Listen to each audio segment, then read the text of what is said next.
The story begins on a busy high school track where the runners were pushing through the final stretch of their race.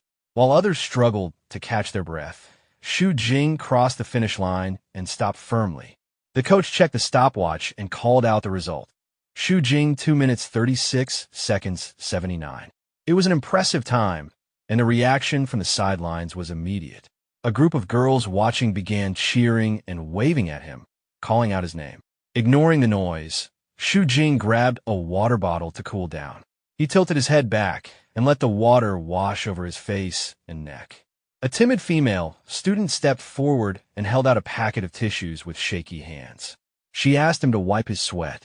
Xu Jing blinked, a bit confused, but accepted it politely and thanked her. She hurried back to her friends, overwhelmed with excitement. As Xu Jing wiped his sweat, he quietly gave a command. A faint yellow interface appeared in front of him, unseen by others.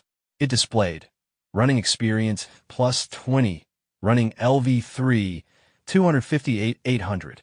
He noticed the points increased a bit more than usual. Then another notification popped up with plus 45. His expression went flat. He glanced at the crowd of girls still calling his name and muttered that this skill leveled up too fast. A sharp whistle cut through the air.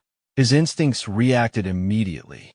A tennis ball was flying toward him at high speed. Xu Jing didn't move in panic. He simply watched its path and caught it with a single motion. The impact sent dust around his hand, but he held the ball firmly. Smoke rose slightly from it, showing how strong the throw had been. He looked at it in confusion while the thrower stood in the distance with a sharp grin. Lu Xing's close friend ran up to him in a panic, asking who the thrower was. Lu squinted, recognized the person, and went pale. It was Pei Guang, the infamous school tyrant. He stood tall near the fence with a red aura around him, tossing another tennis ball, casually. Lu nearly fell over in fear. He asked Xu Jing why he had gotten involved with someone like Pei Guang and complained that it was probably because of girls again. He told Xu Jing to accept someone already so he would stop drawing trouble. Xu Jing gave no reaction and tossed the smoking ball aside before walking away. Lu stared at him, frustrated and scared, and chased after him, warning that Pei Guang wasn't someone to provoke. He asked what Xu Jing planned to do. Xu Jing didn't look back, and simply said he was going to work out as he walked toward the gym. As he walked, his thoughts turned inward. People always told him that working out was useless, and that martial arts were the only way to become truly strong. Xu Jing wondered if that was true. He looked at his hand and clenched it into a fist. For others it might be useless, but he was different. His confidence came from something he had kept secret for a month. He had not been born in this world. He had appeared without warning in a city that looked similar to Earth, but was fundamentally different. And he hadn't arrived empty-handed. A strange translucent panel followed him everywhere, operating on one rule: effort brings rewards. Back in his room, lifting a dumbbell wasn't just exercise. It was progress. With each repetition, golden numbers appeared: strength +1, agility +1, constitution +1. If he practiced a specific action enough, the system would upgrade it. Throwing darts wasn't just a hobby. After enough practice, his eyes would gain a precise blue focus, and the system would activate aiming LV1. Hard work is never wasted, he reminded himself.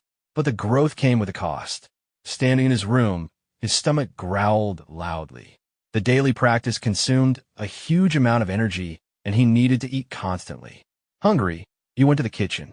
When he opened the refrigerator, he found it completely empty. He sighed, staring at the bare shelves. He removed his shirt and tossed it aside. His body was well-defined and toned, but he reminded himself he wasn't working this hard for appearances.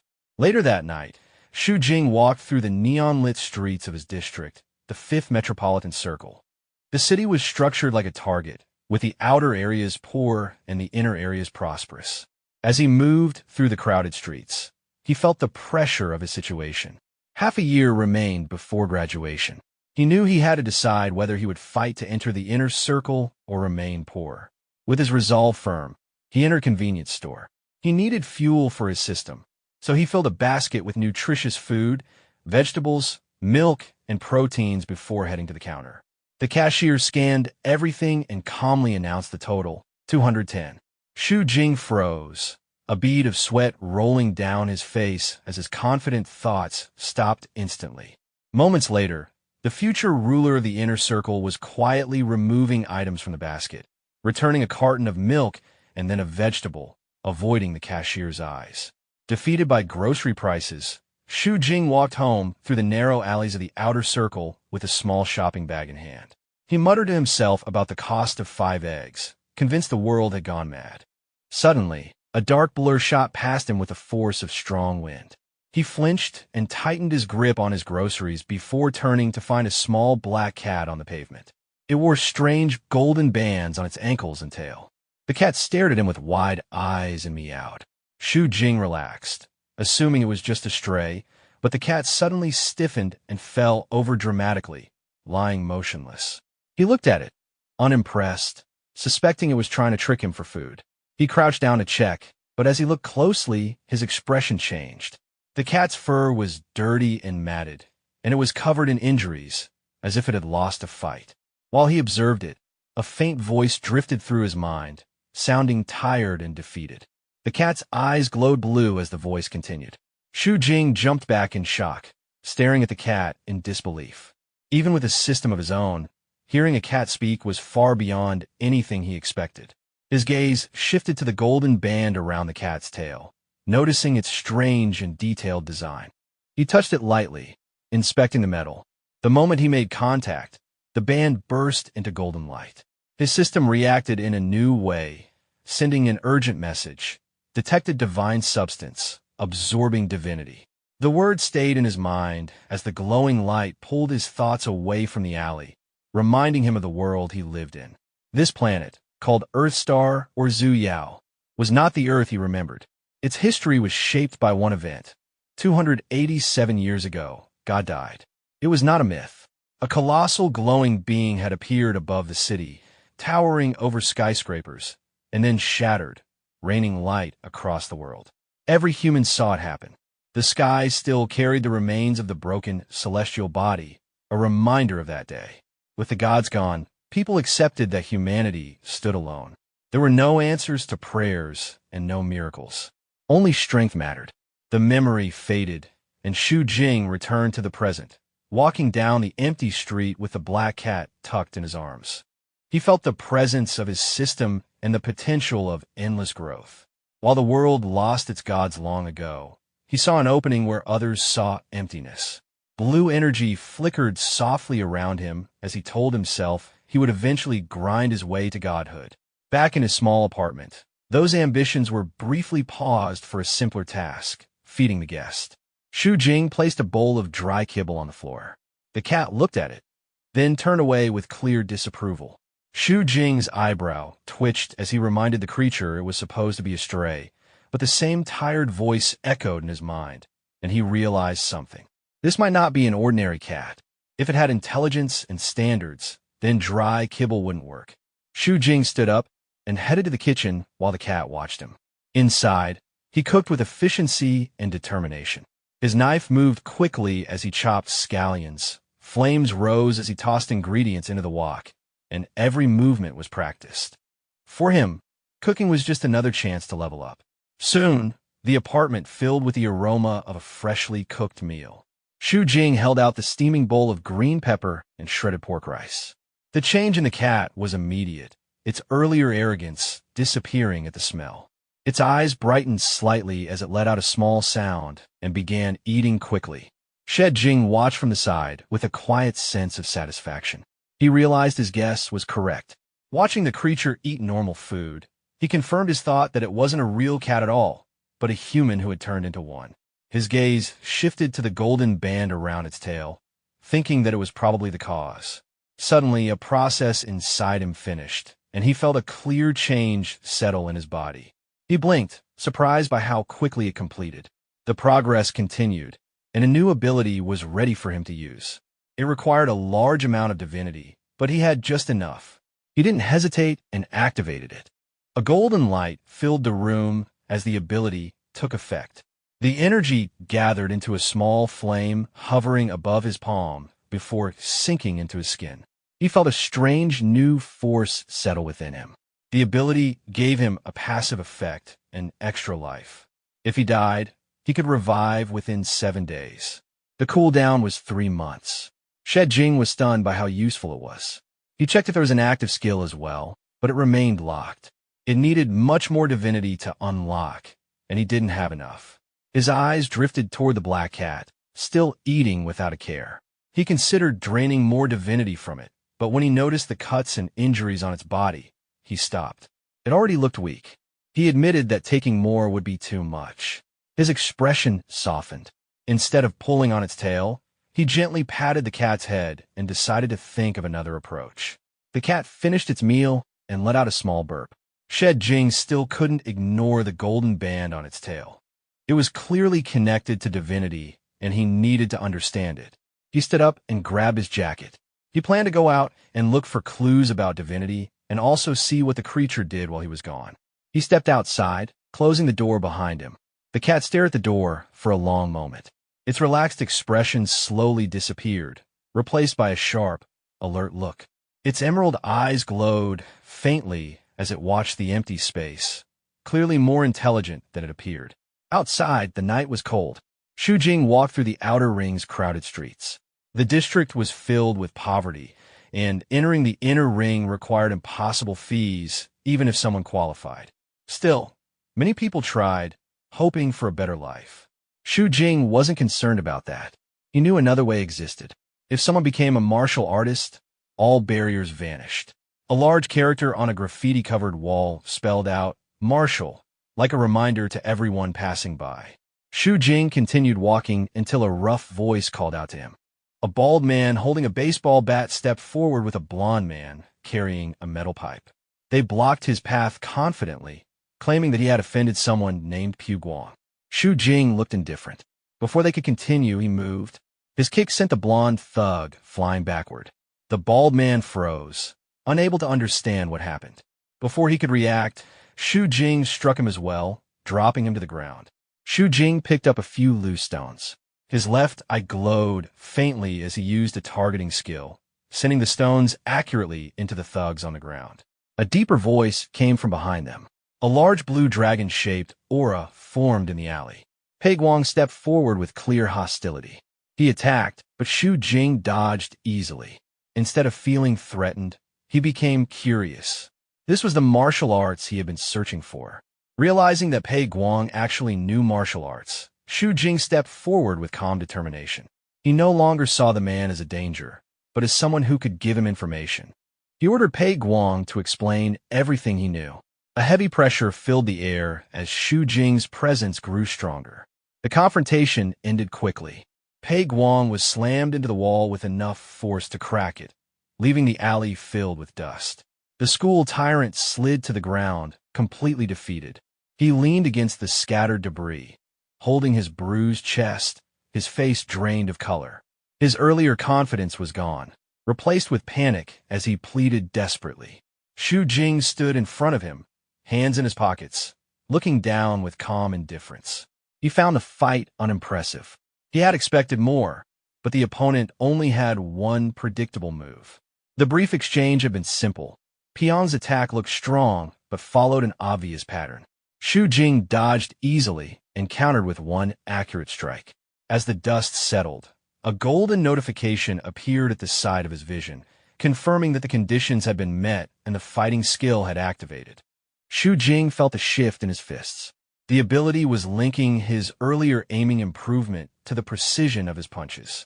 Looking at the trembling man on the ground, he understood how large the gap between them truly was. Dealing with someone of Pei Guang's level was more than enough for him now. Pei Guang pressed himself against the wall, shaking as he begged Shu Jing not to hit him again. Shu Jing ignored the apology and leaned forward, asking about the punch Pei Guang had used earlier. Confused but too frightened to lie, Pei Guang explained that it wasn't a technique, but inner force, energy collected throughout the body and released through a movement. Shu Jing asked how to train inner force and who taught him. Pei Guang admitted he only knew the basics and couldn't explain it clearly. Shu Jing watched him for a moment, then grabbed him by the collar, unimpressed by his attempt to appear helpless. He listed the rumors P.O. Guang had spread about himself to build a tough reputation, pointing out how different reality was. P.O. Guang burst into tears, insisting it was all a persona and none of the stories were true. Xu Jing didn't accept the act and delivered one more strike to make sure the lesson stayed. He warned P.O. Guang that if he ever forgot this moment, he would be punished every time they crossed paths.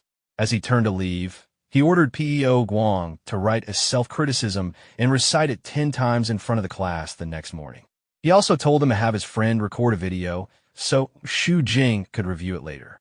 Terrified, P.O. Guang agreed repeatedly and quickly showed Xu Jing a location on his phone, a dojo. Xu Jing glanced at the screen, noting the dojo location, then walked away, leaving the shaken school tyrant behind. Entering the inner ring marked a clear change. The old brick buildings faded into tall glass structures that reflected the city lights. Following the navigation on his phone, Xu Jing walked quietly through the clean, bright streets.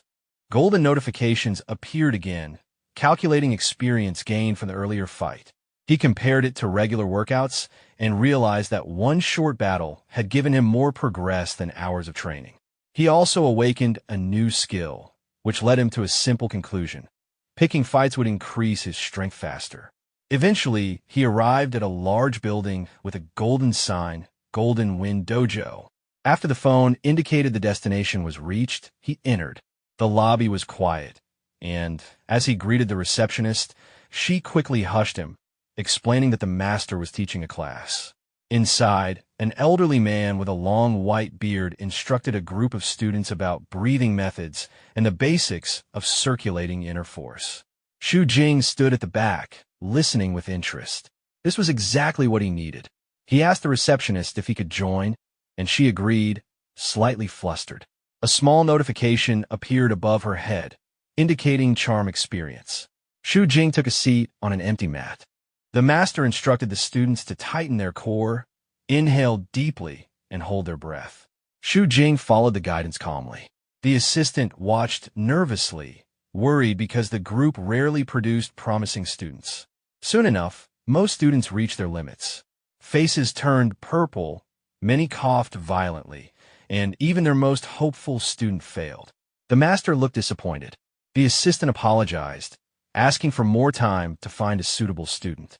She then quickly stopped him from speaking further and pointed at the back. Xu Jing was still holding on without difficulty. A faint blue aura circled him as he practiced.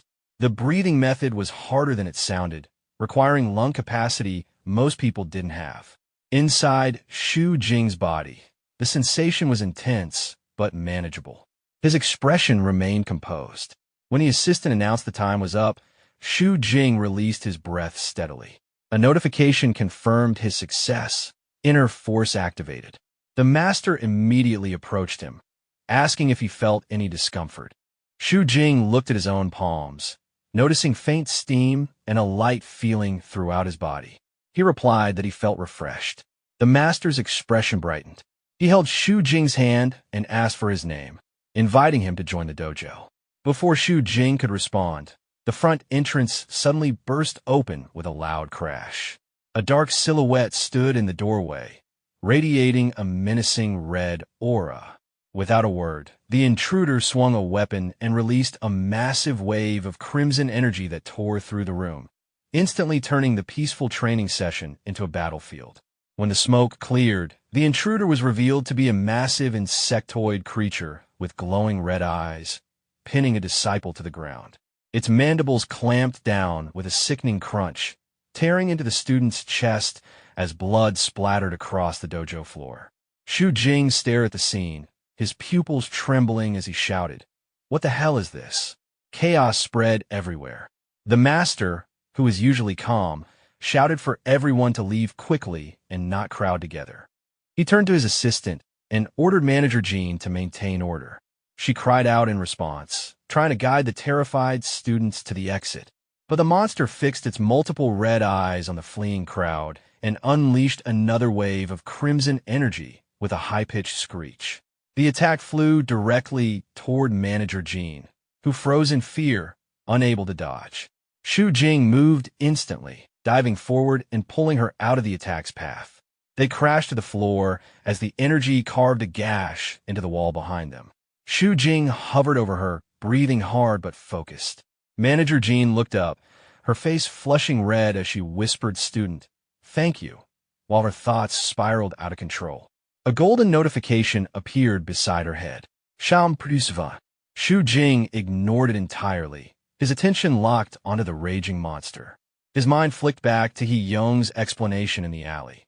Inner force is gathering energy from all parts of the body and then expelling it externally through a move. Shu Jing analyzed the red aura surrounding the beast. Inner force versus inner force. Now is the perfect opportunity to experiment. The creature lunged at him with a screech, but he met it head-on. His fist, glowing with golden light, slammed into the monster's steel-hard exoskeleton. The impact felt like hitting a wall. He wondered if the thing was like a cockroach, able to withstand hundreds of times its own weight. He realized blunt force might not work. If that is really the case, he focused his strength into a single point. Golden energy inside his arm gathered into a concentrated needle. The shell shattered under the strike. Crack! Green blood sprayed as the creature was blasted backward. Skill activated. Inch force 80-20. Dust settled around him as he casually dusted off his jacket, unimpressed. "It's much weaker than it looks," he muttered. Manager Jean watched with starry eyes, completely forgetting the danger. "So cool," she sighed. The old master watched with fear and awe, realizing the boy had just mastered chi force and released a dangerous amount of it, something a normal body shouldn't handle. The creature rose again, its broken shell creaking as red energy flared around it. Shu Jing asked if it still wanted to continue.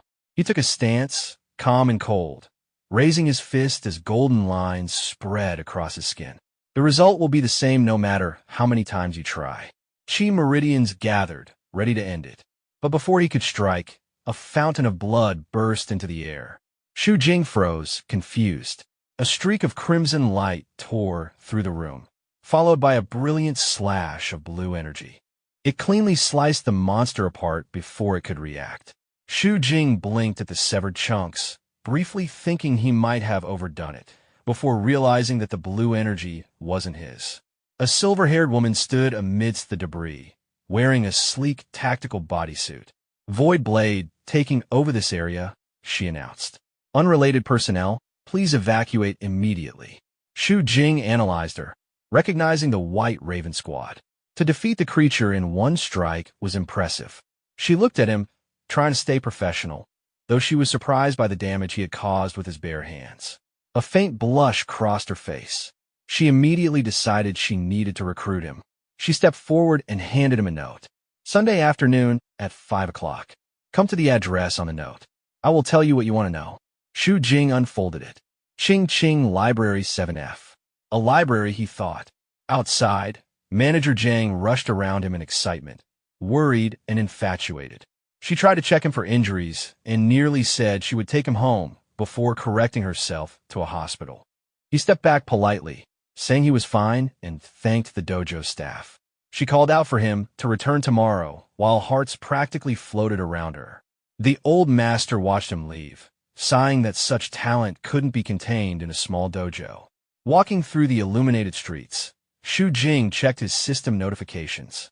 Intense Battle EXP had given him Fitness EXP 29, Health Preservation EXP, Charm plus 50, and Fighting EXP 98.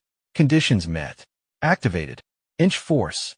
He studied the new technique, realizing it was simply concentrated chi accelerated in a short distance.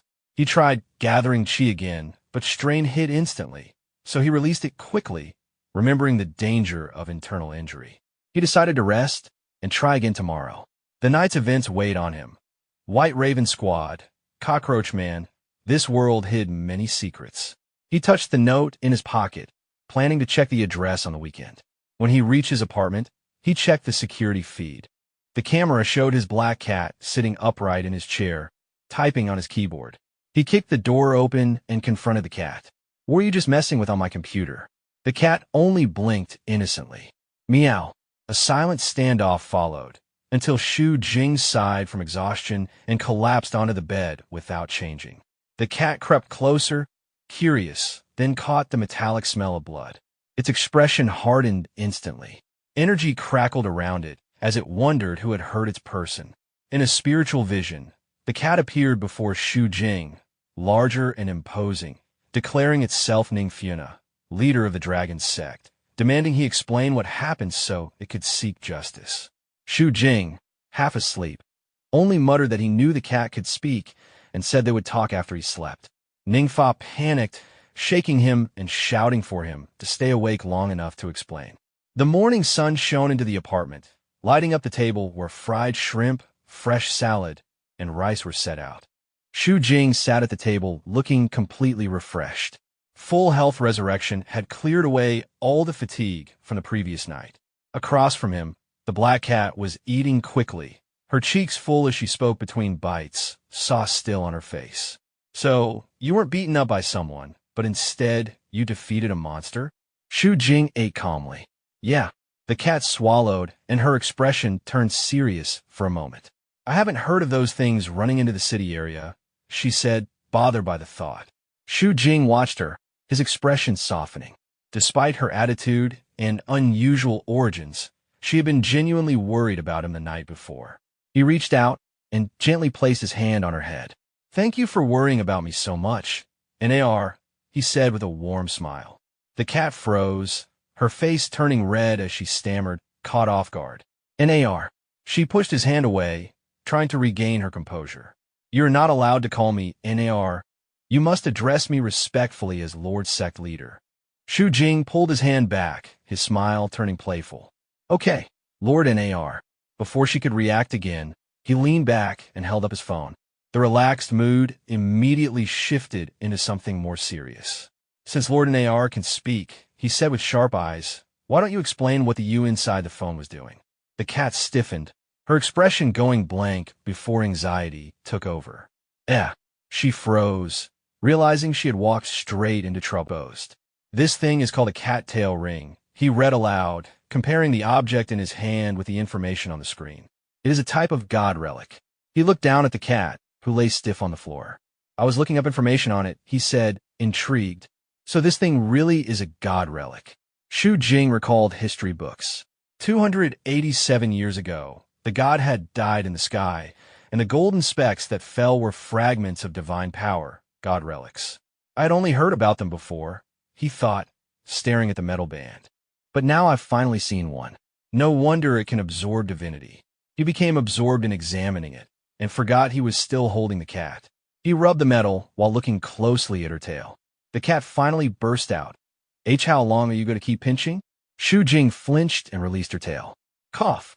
He cleared his throat and returned to the topic. So, you were looking up instructions on how to use it? Ningfa lay flat on the floor, exhausted, her ears drooping. Not all, she muttered. I want to take it off. Regaining her composure, Ningfa sat up straight and her expression darkened as she explained what had happened. You know it too. The Dragon Siang, she began. Not only do they control entertainment venues, but they also work with martial arts halls for some drug businesses. Her memory went back to the night her life changed. I was attacked in my own villa. Someone put this thing on me, and I turned into a cat. By the time she escaped, her organization had already been taken over. I can only turn back into a human appearance if I take it off. Her claws scratched the floor lightly as she continued.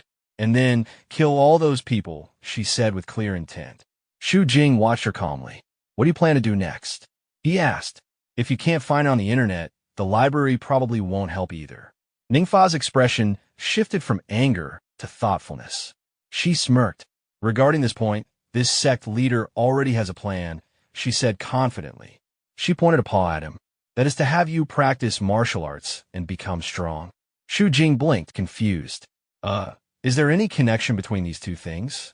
Of course, there is, Ningfa said, standing on her hind legs. After you become strong, various organizations will come looking for you, she explained. Maybe among them there will be god relic holders. Then you can investigate and find a way to remove the cattail ring. She puffed her chest slightly. I'm going to introduce you to the best dojo. Shu Jing raised an eyebrow. You mean? Ningfa grinned. Have you heard of Hidden Dragon Dojo? Shu Jing's expression went flat. Of course. He turned to his computer and quickly brought up a page. Back when I wanted to practice martial arts, I checked the tuition fees of all the dojos in Ching, he said. And Hidden Dragon Dojo was the most expensive. He scrolled down to a long list of one-star reviews. But I didn't remember it because it was expensive. He read some out loud. What kind of dojo is this? The teaching quality doesn't match the tuition. Refund the money. Every day, they just send a few women to supervise. I suspect this is a scam dojo. Studied for a week. My back aches every day. No one gives any method to relieve it. Ningfa scoffed. These people can't even endure hardship. Why bother learning martial arts? She looked up at him seriously. In the circle of true martial artists, no one looks down on Hidden Dragon Dojo. Shu Jing sighed. So how do I get in? By following the rules of the manhwa, she declared. Dojo storming, of course. Shu, if I smash up the dojo's venue, will they still accept me? He asked. Ningfa stared at him. Look at your unsophisticated appearance, she said. Dojo storming is just an interview. She explained the hierarchy. Dojo disciples are also divided into ranks. A pyramid formed in Shu Jing's mind. Bottom tier, those who pay. Middle tier, those with talent. Top tier, those who prove their strength. Those with talent still have to rely on actual ability, she continued. It's useless if it takes 10 or 8 years to become capable. Shu Jing understood. He didn't have money or years to spare, only his system and his fists. I just have to go there and prove I'm better than everyone else. Ningfa, now acting like an advisor, added one last point. Dojo storming is a form of self-recommendation, she said, and the best way to prove one's spirit. As Shu Jing headed for the door, the cat jumped onto the window. So, remember to go to the dojo tomorrow, she said while looking outside. I'm going to take care of some things. The next morning, sunlight lit the city as Shu Jing reached the Hidden Dragon Dojo. The building was a traditional wooden structure tucked among modern skyscrapers. A disciple at the entrance walked over and greeted him with a smile. Shu Jing reached out to shake his hand. As their palms met, Shu Jing felt a sudden, sharp pressure. The disciple squeezed hard, veins standing out on his arm, while keeping a polite smile. Shu Jing guessed it was a test and decided to take it seriously. He gathered golden energy in his hand and squeezed back. The disciple cried out and pulled his hand away in pain. Shu Jing laughed and played it off, saying the man liked to spar. The other disciples snickered and the greeter complained about Shu Jing's strength. Shu Jing realized his mistake and let the man go. The commotion drew attention. Someone warned that the master and the direct disciples were approaching. A group moved in, radiating a stronger presence than the gatekeepers. Leading them were direct disciples who looked like experienced fighters. Li, a large muscular man. Zhu Shanning, a fierce woman in a qipao. Mingqing Xiao, a sharp-eyed girl with glasses. Chun Fuguang, a confident green-haired youth. And in the center, the master Mang Basong in a wheelchair with a black cat wearing a heavy pearl necklace on his lap. The lower-ranking students whispered, surprised at the gathering. The master rolled forward and asked if Shu Jing had come for dojo storming. The cat on his lap looked up and fixed its eyes on Shu Jing. The master noted it had been a long time since someone dared to try dojo storming his place. He then asked Shu Jing if he thought he was qualified. Shu Jing glanced at his system and worried quietly. His combat-related levels were low compared to a dojo master. The master announced he would ask questions first. Shu Jing answered his name and age. The questions then turned personal, where he lived, what his parents did, whether he had siblings. Shu Jing stood sweating and confused as the questioning felt oddly like a marriage interview. The master laughed and said he had to ask extra questions for a future son-in-law. Zhu Shanning stepped forward, cracking her knuckles and insisting they fight to decide. She promised she would go easy on him. Shu Jing shook off the confusion, refocused, and raised his fists. As Zhu Shanning entered the center, the other disciples whispered that Shu Jing might be in trouble. Ning Funa, the black cat, watched from the sidelines, puzzled and annoyed at the idea of a marriage interview. Zhu Shanning attacked without hesitation, her movement sharp and controlled. Shu Jing's aiming skill broke her movement down into precise frames. He did not retreat. Instead, he moved in her guard and grabbed her wrist. Using her momentum against her, he twisted and threw her off balance. She spun away and stumbled dazed. The direct disciple's expressions shifted from amusement to interest. Li commented that Xu Jing's dynamic vision and grappling positioning were accurate, noting the brief exchange with a critical eye. Next to him, the green-haired Chun Fuguan grinned, amused by the scene. He said it reminded him of his own younger days and laughed, calling Xu Jing a good seedling. Master Mang Boss Hang joined in with a warm laugh while stroking the black cat on his lap.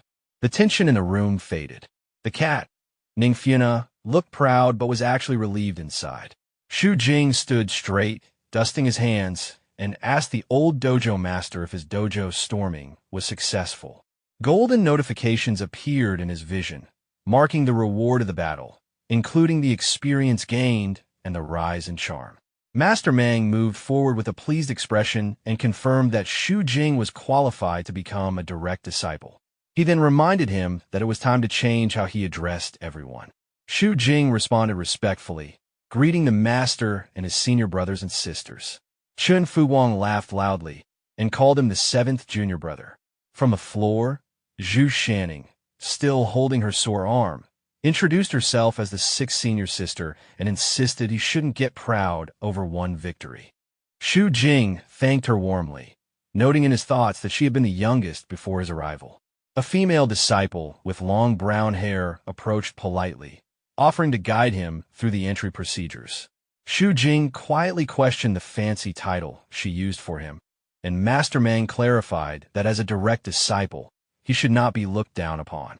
She added that as an inner ring resident, the title was appropriate. Xu Jing asked if it could be changed, saying young master felt awkward, but eventually accepted whatever they preferred. Later, in the dojo lounge, Xu Jing relaxed on a sofa with the black cat resting on his lap.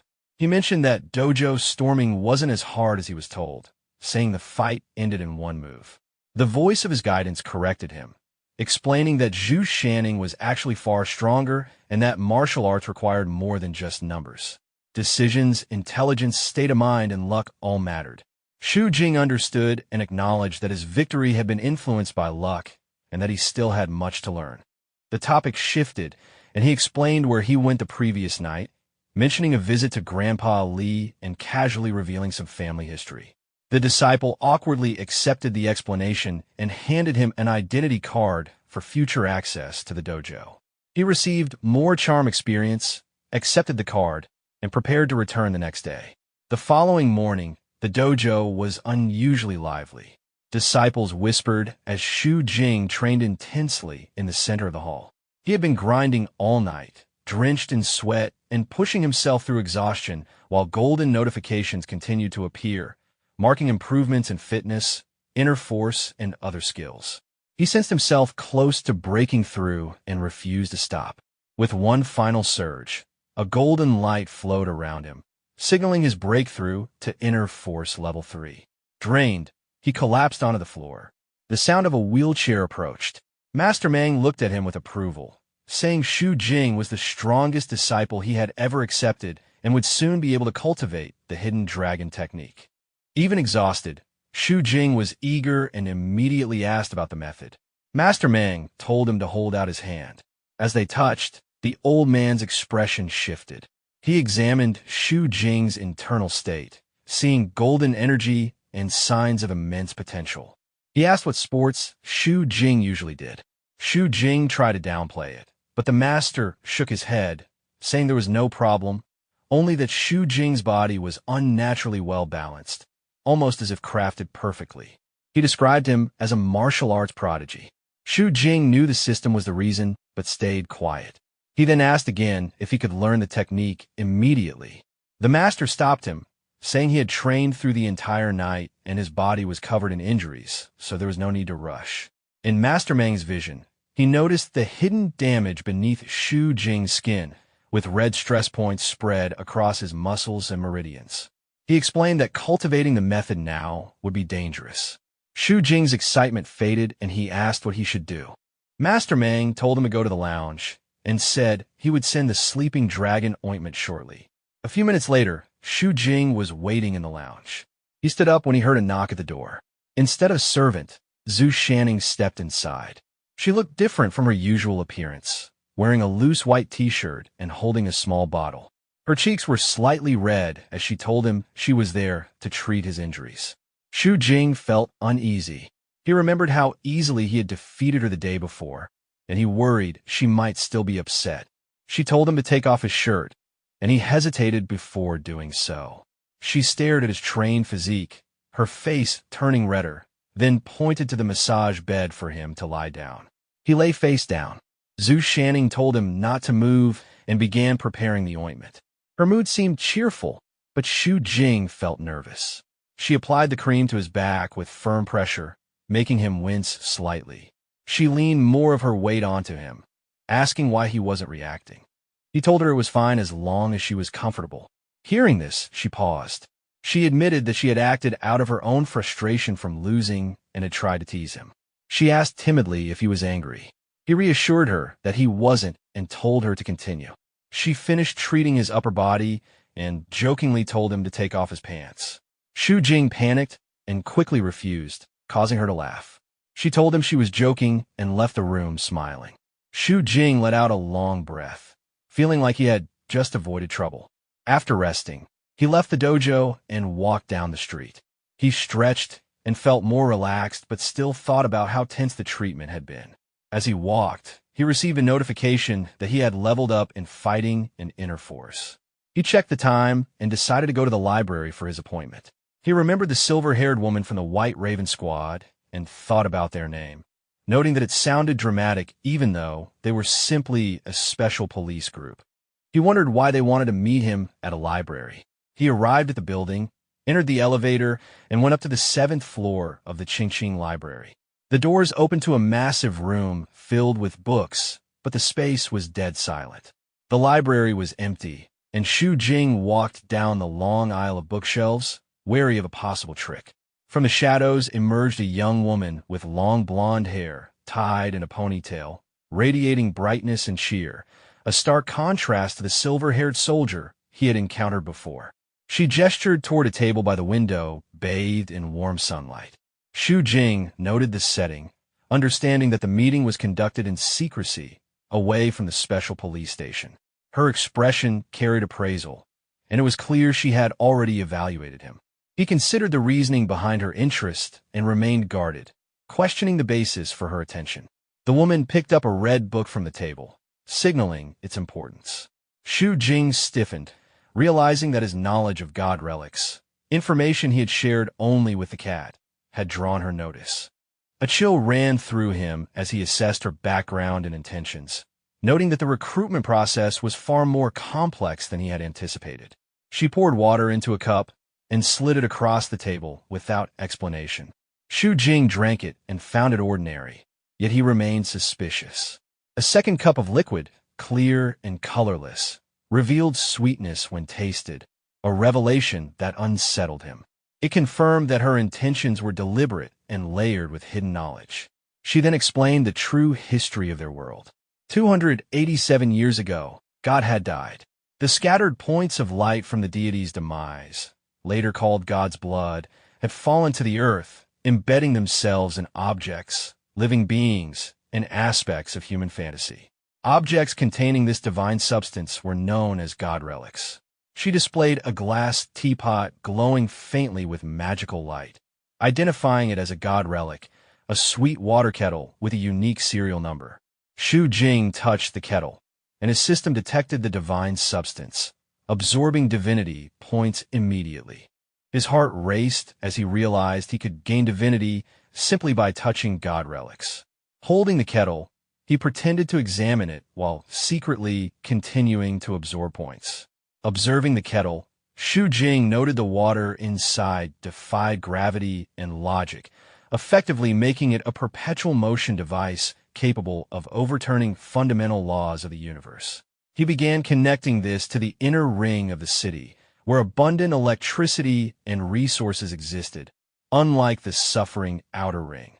He hypothesized that god relics might explain the disparity. He restrained himself from overthinking, understanding that the very existence of a god relic symbolized unreasonableness and was beyond human replication.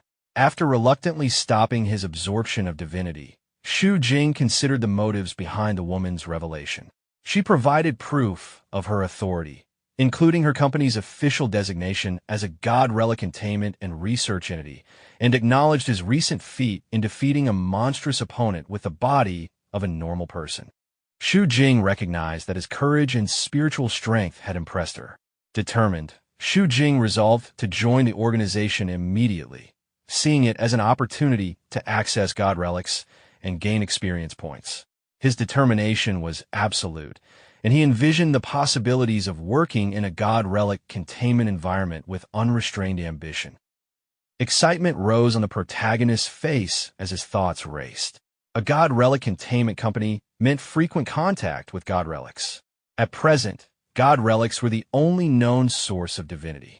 Even the passive skill twin life was already this powerful, and if the active skill was even more unreasonable, then no one in this world would be able to defeat him. In his mind, the future was clear, and wealth felt inevitable. While he was lost in his thoughts, Wu Yuqing observed him quietly and formed her own impression. To her, he looked like someone who had not yet seen much of the world. She took out a contract from behind her and handed it to him. The protagonist accepted it and began reading carefully.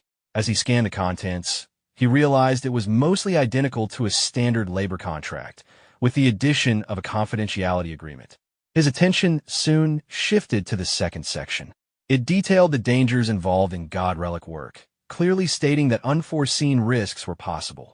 In the event of disability or death during containment operations, the company would provide a compensation of $5 million to the family, covering medical costs, funeral expenses, and basic living support. It also specified that no further claims could be made and that incidents caused by personal negligence would not be covered. After reading this section, doubts surfaced in his thoughts. He began to wonder whether this job was far more dangerous than he had expected. Wu Yuqing then explained the grading system of god relics, which were divided into 4 levels based on danger.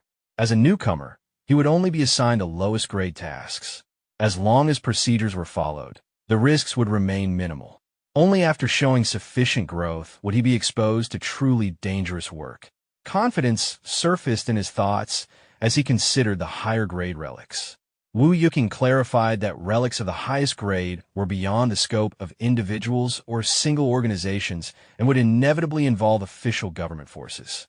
Still, a lingering question troubled him. He could not understand why he had been chosen. Having contact with a god relic alone did not seem enough to qualify him. In his thoughts, he reasoned that she knew nothing about his panel or his martial arts training. Being invited solely based on Void Blade's recommendation felt suspicious. Wu Yuqing then revealed the true reason. According to her, god relics possessed a form of will. Rather than humans finding them, relics were drawn towards certain people. Among humanity existed rare individuals capable of attracting god relics naturally. She herself was one such person, and the protagonist shared the same constitution. To her, the offered salary alone was proof of sincerity. As he looked at the salary section of the contract, his thoughts shifted again. The pay was substantial, with a high monthly salary, a share of containment rewards, and additional stacked benefits. Realization dawned on him that this was why the company had acted so urgently. When he signed the contract, his thoughts were already settled. Salary was secondary. What truly mattered to him was access to god relics.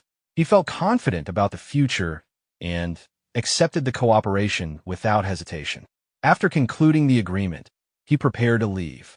As he exited the library, his thoughts returned to his priorities. Between training at the Hidden Dragon Dojo and collecting god relics, he knew these pursuits alone would consume his time. For the foreseeable future, school would likely have to wait. He sent a message to his friend, asking for help and requesting leave from the teacher on his behalf. His friend quickly agreed, and he replied with a brief message of thanks. While chatting, his thoughts drifted. A monthly salary of $200,000 was an amount he could not have earned even 10 years after graduating. Right now, improving his strength was the most urgent matter. Only by becoming stronger would there be any hope of going back. The scene shifted to the outer ring, where he walked while projecting his digital screen into the air. His attention focused on his active skill, wanting to understand its function first. The screen displayed information related to twin life, including the divinity required for upgrading, its passive effect of possessing 2 lives with a selectable resurrection time, and a cooldown period. The active ability was now unlockable, while another ability remained locked behind higher requirements. He proceeded to activate the active ability. New information appeared, explaining that for each level, one physical-related ability could be designated, producing a doubling effect when used. The available options included memory, physical defense, physical strength, reaction speed, movement speed, calculation ability, and concentration. As he reviewed the options, he analyzed them carefully. Choosing physical strength would double his power, but his main combat method relied on precision rather than brute force. Defense felt unnecessary due to his existing durability. In martial arts, speed often determined victory, so movement speed became the most logical choice. Before committing fully, he decided to create a control comparison. He fixed his gaze on a distant street lamp, roughly 100 meters away, and ran at full strength to measure his baseline performance. The timer showed just over 10 seconds, which he found acceptable. He then activated Twin Life and repeated the run. This time, his movement was drastically faster, finishing in roughly half the time. The result left him exhausted but satisfied, confirming that the speed increase was exactly double. As he recovered, his thoughts deepened. Improving sprint times was relatively simple at first, but beyond a certain point, even a minor improvement required immense effort, talent, and resources. In real combat, where even the smallest mistake could be fatal, this kind of acceleration defied logic and intuition. It was decisive and unavoidable. With a sense of achievement, he clenched his fists, recognizing Twin Life as a skill that ignored physical laws and limits entirely. He attempted to use the skill again while his body was still warm, only to find it unavailable due to a cooldown. Frustration followed, but he quickly realized that only around 20 seconds had passed since activation. This meant the skill would need to be used sparingly, with no clear indication of when it would fully recover. Exhaustion finally set in, and he decided to head home. As he walked toward his apartment, soreness spread through his body from an entire day of exertion. His plan was simple: bathe, sleep, and return to training the next day.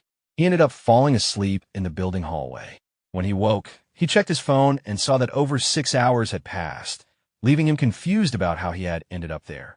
He immediately checked the recovery status of Twin Life. The cooldown was nearly complete.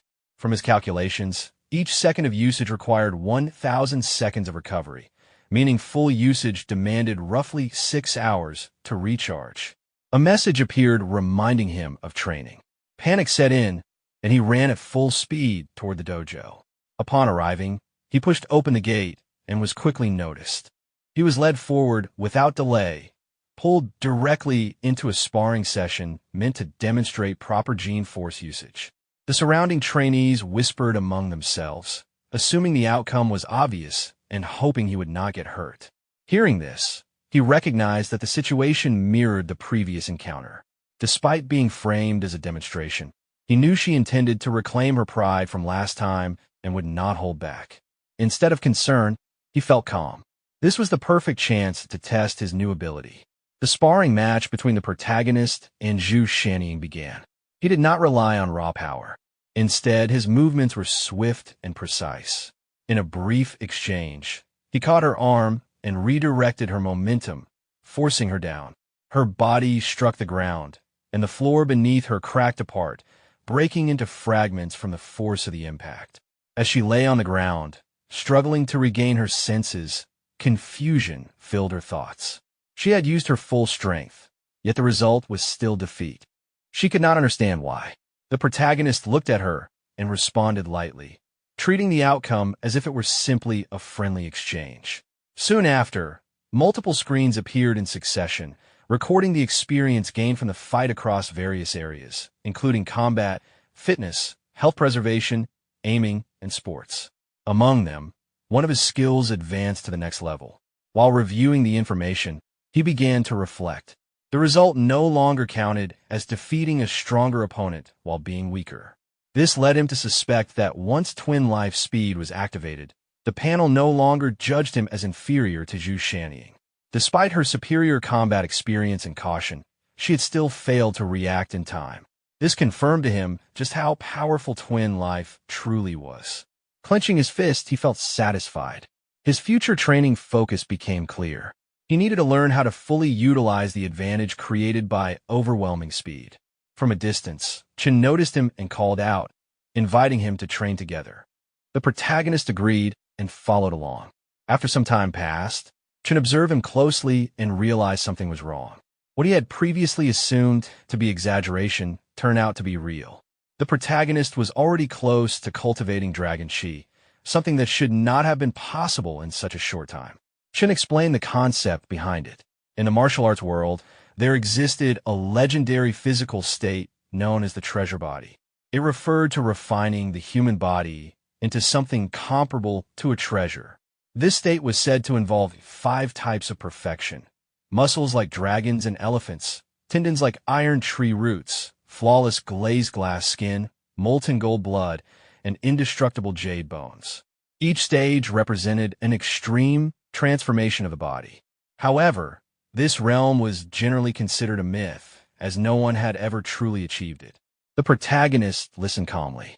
In his thoughts, he did not see it as impossible. Just because others could not achieve it did not mean it was beyond his reach. Chun joked internally that perhaps even becoming a martial arts myth was not entirely impossible. He then showed something on his screen and guided the protagonist forward, preparing to introduce him to someone important.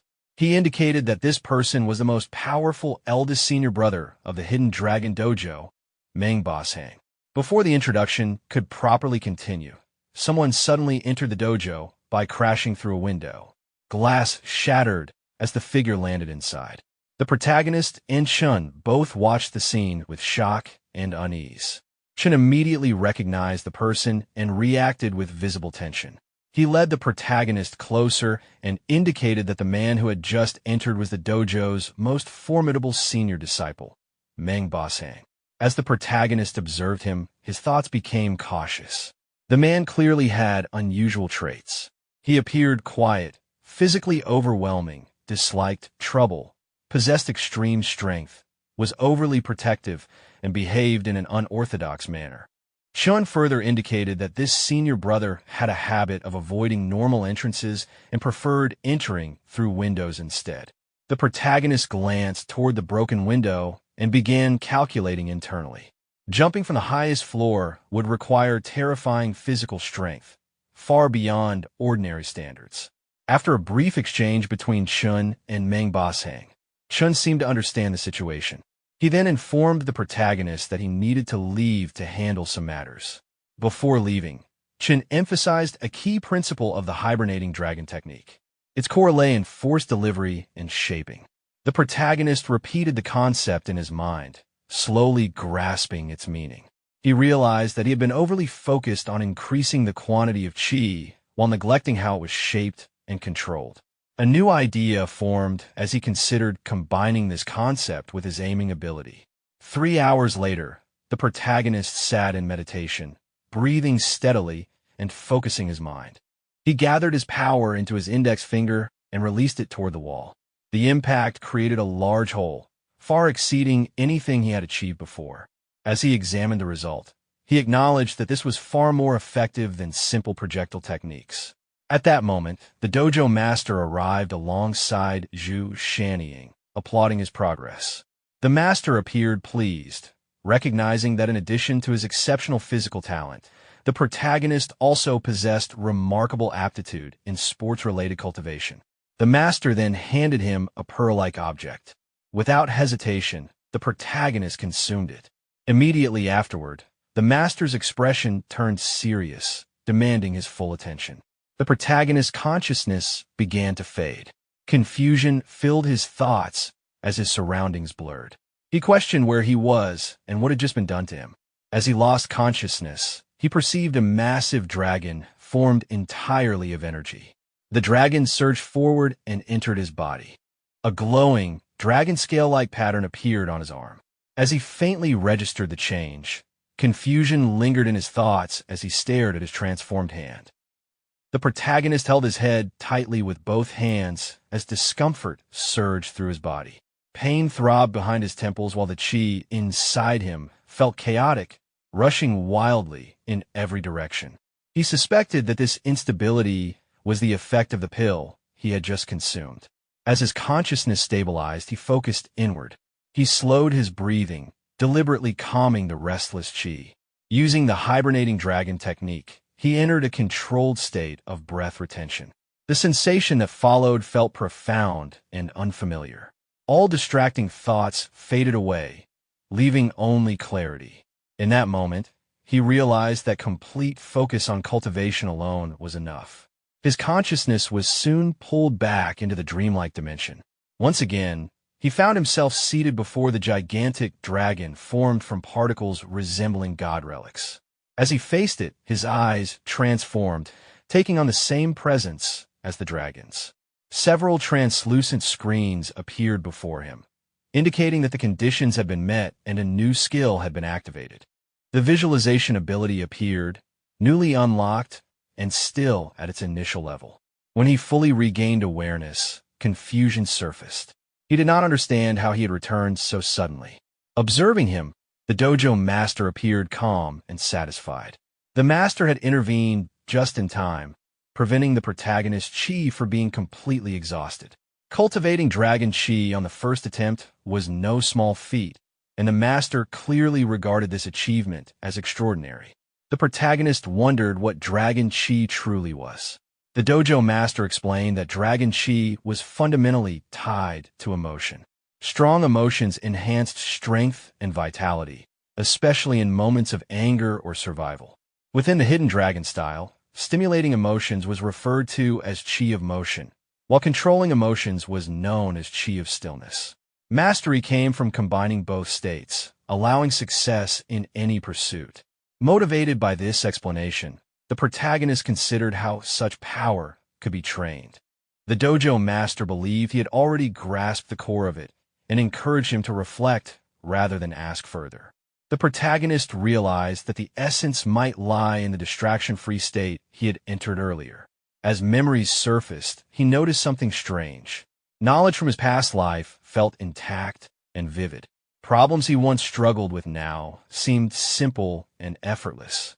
Concepts he had not studied in years appeared clearly in his mind. This sudden clarity led him to realize that his intelligence had improved. The dojo master acknowledged this, but implied that it was only a minor aspect of the transformation. The protagonist also noticed that ordinary matters no longer stirred his emotions easily. His imagination had strengthened significantly. He could now visualize a giant dragon with extreme precision, down to individual strands of its mane and every golden scale. He suspected that this ability was closely related to visualization itself. The dojo master made it clear that understanding alone was insufficient and that only practice would reveal the truth. He then instructed Qingjiao to spar with the protagonist. Qingjiao was known for having the best motion control among all disciples, surpassing even her father, Boss Hang. As Qingjiao approached, the protagonist's thoughts wandered briefly, distracted by her appearance. He wondered how her strength compared to that of the sixth senior sister. Pushing those thoughts aside, he charged forward, mentally asking forgiveness from the fourth senior sister. Qingjiao remained calm. With a single raised hand and a simple gesture, she halted his attack and sent him flying effortlessly. Observing this, the dojo master laughed, noting that the protagonist's intentions had been far too obvious. As the protagonist sat on the ground preparing for another attempt, he questioned whether her strength surpassed even his golden finger. When Qingjiao formed another hand seal, he rose again, determination burning in his chest. He surged forward at full speed, resolved to win this time no matter the cost. The protagonist tried using various strengthening skills and techniques against her while continuing to attack. In his thoughts, he believed that in martial arts, methods did not matter. Only the one who remained standing was considered the winner, while the one on the ground was the loser. She countered with a clean kick that struck him directly, sending him flying backward and crashing to the ground at a distance. After a moment, he forced himself back up, gathering what strength he had left, and pushed himself to continue the sparring. From outside the dojo, the sounds of continuous combat could be heard as both of them fought without holding back. During one exchange, the protagonist landed a solid punch to Qingjiao's chest. The force behind it sent her flying through the air, carried by the energy contained within that strike. The protagonist felt a strange sensation travel through his hand at the moment of impact. It was unfamiliar and different from anything he had experienced before. The dojo master stepped in and ended the match, deciding that it was enough for the day. Qingjiao was sent away to rest, as continuing any further would no longer be effective. As she left, the protagonist wondered why the fourth senior sister never spoke. The dojo master explained that something had happened when Qingjiao was very young, and that her story could not be explained quickly. It was something that would need to be discussed another time. The protagonist accepted this explanation without pressing further. The dojo master then observed him closely and asked about the results of the day's training. Sweat streamed down the protagonist's face as he reflected on how he felt. His body was completely exhausted, more tired than he had ever been in his life. At the same time, he felt an unfamiliar sense of happiness and fulfillment. On his way home, the protagonist thought about the sparring session. The fourth senior sister was extremely fierce. After sparring with her for more than 4 hours, his experience had increased significantly. He realized that continuing to train alongside her would be extremely beneficial. When he reached his apartment, he opened the door and called out to his cat, bringing fried chicken with him. When there was no response, unease settled in. He searched around the apartment, growing increasingly worried as time passed. It was already late, and the cat was nowhere to be seen. As he approached the bathroom, he noticed that the light inside was turned on. Seeing this, a thought crossed his mind. Someone appeared to be inside the bathroom. Standing near the bathroom door, the protagonist noticed a single pair of shoes placed neatly beside it. He reasoned that Warner had not brought any guests home. With only one pair present, it meant she was likely inside. A sense of unease followed. His thoughts turned cautious as he recalled that Warner had mentioned having enemies before. The possibility that something had gone wrong crossed his mind. He hurried forward and pushed the bathroom door open. Inside, he saw Warner bathing calmly. The tension in his mind immediately eased, and he realized there had been no danger at all. He sat down beside the bathtub and gently held her paw, reminding himself that the fried chicken he brought back would get cold if they wasted time. At the mention of food, Warner's attention shifted, her thoughts clearly drawn toward hunger. The protagonist joined her by the bathtub and began helping her bathe, carefully scrubbing her head with soap. As this continued, Warner drifted into a light daydream, relaxed by the familiar care. At that moment, Warner turned toward him and placed a paw against his chest. The relic attached to her tail suddenly began to glow. The light grew intense, forcing the protagonist to close his eyes as tears formed from the brightness. When the light faded, something had clearly changed. Warner was no longer in her original form. She had transformed into a human figure that still retained certain feline traits. The protagonist froze in shock, struggling to process what he was seeing. Warner herself noticed the change at the same time. Seeing her own hands and unfamiliar body caused immediate confusion and embarrassment. She instinctively tried to cover herself and blocked the protagonist's view with her tail. The protagonist remained still and calm, reassuring himself that he had not seen anything inappropriate. His focus was on de-escalating the situation rather than reacting. As Warner became aware of her position, her embarrassment deepened. She shut her eyes tightly, overwhelmed by the sudden transformation and proximity. The protagonist noticed her reaction and questioned internally what was wrong. Warner, flustered and upset, denied that anything was happening, though her thoughts betrayed her confusion and frustration. She realized that the transformation had likely been triggered unintentionally. The emotions she had felt earlier, combined with the situation and the relic's response, had caused this outcome. The condition itself felt messy and unreasonable to her, especially with the remaining animal traits still present. She warned herself not to let misunderstandings form. This situation was clearly an accident, nothing more. As she attempted to move away, another unexpected sensation made her react sharply, further escalating her embarrassment and anger. The protagonist, maintaining restraint despite his own discomfort, understood that the situation was beyond simple control. He realized that if she did not move away soon, things could worsen unintentionally. Warner finally decided to leave the bathtub. She instructed herself to move carefully and insisted that the protagonist keep his eyes closed. As she stepped out, her foot slipped on the soap. Losing balance, she fell directly onto the protagonist's lap. The sudden impact left both of them frozen.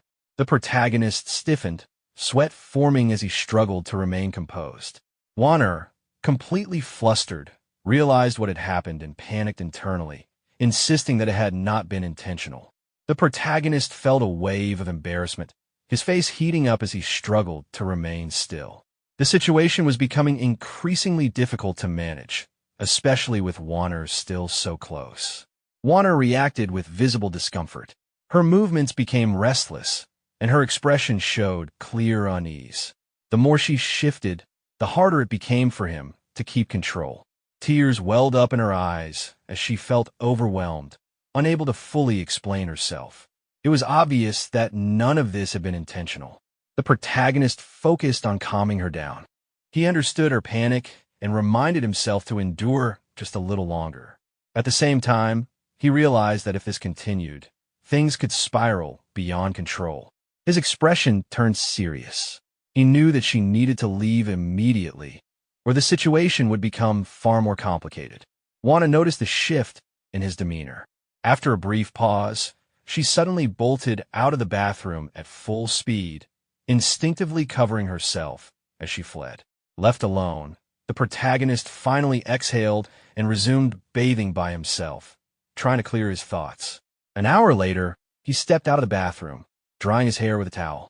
He noticed that Warner had already returned to her original form. The transformation had reversed without warning, leaving only confusion behind. Warner appeared frustrated and irritated. After calming down earlier, she had inexplicably turned back into a cat and was now unable to transform again. The inconsistency of the relic's behavior clearly bothered her. When the protagonist tried to approach, she dodged away and put distance between them. Observing this, he understood her reaction.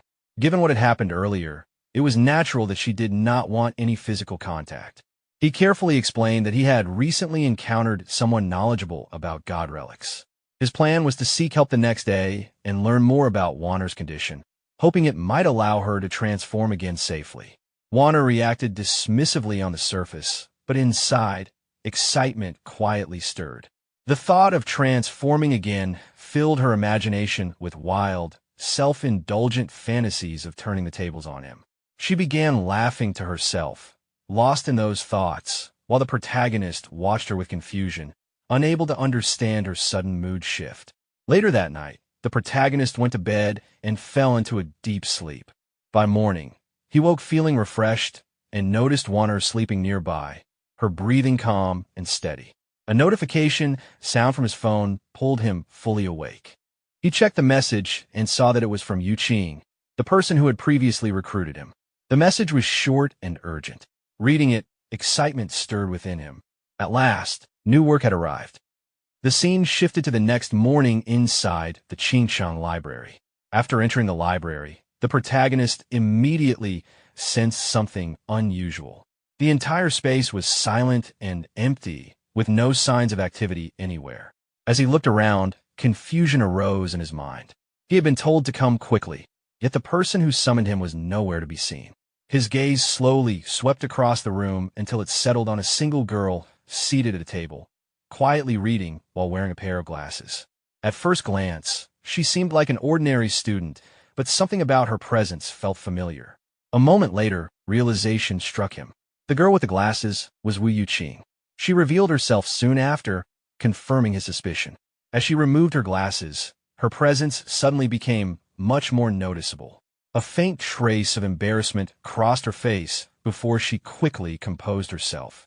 She explained the glasses she had been wearing. They were a god relic capable of suppressing a person's presence, making them difficult to notice. While worn, they dulled one's existence, but once removed, all that suppressed presence would surge outward at once. The longer they were worn, the stronger the effect would be afterward. The protagonist reacted with mild confusion, finding the explanation unexpected but intriguing. As he stood there, he sensed the presence of divine energy reacting within him. Wu Yuqing continued explaining calmly, making it clear that the relic's effects were far more complex than they initially appeared. She then handed the glasses to him. As he examined them, curiosity filled his thoughts. Certain strange reactions he had experienced earlier now made more sense to him. He soon shifted his focus back to the reason he had been called. That was when Wu Yuqing brought out several documents and laid them before him. She explained that the mission was unusual. It was a containment task that normally would not be assigned to someone at his level. The target involved another god relic, one that amplified the wearer's primal desires. The current bearer was a woman named Lu Huiying, whose impulses became uncontrollable when encountering attractive men. The protagonist put on the glasses as he listened. It became clear that this relic had been prepared specifically for him. Given his current foundation, suppressing his presence first and then releasing it at the right moment would allow him to easily trigger the target's obsession and safely remove the relic. As the plan settled in his mind, the protagonist felt a slight flush of embarrassment. The method was obvious, but he could not deny that it suited him rather well. At the same time, he sensed another wave of divine energy being absorbed. The realization dawned on him that this mission would allow him to deal with two god relics at once while remaining relatively safe. He glanced at the glasses again, feeling that they fit him perfectly. An ambitious thought crossed his mind as he imagined the results of wearing them for an extended period before removing them. With renewed confidence, he adjusted his hair, his posture straightening slightly as his thoughts soared toward the future. Nearby, Wu Yuqing watched him quietly, a trace of confusion appearing in her expression as she tried to understand what was going through his mind. The protagonist broke the silence and casually brought up the topic of the glasses. From her response, he understood that the glasses were not her personal item, but something borrowed from another containment company. That information surprised him. Until now, he had assumed their organization was the only one of its kind in the country, especially given how secretive and high-level it appeared. She clarified the misunderstanding. God relic containment companies were indeed special, but in essence, their work was no different from cleaning dangerous threats that appeared unpredictably. Relics existed everywhere, and no single organization could possibly manage them all. Because of that, multiple companies operated under the same system. The explanation continued in a calm and realistic manner. Containment work was extremely dangerous, and not everyone was qualified to handle it. These jobs were outsourced by the state, and while some companies followed strict rules, others were driven purely by profit. If he ever encountered personnel from other companies, caution would be necessary. The protagonist acknowledged this internally, letting out a quiet sigh as the weight of the responsibility settled in. After a brief pause, he removed the glasses, intending to personally test their effect. As he stood there, the change was immediate. His suppressed presence surged outward naturally, without effort. Wu Yuqing's reaction made the result obvious. Her heartbeat quickened, and a faint blush appeared on her face as she instinctively looked away. The protagonist quickly understood that the glasses worked exactly as described. Satisfied with the confirmation, the scene shifted. The setting moved to city traffic later that day. Inside a bus, the protagonist sat quietly while reviewing the documents Wu Yuqing had given him. As the vehicle moved through the streets, he focused on the information in front of him.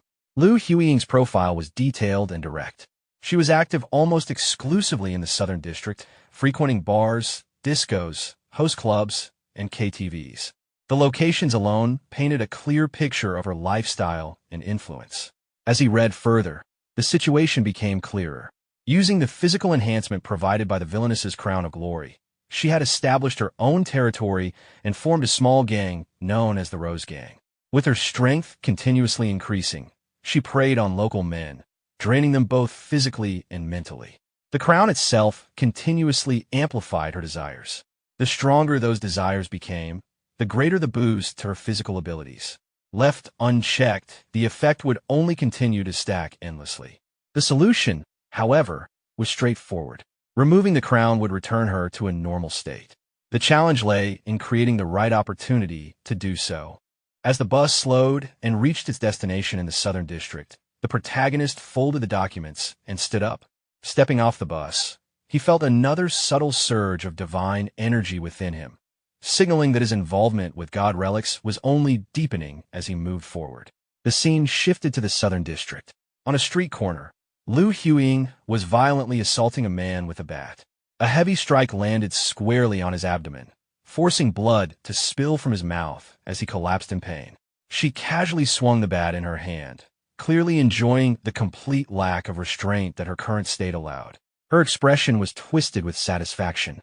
To her, acting freely without consequences felt intoxicating. Anyone who tried to interfere or restrain her would only become another target of her violence. From a distance, the protagonist observed everything in silence.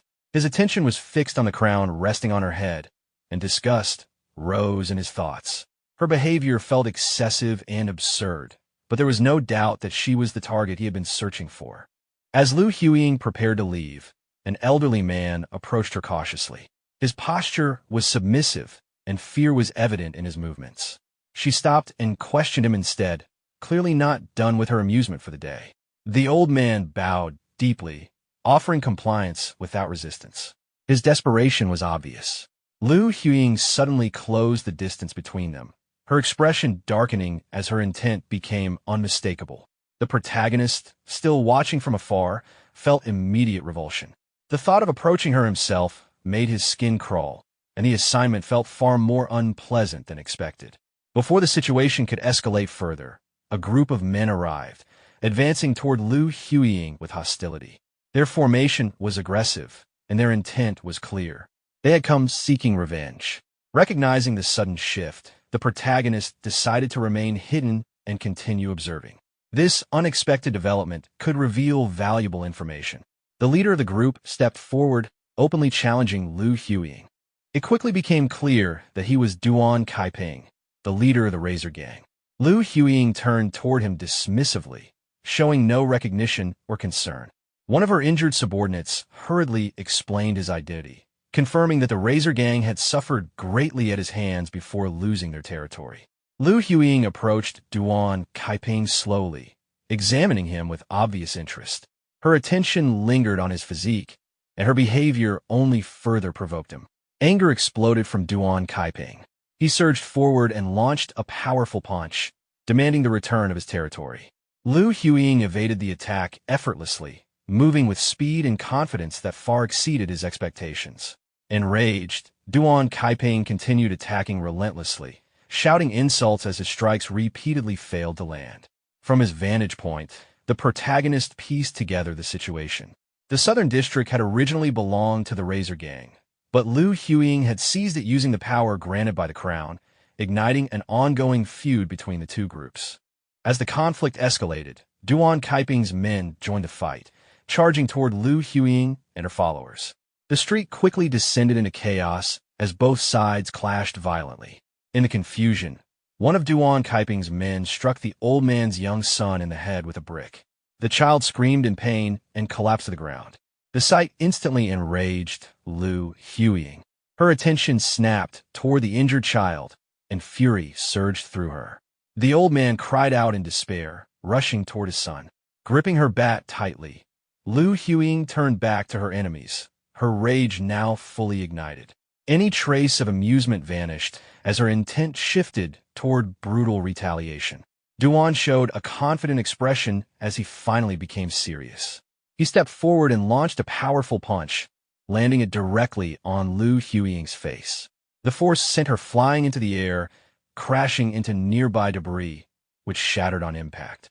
She recovered quickly, rising with a twisted smile, clearly intrigued by the exchange. She decided to engage him properly instead of treating the fight as entertainment. From a distance, the protagonist continued to observe in silence. Both fighters advanced toward each other again, their movements sharp and forceful. As they clashed repeatedly, the protagonist analyzed Duan Kaiping carefully.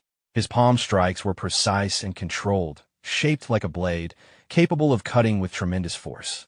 As the fight continued, both sides exchanged heavy blows. However, despite Duan's superior technique, Liu Huiying suffered only superficial injuries.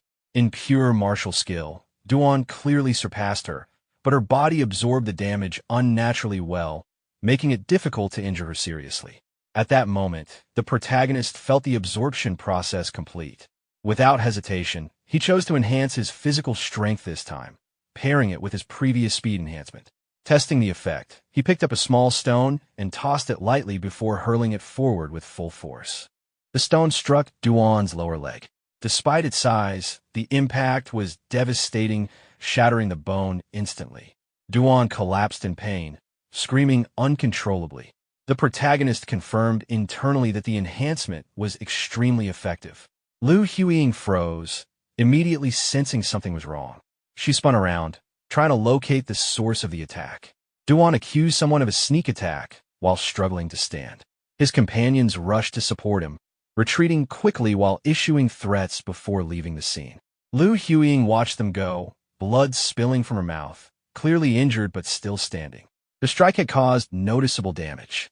At that moment, the protagonist stepped forward and entered the scene. Liu Huiying focused on him, questioning whether he was responsible. The protagonist admitted it calmly, standing with confidence.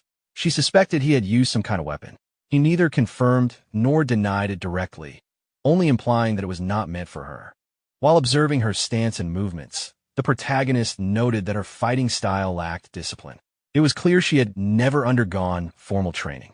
He clenched his fist and prepared himself, deciding to confront her directly rather than relying on external control methods unless absolutely necessary.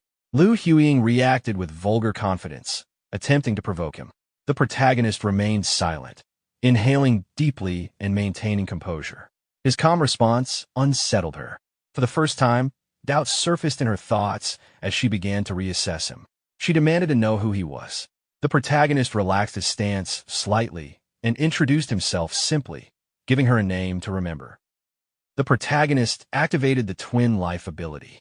In an instant, his body surged forward. Fueled by controlled rage, he charged straight at Liu Huiying. Before she could react, a powerful kick landed squarely on her abdomen, forcing blood out of her mouth. Without giving her time to recover, he followed up immediately with a heavy punch to her face. He continued pressing the attack, delivering multiple consecutive punches, each one landing cleanly and without hesitation. The final strike sent her flying backward. Her body crashed into the wall behind her, shattering it completely. Broken concrete and debris collapsed around her, burying her beneath the fragments. The protagonist shook his hand lightly, feeling the recoil from the impact. Even with reinforcement, her body was unnaturally solid. Nearby gang members froze in disbelief. The scene in front of them felt unreal. The wall itself had collapsed, and the person who had previously dominated the area was now buried beneath rubble. The fact that even Duan Kaiping had been suppressed by her made this outcome even harder for them to accept. Moments later, Liu Huiying forced her way out from under the debris. Her expression twisted with rage as she slammed her bat against the ground, directing her fury toward the protagonist. The protagonist observed her calmly, his expression steady. Internally, he recognized that this was the kind of battle he had been craving. Liu Huiying rushed forward again, swinging her bat as she charged. The protagonist avoided the attack effortlessly, stepping aside with precise movement. He grabbed her by the neck and drove his knee in her face while restraining her. Blood spilled again as the impact landed cleanly. Instead of collapsing, Liu Huiying began laughing uncontrollably. Her eyes glowed with madness as she clutched onto the protagonist, convinced he would not escape. Before she could act further, the protagonist raised his hand, focused his strength, and struck directly at her eye with his index finger. She convulsed violently from the pain, losing all composure. Standing before her, the protagonist reflected on his master's teaching. In real combat, morality did not matter. Victory alone determined who had the right to stand and speak. Weak points existed regardless of gender, and exploiting them was simply part of survival. He did not pause. A powerful kick landed once more on her abdomen, driving the air from her lungs. Immediately after, he clasped his hands together and delivered a decisive strike to her head. Her body collapsed face first onto the ground.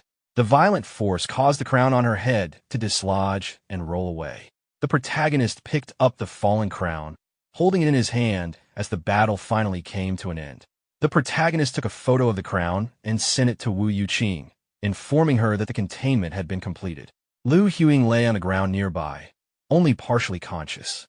The protagonist glanced at her briefly and thought that she should at least not die from suffocation.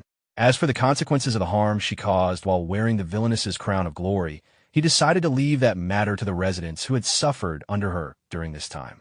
As the divinity absorption continued, the protagonist noticed that the progress seemed faster than before. This change caught his attention. At the same time, a new option appeared at the bottom of his awareness, making him instinctively focus on it. Before he could examine it further, a presence approached. A white-haired man dressed in a black suit appeared nearby, causing the protagonist to turn toward him in surprise.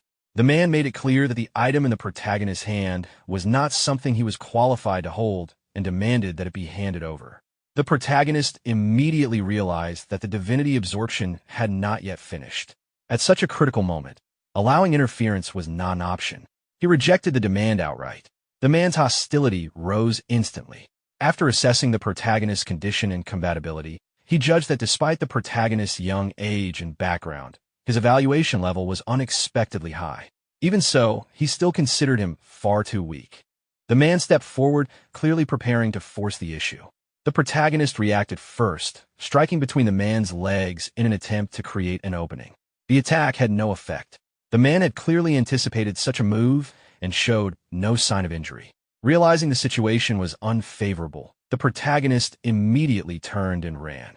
The white-haired man pursued him without hesitation, intent on killing him. While fleeing, the protagonist analyzed the situation. The man's body felt unnatural, almost as if it were composed of assembled mechanical parts. He suspected that this person might be a containment agent from another company. The pursuer quickly closed the distance and threw a punch. The protagonist narrowly avoided it and continued running, but it became clear that escape alone would not be enough. The gap between them was overwhelming, and the protagonist understood that prolonged engagement would only worsen his position. Before the absorption process could finish, the man suddenly appeared again, smashing through a wall and landing a direct punch. The protagonist tried to block it, but the force sent him flying backward. His body crashed through multiple walls before finally stopping, embedded deep into the last one. Pain spread through his body as he realized that no matter how he ran, he would eventually be caught. At that moment, the divinity extraction finally completed, unlocking a dormant ability that now met the conditions for activation. Without hesitation, the protagonist chose to activate it. The white-haired man advanced steadily through the broken walls, confident in his superiority and fully expecting the protagonist to surrender. Instead, the protagonist burst out from the shattered wall. In a sudden counterattack, he grabbed the man directly by the face, stopping his advance entirely. Still partially embedded in the wall, the protagonist realizes that the term recipient mentioned earlier was directed at him. After breaking free from his restraint with minimal effort, he steps out of the wall. The white-haired man, observing the protagonist's body and the strange black aura surrounding him, understands that he is facing someone known as a recipient and reacts with shock and fear. At that moment, the protagonist's body undergoes a transformation. Dark shadow, flames envelop him, and all of his injuries recover on their own. The ability responsible for this transformation enhances shadows into a tangible black flame, though its higher form remains locked due to insufficient requirements. The protagonist begins to question the meaning of recipient and why the white-haired man immediately associated the black flame with that title. Before he can think further, the white-haired man attempts to flee. As the man tries to escape, the shadow flames move on their own and begin pursuing him. The protagonist notices that the flames respond automatically to his intent, without any conscious control.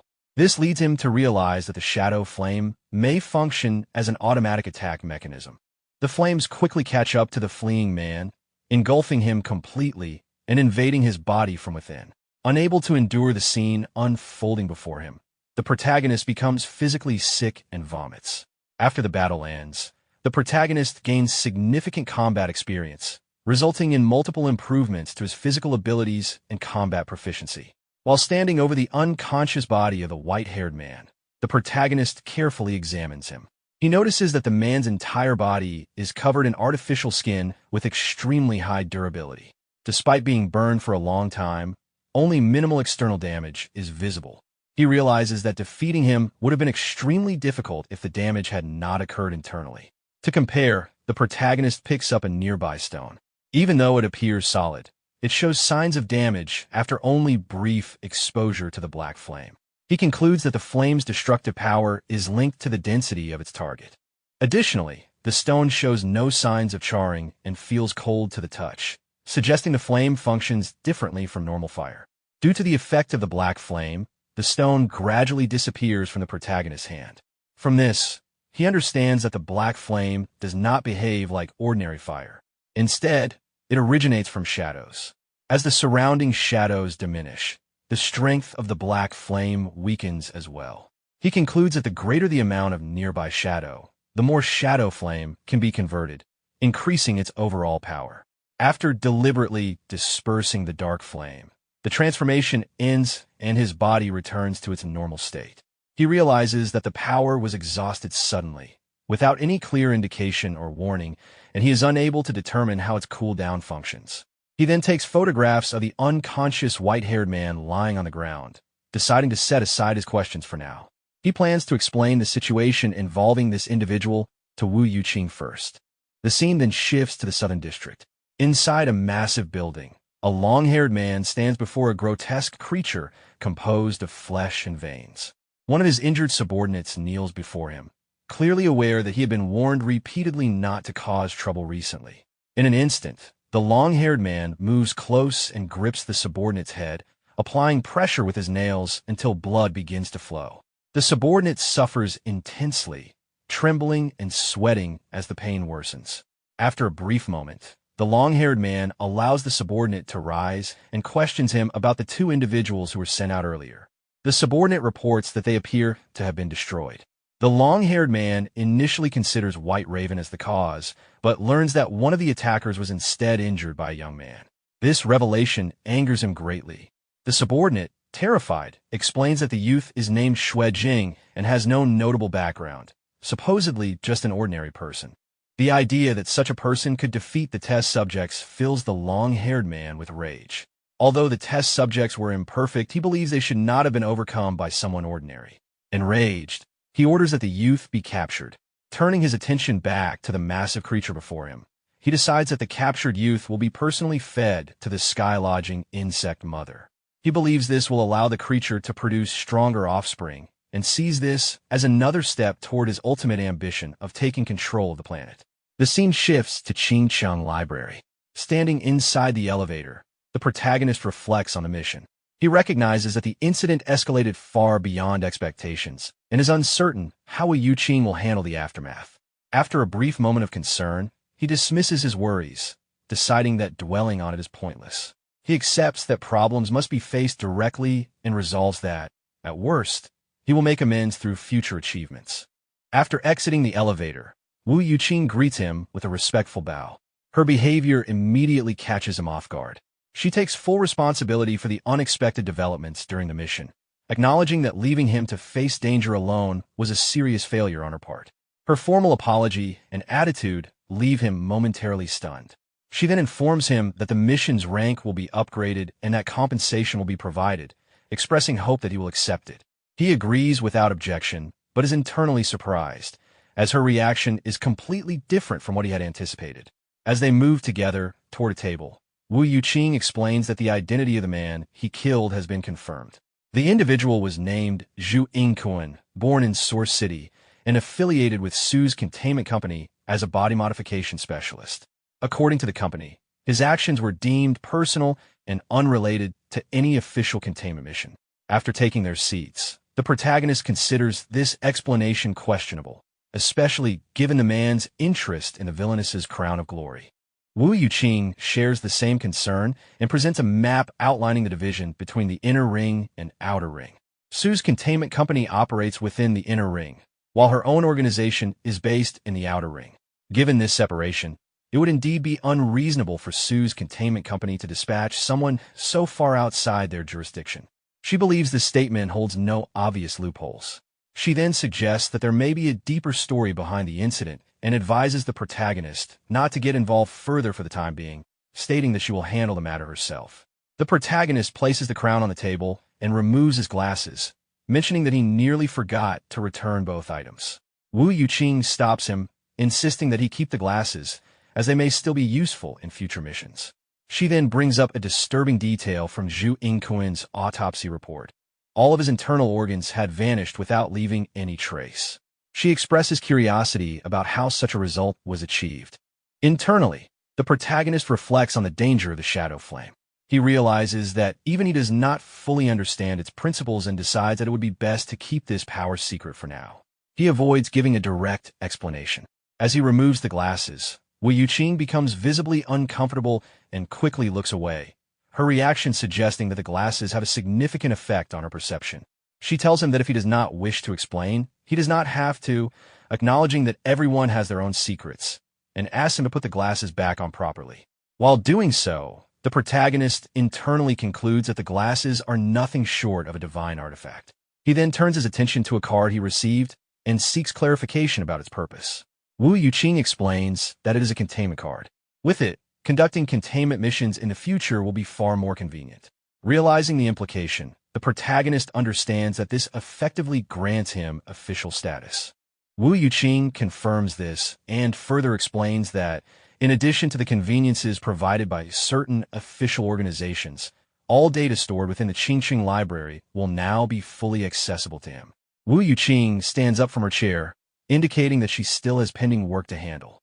She leaves the area, entrusting the protagonist to explore the library on his own at a relaxed pace. As she departs, the protagonist casually gestures in her direction in farewell. Once alone, excitement begins to surface in his thoughts. He realizes that this may be a rare opportunity to search for information related to the cattail ring. He heads toward the data storage center of the library. As he walks deeper inside, he observes the surroundings carefully and becomes aware that the space feels vast and independent, almost like a world isolated from the outside. He stops in front of a sealed container and notices its label, identifying it as God 018, known as Death Goddess's unreasonable favor. Curious, he reflects that this is a god relic he has never encountered before. He attempts to unlock it by scanning his containment card, but the container reacts by rejecting his access, indicating that his current authorization level is insufficient. He moves on to another container positioned behind it, labeled God 069, Cinderella Boy 1. Based on its higher number, he assumes it should be accessible to him. However, this container also denies his request, once again indicating insufficient permissions. He continues attempting to access multiple containers across different shelves. Each attempt ends the same way, with the system refusing him entry due to lack of clearance. After repeated failures, frustration builds within him. He questions why access is still restricted despite being told that the library's data would be completely open to him. He then considers the possibility that even the cattail ring might require special permissions. Deciding that speculation is pointless, he resolves to locate it first. Eventually, he comes across a container labeled God 1391, Cattail Ring. Feeling uncertain but hopeful, he brings his hands together instinctively before attempting access once more. This time, the container responds positively. The data associated with the cattail ring becomes available. A sense of relief and excitement washes over him as he realizes the access attempt succeeded. However, he is immediately informed that the relic carries a danger level classified as B, which does not align with the protagonist's current clearance as a C-class containment personnel. As a result, only the first 2 layers of information are made available. Following this restriction, the container's internal drawers automatically open. As he reviews the available information, confusion arises. Based on his understanding, the relic merely allows its user to transform into a harmless kitten.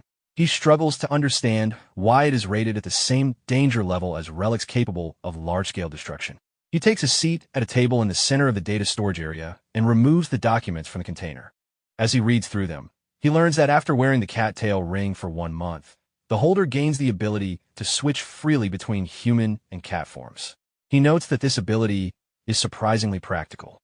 Continuing to read, he encounters a historical record stating that in a past era, A doctor reacted fanatically upon witnessing the cat-tail ring and subsequently founded what became known as the alien god cult. This term immediately raises questions in his mind. He continues reading, expecting further information related to this cult. The records explain that after the death of a god, the earth fractured, creating vast borderlands across the world. During exploration of these regions, humanity discovered tools capable of communicating with alien gods. Groups driven by ambition and a desire for power began worshipping these entities, forming organizations collectively referred to as alien god cults. Individuals who received power or gifts from these alien gods were labeled as recipients. At this point, a realization strikes him. He finally understands the meaning behind the term recipient, connecting it to earlier events. As he reads further, the historical account deepens.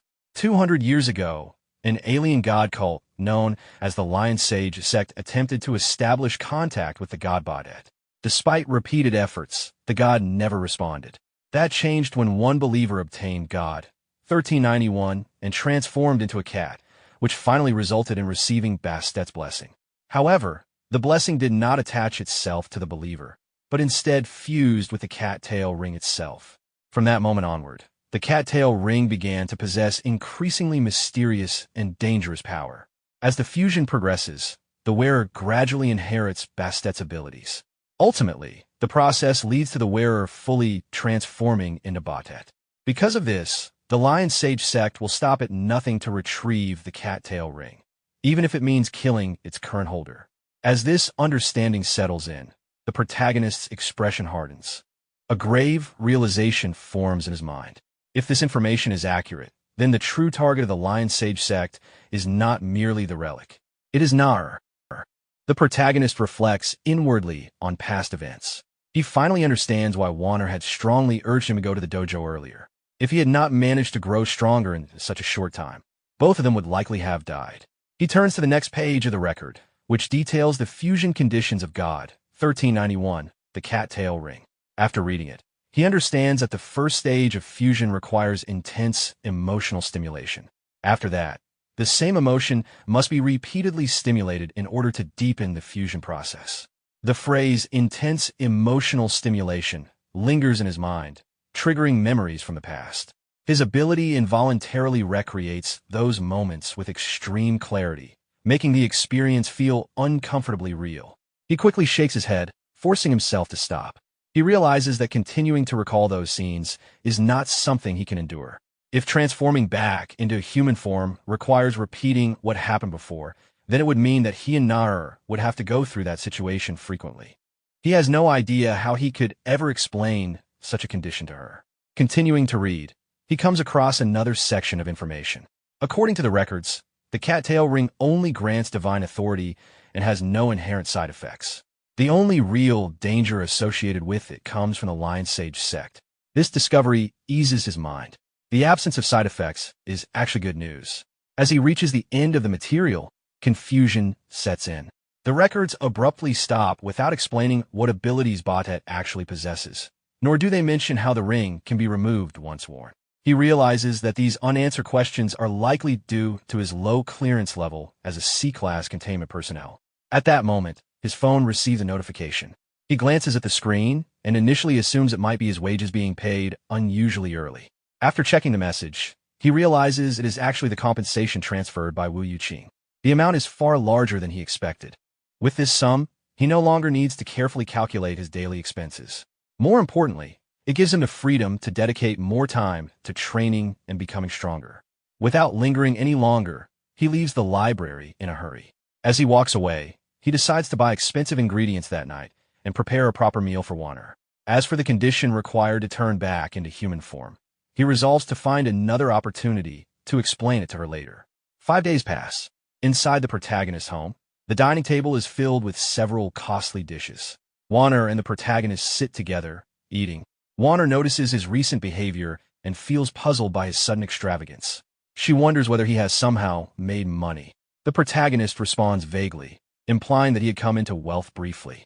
Her confusion deepens, prompting him to explain further. Over the past few days, he learned a technique called the Tremor Armor technique from his master.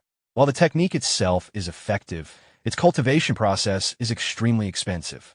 Each session requires medicinal supplements and a medicinal bath afterward. Practicing a single set costs 40,000, and he completed 5 sets in total. He did not expect 200,000 to be consumed so quickly. Warner quickly calculates the remaining amount and points out that there should still be over 30,000 left. She questions why only a small amount remains. While she acknowledges that his respect and generosity toward his master are admirable, she firmly warns him to be more careful with money. She reminds him that beyond potions, he will eventually need to purchase weapons and hidden tools.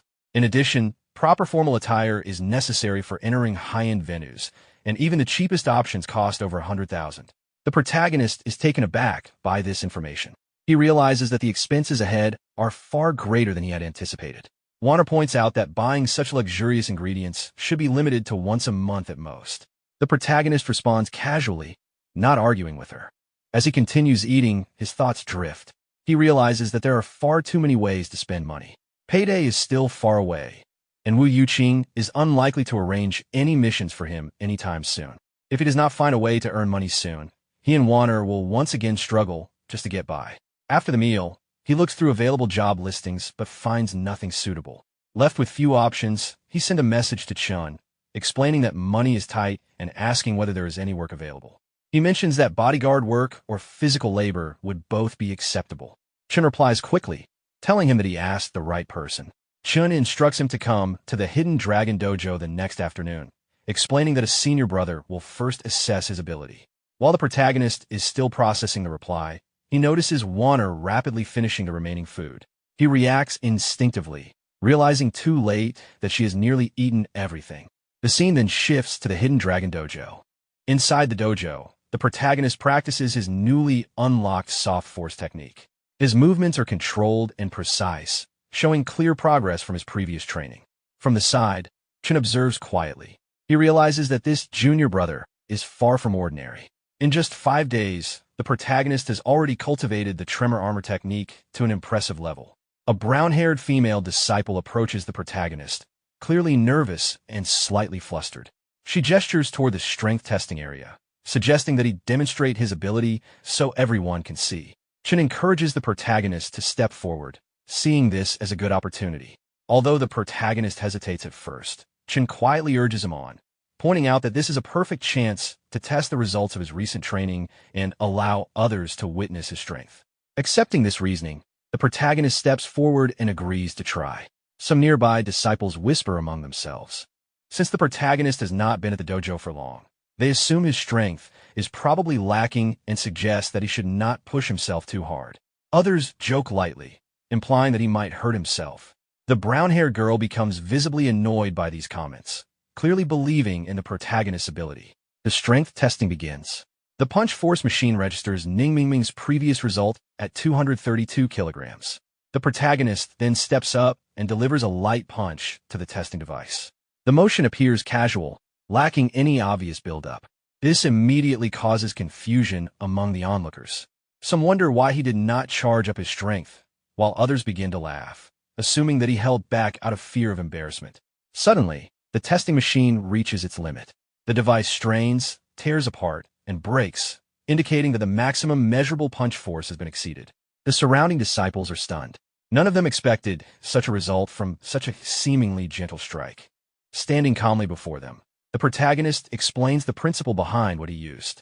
Rather than relying on brute strength, he applied soft force. He clarifies that stronger force does not always mean better results.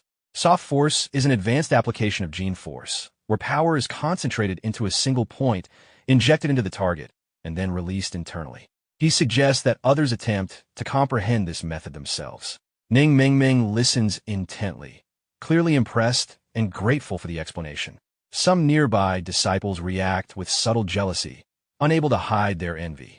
The protagonist then instructs a short-haired junior to retrieve a punch pad from the warehouse and place it on the force testing machine. Afterward, Chun approaches the protagonist and hands him a business card. Based on the skill he has just demonstrated, Chun feels confident in recommending him. He explains that a powerful individual is currently looking for a bodyguard. While the situation surrounding the job is somewhat complicated, the opportunity itself is genuine. The protagonist carefully examines the card. When he notices the compensation listed, his attention sharpens immediately. Without hesitation, driven by instinct and necessity, he expresses a strong desire to take the job. The scene then shifts to the Rueju Hotel. The protagonist steps out of a luxurious car and walks into the hotel. His presence immediately draws attention from the people inside. Based on his attire and bearing, several guests quietly observe him, trying to guess his identity. Some assume he is a martial artist rather than a wealthy second-generation heir attending the banquet, while others speculate that he must be part of the hired security, though his young age makes them doubtful. Hearing the surrounding whispers, the protagonist smiles inwardly. He recalls the words his senior sisters once told him, realizing that appearances truly do matter. His thoughts drift back to a past memory. At that time, one senior sister had questioned his choice of clothing, clearly surprised. The protagonist had replied that there was nothing wrong with them and that they were comfortable to wear. The senior sister, however, insisted that clothes shape how others perceive a person, warning him that dressing too cheaply would invite contempt. She then produced a red blazer she had prepared for him, proudly explaining that it was designed by a famous designer.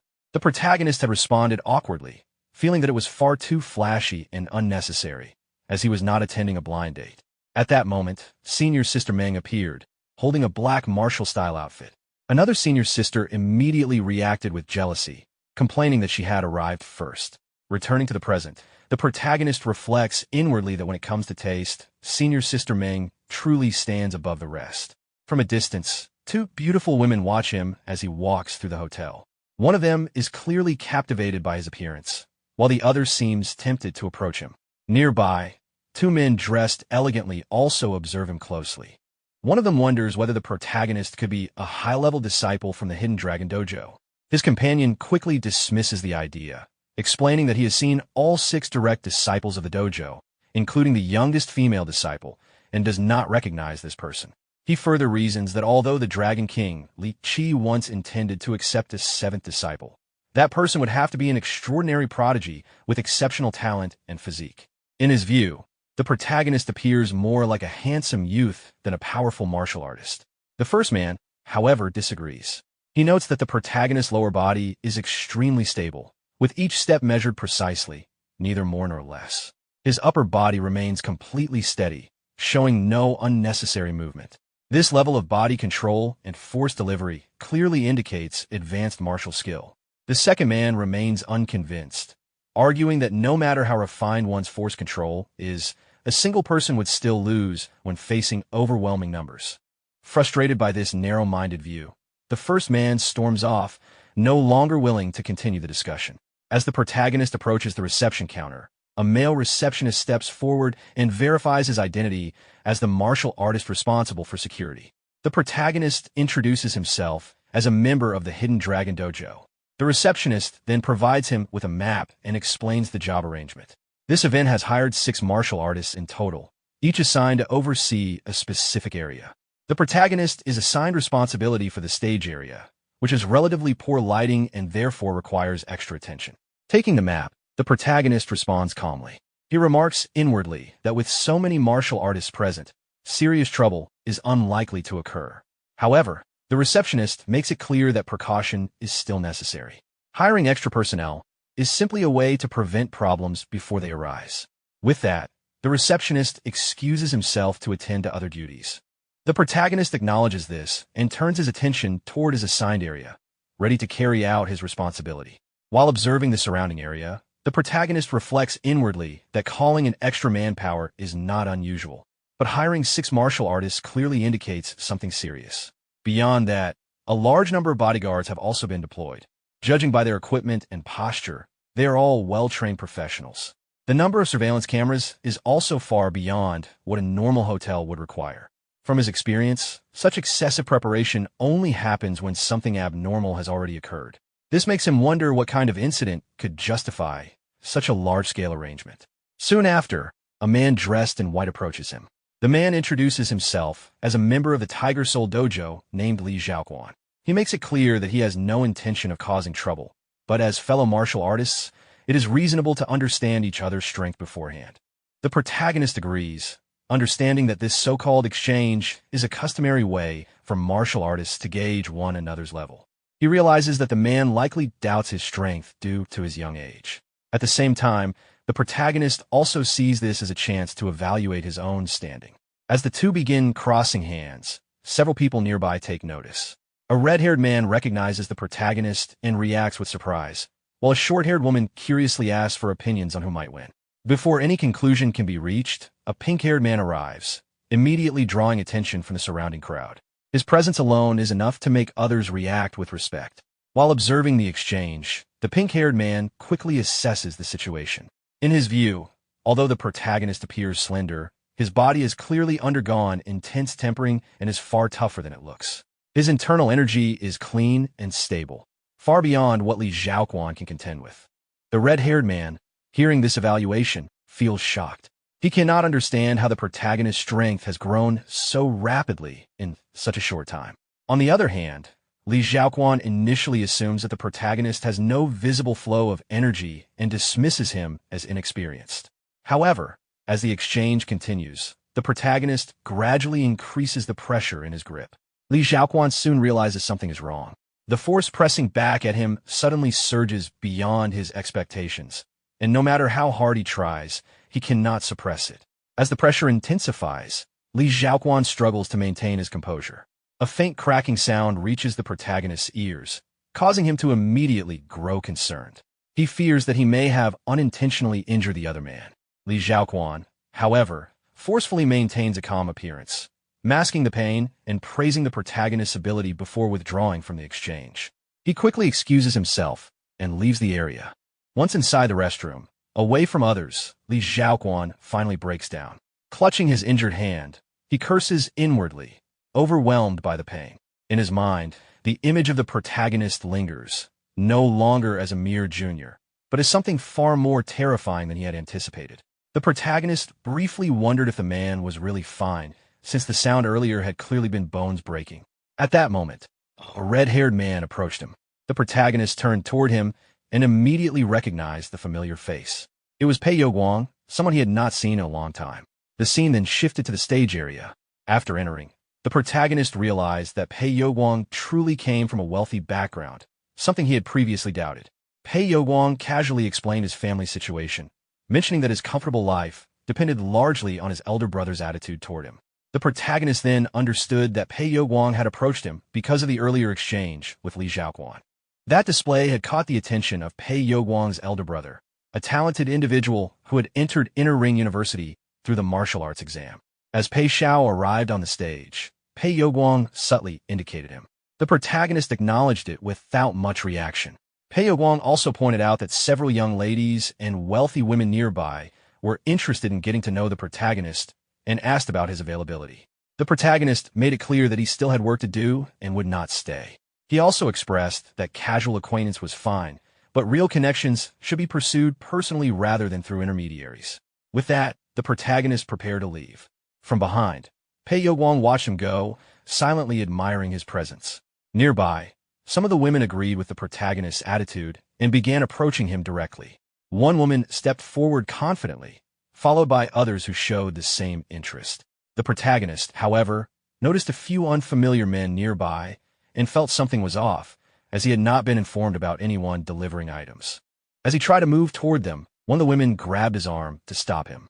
Feeling overwhelmed by the situation, the protagonist finally took out his phone, deciding to end the interaction quickly by exchanging contact information. The woman responded with a satisfied smile, and several people nearby followed along, showing the same interest. At the same time, the strange men the protagonist had noticed earlier revealed their purpose. One of them activated a detonator. As the device turned on, it began emitting light, and multiple laser-like beams spread out from it. The protagonist's phone suddenly malfunctioned. At first, he suspected a simple electrical issue, but after quickly observing his surroundings, he realized something was wrong. Moments later, the power in the entire area shut down. Confusion spread among the crowd as people attempted to use their phones for light, only to find that none of the devices were functioning. The protagonist calmly assessed the situation. His phone had been fully charged, yet it was unusable. In the darkness, not a single person was able to activate a phone or any electronic device. Combined with the complete loss of lighting, it became clear that all electrical equipment had failed at once. This strongly indicated the use of an electromagnetic pulse, a high-level method designed to disable electronic systems instantly. What puzzled him was the scale of such a method, which seemed excessive if the goal was merely to kill someone. Suddenly, the sound of shattering glass echoed through the building. Startled by the noise, a nearby woman panicked and clung to the protagonist. He immediately understood that a serious incident was unfolding. The scene then shifted to the banquet area. People reacted with confusion, speculating about the source of the noise while checking for others around them. Some began to notice that individuals who had been nearby moments earlier were now missing. Pei Youguang lit a lighter, providing the first visible source of light in the darkness. Pei Xiao quickly realized the danger and instructed everyone to stop moving and stay grouped together. Before order could be restored, a sudden sound came from nearby. Panic spread as someone was attacked and killed instantly. The realization that blood was present pushed the crowd into chaos, and people began running blindly. Pei Xiao attempted to stop them, but an attacker suddenly struck at him. He managed to dodge, though he was slightly injured. Another attack followed, which he countered, knocking the attacker to the ground. However, before he could recover fully, an even stronger strike was launched toward him. Pei Youguang reacted in time, pushing Pei Xiao out of the way and saving him. The attack instead hit a nearby person, killing him instantly. In the dim light, they finally saw the attacker clearly. It was a creature resembling a giant grasshopper. Both brothers panicked as the creature prepared to strike again. With no clear path of escape left, the situation seemed desperate.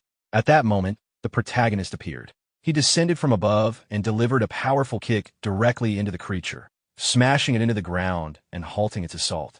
He then looked at the creature, trying to understand exactly what it was. The force of the protagonist's kick drove the insect-like creature straight into the wall behind it, embedding its body deep into the surface. As he observed the creature, the protagonist realized it was the same type of enemy he had encountered before. The ease with which he had sent it flying confirmed that his recent training had not been wasted, as such an outcome would have been impossible in the past. The people nearby reacted in shock, amazed that the monster had been sent crashing into the wall with what appeared to be a casual kick. Others quickly noticed the absence of the bodyguard experts from the various dojos and realized they had already fled long ago. Pei Youguang expressed his gratitude to the protagonist for saving both him and his older brother. However, the protagonist immediately warned everyone not to approach, as the creature had not yet been killed. As expected, the creature soon broke free from the wall and launched another attack. While evading its assault, the protagonist assessed the situation. The creature's vitality was far greater than before, suggesting that it had evolved. He decided to test its limits, knowing that if he could not overpower it, retreating would be the wiser option. There was no reason to risk his life for such a small reward. Gathering strength, he concentrated power into his elbow and struck the creature directly. The impact sent it skidding violently across the floor, accompanied by the sound of bones crushing. The protagonist pressed forward. At that moment, he realized that moving freely in the darkness was not a unique advantage possessed by the creature alone. After the earlier kick, his vision had suddenly become clear despite the lack of light. The skill he was using had unexpectedly granted him night vision, a detail that had not been clearly mentioned before. He continued to strike the creature repeatedly, maintaining complete control of the engagement. From the side, Li Xiaoquan noticed that the protagonist was able to hold his own against the monster. Pei Xiao, however, observed more closely and realized that despite his precise dodges, the protagonist had not retreated even a single step. He understood that the protagonist was deliberately holding his ground to protect everyone else. Li Xiaoquan then urged the others to leave, knowing their presence would only distract him. The group agreed, deciding to escape and seek help instead. Once everyone had finally evacuated, the protagonist felt a sense of relief. With no one left to protect, he could finally fight without restraint. Turning his attention fully to the creature, he prepared himself for the next exchange. The creature rushed toward him once again. The protagonist narrowly avoided the attack and immediately noticed something was different.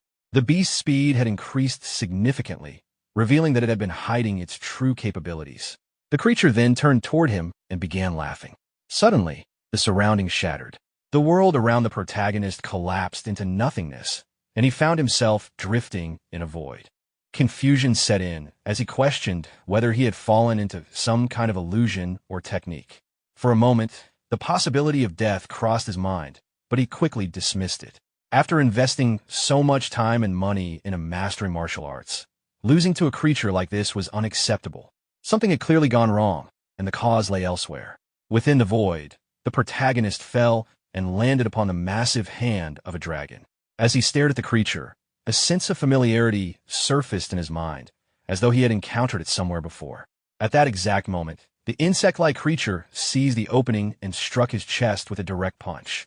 However, before the impact could fully take effect, a golden and blue aura surged outward, enveloping the protagonist's body. His chest began to glow, followed by his eyes, as a powerful force awakened within him. He stabilized his stance, preparing for battle, and retaliated immediately. His counterattack was decisive.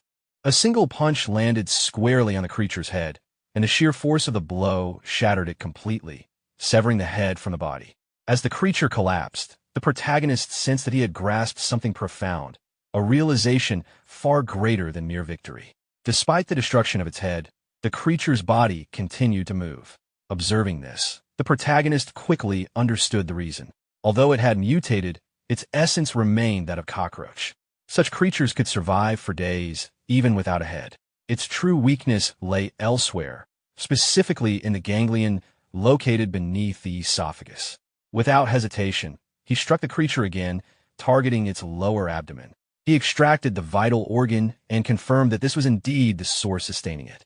Even among ordinary cockroaches, such a ganglion would never reach this size, further proving how unnatural the creature was. As the threat was finally neutralized, the people who had been hiding beneath tables slowly emerged. Realization spread through the crowd that the monster had been killed. Shock, relief, and excitement followed as many began to recognize the protagonist's overwhelming strength and speculate about his background, with some even expressing interest in supporting him financially. Nearby, Li Xiaoquan was approached by others who openly expressed admiration for his courage in having confronted someone of such caliber earlier. Though outwardly composed, he was drenched in sweat. Internally, he realized that during their earlier exchange, the protagonist had not even used a fraction of his true strength. The fact that he had shown restraint instead of crippling him filled Li Xiaoquan with both gratitude and fear. Sensing that the situation was far from over, the protagonist urged everyone to take advantage of the moment and evacuate immediately. He felt strongly that the incident was far more complex than it appeared on the surface. Someone noticed that the protagonist had been injured, causing concern to spread once again. Shortly after, the host of the banquet approached him and identified himself, seeking clarification about whether the incident had truly been accidental. After receiving the host's information, the protagonist explained his conclusion. The blackout was not natural, but the result of an electromagnetic pulse, almost certainly man-made. The creature itself had likely been deliberately released inside the venue. Taken together, the objective was clear: a coordinated attempt to kill everyone present. The host reacted with visible anger and resolved to have the matter thoroughly investigated. However, the protagonist remained skeptical. The excessive number of surveillance cameras and hired martial artists indicated that danger had been anticipated in advance. Insisting on holding the banquet under such conditions only raised further suspicion. Given that the attendees were all influential individuals, the motive behind targeting them became even more troubling. In his assessment, the host was concealing more than he revealed. Despite the monster's death, the protagonist emphasized that the danger had not yet passed. He instructed everyone to leave in an orderly manner, move carefully, and use any available light sources to guide their way. Before departing, the host attempted to probe further by questioning the nature of the creature. The protagonist deflected the inquiry, maintaining his role as a bodyguard whose responsibility was limited to ensuring safety, not uncovering deeper truths. Internally, he recognized the attempt for what it was. Someone was already testing him. The deeper he looked, the clearer it became that the situation was far more dangerous and complicated than he had initially assumed. After reaching the lounge area, the protagonist sat quietly on a chair. Panic spread among the survivors as several people hurried to contact their families, desperate to leave the hotel and unwilling to ever return. While resting, the protagonist assessed the situation inwardly and felt that the gains from this incident were far from insignificant. At that moment, the system interface appeared. The intense deathmatch had greatly stimulated his potential, granting a massive increase in fitness, health preservation, running, combat fighting, accuracy, charm technique, and visualization experience. Through the life-and-death struggle, He gained deep insights into combat, long-distance raids, and killing intent, successfully learning a new killing-type movement technique. He also visualized the scene of a true dragon sweeping across the sea of clouds, leading to multiple level promotions across his attributes. After processing the information, the protagonist realized that several experience gains had reached 4-digit values and that the specialization requirements had been fulfilled. Almost immediately, his body began to recover on its own. Upon checking himself, he discovered that all injuries had completely healed, as if his status had been fully restored after leveling up. The system interface appeared again, informing him that the conditions had been met to convert basic force delivery into special force delivery through specialization. Confusion surfaced as he considered whether this was related to his comprehension of the cloud ceiling tale, and whether the special force delivery was tied to the hidden dragon martial arts. Concluding that special force delivery was unquestionably superior, he made the choice without hesitation. The system confirmed the successful specialization. His force delivery level increased significantly, with a large amount of accumulated experience converted into hidden dragon force. A powerful sensation surged through his body. It felt as though long-rusted pathways had been lubricated, allowing gene force to flow with unprecedented smoothness.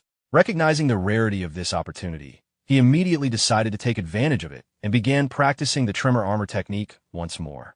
Not long after, the medical team arrived to treat the injured.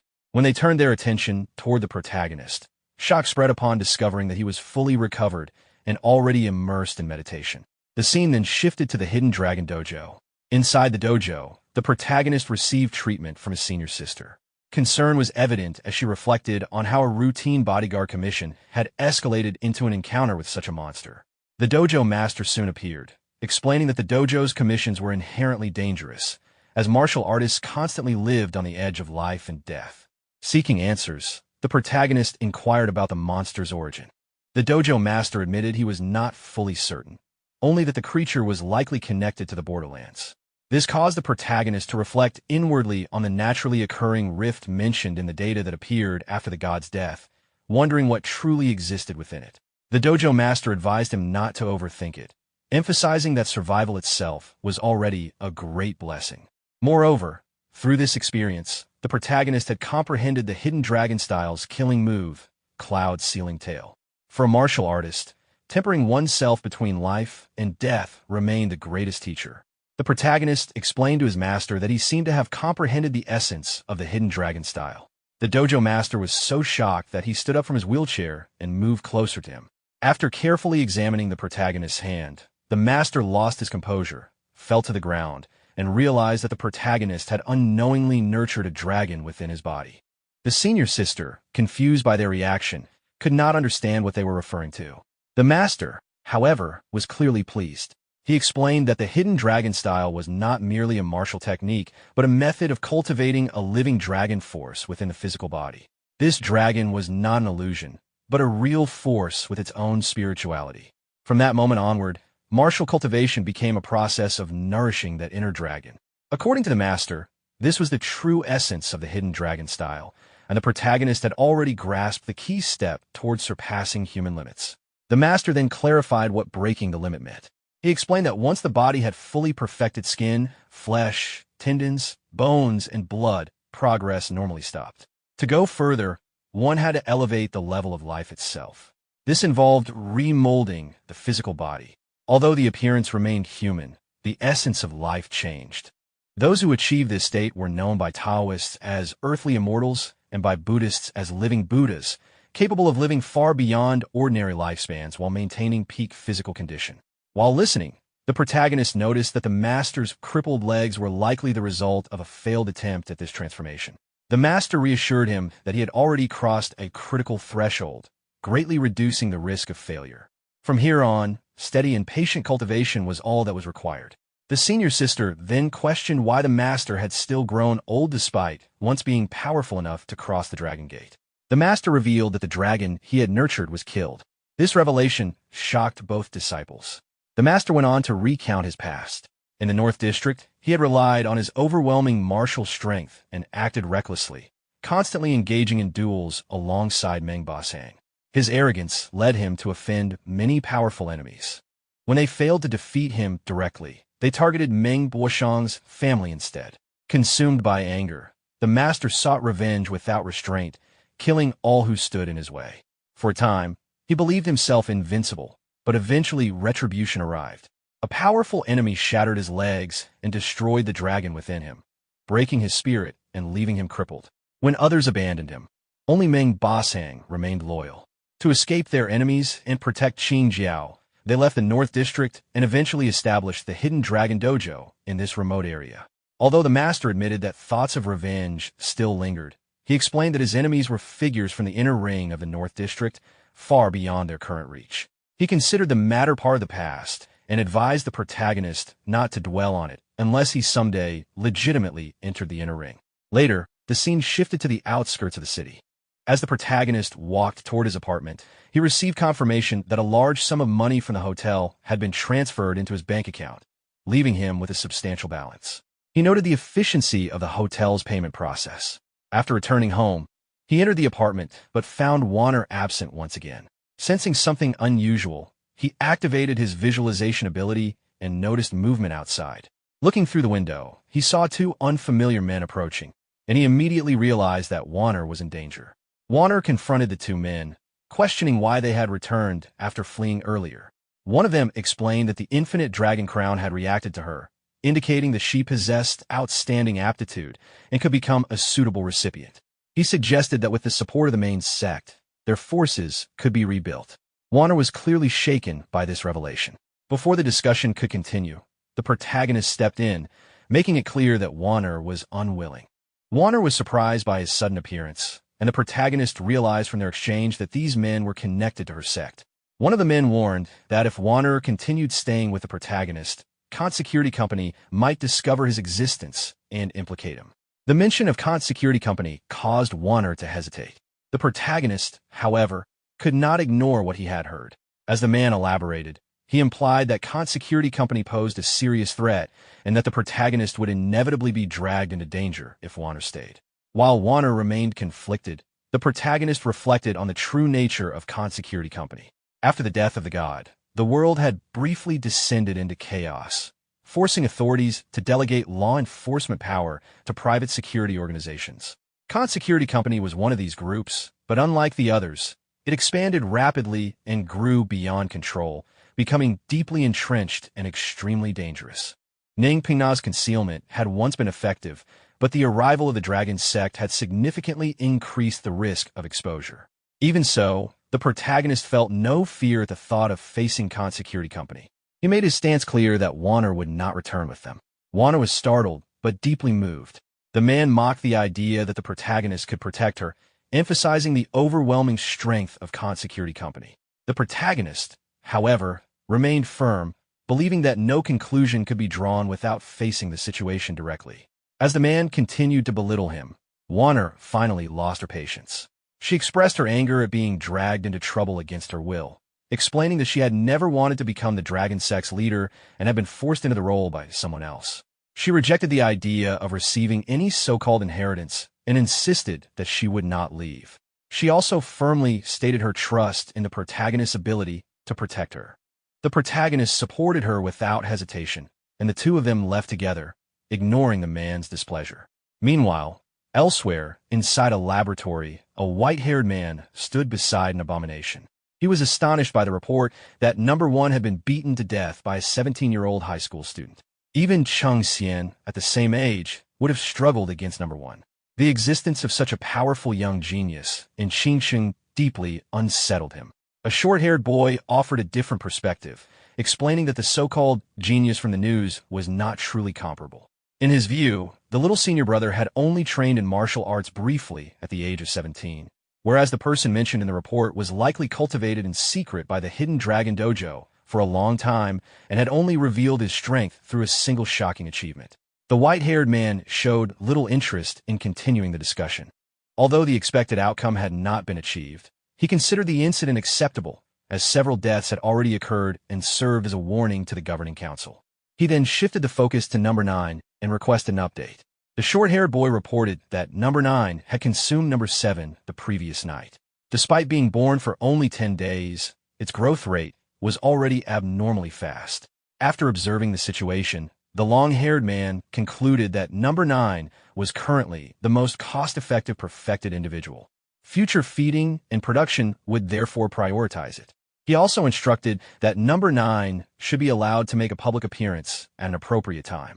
Since the high school student mentioned in the news attended Qingcheng Affiliated High School, the best school in the city, any incident involving that location would likely increase public support for the proposed bill. The short-haired boy acknowledged the order respectfully. The scene then shifted to the Hidden Dragon Dojo. While practicing, the protagonist focused entirely on cultivation and self-improvement, believing that growing stronger was the only way to resolve all future problems, whether by solving the issues themselves or eliminating those who caused them. As his training continued, the protagonist gained a deeper understanding of one of the Hidden Dragon style's core techniques, a powerful move designed to penetrate defenses by driving gene force directly into an opponent's body. Recognizing its destructive potential, he resolved to master it thoroughly. Not long after, Chen arrived excitedly and informed him of unexpected news. The monster incident at Ruizhu Hotel had drawn attention, and the wealthy individuals who had been saved expressed their gratitude through massive donations to the Hidden Dragon Dojo. These funds were designated entirely as the protagonist's remuneration, amounting to 22 million. The sheer scale of the sum surprised him, though he acknowledged that the wealthy knew how to handle such matters. Chun then handed him a cultivation guide prepared by the master, explaining that with such resources, he could no longer afford to train frugally. Upon reviewing the plan, the protagonist initially felt confident, but as he read through the detailed expenses, various rare pills, medicinal baths, specialized massages, and high-pressure cultivation chambers, his confidence quickly faded. The realization set in that the entire fortune would soon be consumed by cultivation costs. He could only sigh at the truth that martial arts cultivation was an endeavor where wealth vanished as quickly as it was gained. Chun then showed him another piece of news. Information about the monster incident had been leaked to the media, and the protagonist had already been labeled a hero of Qingcheng. At that moment, Chun received a call from an unknown number. Not recognizing it, the protagonist answered instead. The instant he heard the voice on the other end, his expression changed in shock. While on the call, the protagonist's teacher scolded him harshly for being absent from class for an extended period, accusing him of skipping school under the excuse of part-time work. The teacher made it clear that becoming a local hero did not exempt him from attending classes. The protagonist hurriedly explained that his family had recently encountered some trouble. The teacher then brought up the upcoming school sports meet and strongly implied that the protagonist will be signed up for multiple track events, listing several distances in succession. From this, the protagonist realized that the real intention was to have him bring honor to the class through competition. At that moment, the senior sister appeared nearby and gestured to him. Using the interruption as an excuse, the protagonist ended the call, while the teacher warned him not to miss the event when the time came. Turning his attention to the senior sister, he asked what she needed. She informed him that there was a request made specifically for him, emphasizing that the reward was extremely generous. Curious, he asked for details and learned that the request involved a sparring session. The client was also a martial artist who had grown interested after seeing the recent news and wanted to test his skills. The offered reward was 500,000, a sum that genuinely surprised the protagonist. The scene then shifted to the Inner Ring's North District. This area was known as the residence of high-ranking government officials and was often referred to as the Northern Wealth. It was said that a random individual there could earn in minutes what an outer ring household made in an entire year. As the protagonist arrived in the district by car, he could not help but feel overwhelmed. Upon reaching the destination, the driver informed him that they had arrived.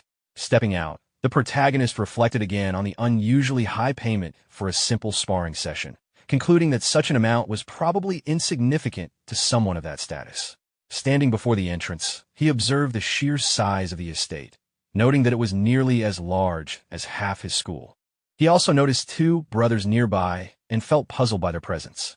When he approached them, it became clear that neither of them had personally submitted the request to the dojo.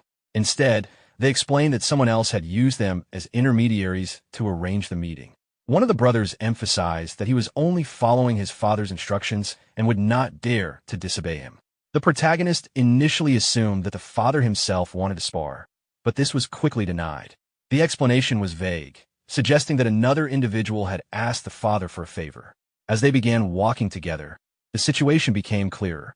The person behind the request came from an official organization, though the exact affiliation was unknown. The brother's father had stressed that this person's requirements must be met as thoroughly as possible. During a dinner the previous night, he had instructed them to arrange a meeting with the protagonist, which led to the current situation. Pei Xiao questioned whether the protagonist truly had no idea who was behind the meeting. The protagonist made it clear that he had no clues at all, though inwardly he wondered if the matter was connected to Kant's security company. As Pei Xiao opened the door, he warned the protagonist not to lower his guard. Even though the protagonist was strong, the person inside might be stronger than anyone he had encountered before. Inside the room, a well-built man sat calmly on a chair. His presence alone made it clear that he was no ordinary individual. The protagonist greeted him politely, but while observing him closely, he noticed scars on the webbing between his thumb and forefinger, along with a bullet wound on his shoulder. These were not injuries an ordinary person would have. The man resembled someone accustomed to military life and real combat. Without wasting time, the man moved directly toward confrontation. The protagonist immediately took a fighting stance, suspecting that if this person truly came from that security company, the encounter could not be taken lightly. When their punches collided, a shockwave spread throughout the room, cracking the ground beneath them. Mandrill initially assumed the protagonist's hand would be severely damaged, but to his confusion, the protagonist showed no signs of injury and instead counterattacked immediately. A powerful strike landed on Mandrill's back, sending him flying and embedding him halfway into the ground. Both Pei brothers were stunned. One realized that if he had taken Mandrill's punch directly, his entire hand would have been destroyed, yet the protagonist remained unharmed and even managed to counter.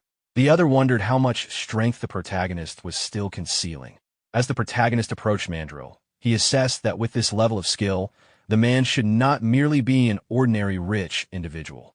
Mandrill soon freed himself from the ground, appearing exhilarated rather than injured, urging the fight to continue. The protagonist found it strange. An attack capable of blowing apart a cockroach monster had failed to deal effective damage. The sensation reminded him of a previous encounter with Tu Inkuan, making him suspect something unusual. When he questioned Mandrill's nature, it was revealed that Mandrill possessed a military-grade xenograft. Beneath his skin was a B1 protective membrane, an entry-level military enhancement designed to absorb shock, particularly effective against internal martial force. It explained why the earlier strike had little effect. Mandrill attempted to entice the protagonist with the idea of installing a similar enhancement, but the protagonist showed no interest. Mandrill expressed disdain toward martial artists who refused such modifications, claiming they failed to accept the changing times. Advancing once more, Mandrill demonstrated another modification. By clapping his hands, he released a powerful ultrasonic wave that caused intense dizziness. The protagonist was forced to cover his ears as the sound assaulted him. Mandrill explained that the closer the target, the stronger the effect, rendering evasion meaningless. Confident in his advantage, Mandrill pressed forward. However, just as he closed in, the protagonist stopped him with a single palm, bringing the advance to a halt and leaving Mandrill completely stunned. The protagonist applied slight pressure and lifted Mandrill into the air before tossing him aside. By directing gene force past the skin and protective membrane, he sent the force directly into Mandrill's body. Unable to resist, Mandrill crashed to the ground. The protagonist observed that knocking someone unconscious did not require excessive strength. A precise and controlled strike was sufficient. Mandrill soon lost consciousness. A faint sound came from Mandrill's body, indicating that his consciousness had been cut off and confirming that he was no match. From this, the protagonist realized that a communicator had been implanted inside Mandrill's body. He questioned the identity and intentions of the people behind this encounter. The communicator responded that someone would arrive shortly. The protagonist urged them to be quick, noting that he did not have much time. Soon after, Pei Yowang arrived with his brother. They speculated that this might be some kind of test conducted by a mysterious organization and wondered what such people wanted with the protagonist. The protagonist dismissed the idea, though he acknowledged that it did resemble such a situation. Mandrill's body suddenly began to tremble. The protagonist prompted him to get up if he was conscious. Mandrill soon regained awareness, clearly injured, and wondered how his previous technique had been countered. The protagonist assessed that the technique relied on sonic waves affecting the brain and that neutralizing it only required applying a stronger opposing force. Mandrill realized that the protagonist had not yet used his full strength. He instructed the Pei brothers to leave the area, and they complied. Once alone, Mandrill revealed that he was indeed affiliated with an official organization and that his purpose was to recruit the protagonist. The protagonist rejected the offer outright, expressing dissatisfaction with the organization's methods and stating that even a proper invitation would not have changed his decision. Inwardly, he reflected that he was content with his current life, practicing martial arts peacefully, living steadily, and occasionally taking on containment tasks suited him well. Mandrill attempted to persuade him further, admitting that his methods were somewhat unrestrained. He emphasized the benefits of joining, pointing out that advanced protective membranes like his own were impossible to obtain through ordinary means and would be provided freely upon joining. The protagonist remained unconvinced, noting that Mandrill had still been injured despite those enhancements. Mandrill acknowledged the protagonist's talent, but warned that the human body had limits and that eventually, the inability to advance further would become unbearable. The protagonist smiled and calmly refused the offer. He believed it was more interesting to rely on an unmodified body rather than artificial enhancements when facing modified humans. Mandrill grew irritated by the refusal, but his communicator abruptly interrupted him, criticizing his poor recruitment skills. Mandrill realized that the voice belonged to his captain and instinctively looked up. Both he and the protagonist raised their heads as a figure descended directly from the sky. As the figure came into view, the protagonist recognized the falling silhouette as Voidblade. A white-haired woman landed in front of them. She revealed her identity as the captain of White Raven Squad 838 and indicated that Mandrill was a member of her squad. The protagonist quietly recalled that this same person had previously introduced him to Wu Yuqing and questioned why she was attempting to recruit him again. Internally, he sensed that this time the approach was driven by higher authority rather than personal initiative. Aside from recruitment, she had another purpose for appearing. She brought up the monster the protagonist had killed several days earlier and questioned whether he knew its true origin. The protagonist identified it as a Borderlands creature, but she clarified that this was only partially correct. She explained that the creature did possess the defining characteristics of Borderlands organisms, including a core that served as its power source. Such cores were not always located in the heart and could exist in various parts of the body. As long as the core remained intact, the creature could revive repeatedly. The protagonist realized that he had unknowingly destroyed the core during the fight, which explained the outcome. When he asked why she claimed it was not entirely a Borderlands creature, she identified it as a sky-lodging insect mother originating from Borderlands F-056, known as Carrion Lake. Its assessed danger level was extremely high. Noticing the protagonist's confusion, she proceeded to explain the danger level system using combat data gathered from Mandrill. Based on the evaluation, the protagonist's current danger level was far beyond that of an ordinary adult, while the sky-lodging insect mother, at peak condition, exceeded even that by a massive margin. She clarified that such a high rating represented an extreme scenario. In its unawakened state, the sky-lodging insect mother was far less threatening and primarily functioned as a reproductive organism. It possessed the ability to absorb genetic traits from consumed creatures and produce corresponding offspring, even combining multiple genetic sources into new species. About a month earlier, a smuggling group had captured one such organism from Carrion Lake and transported it out of the Borderlands. The official forces had pursued them into Qingqing's southern district, but eventually lost track of the trail. The recent incident involving the protagonist had finally provided a new lead. From this explanation, the protagonist understood that the cockroach-like monster he had killed was an offspring created by the sky-lodging insect mother. As the implications settled in, he connected the traits he had observed and realized that the creature had likely been formed through the fusion of a cockroach and a human. The leader pointed out that the cockroach man's strength had been steadily increasing. She believed the person controlling the sky-lodging insect mother was continuously enhancing it, and because the protagonist had repeatedly disrupted their plans, he had already become a target. The protagonist realized that the invitation to join was not meant as protection. The leader made it clear that her intention was recruitment.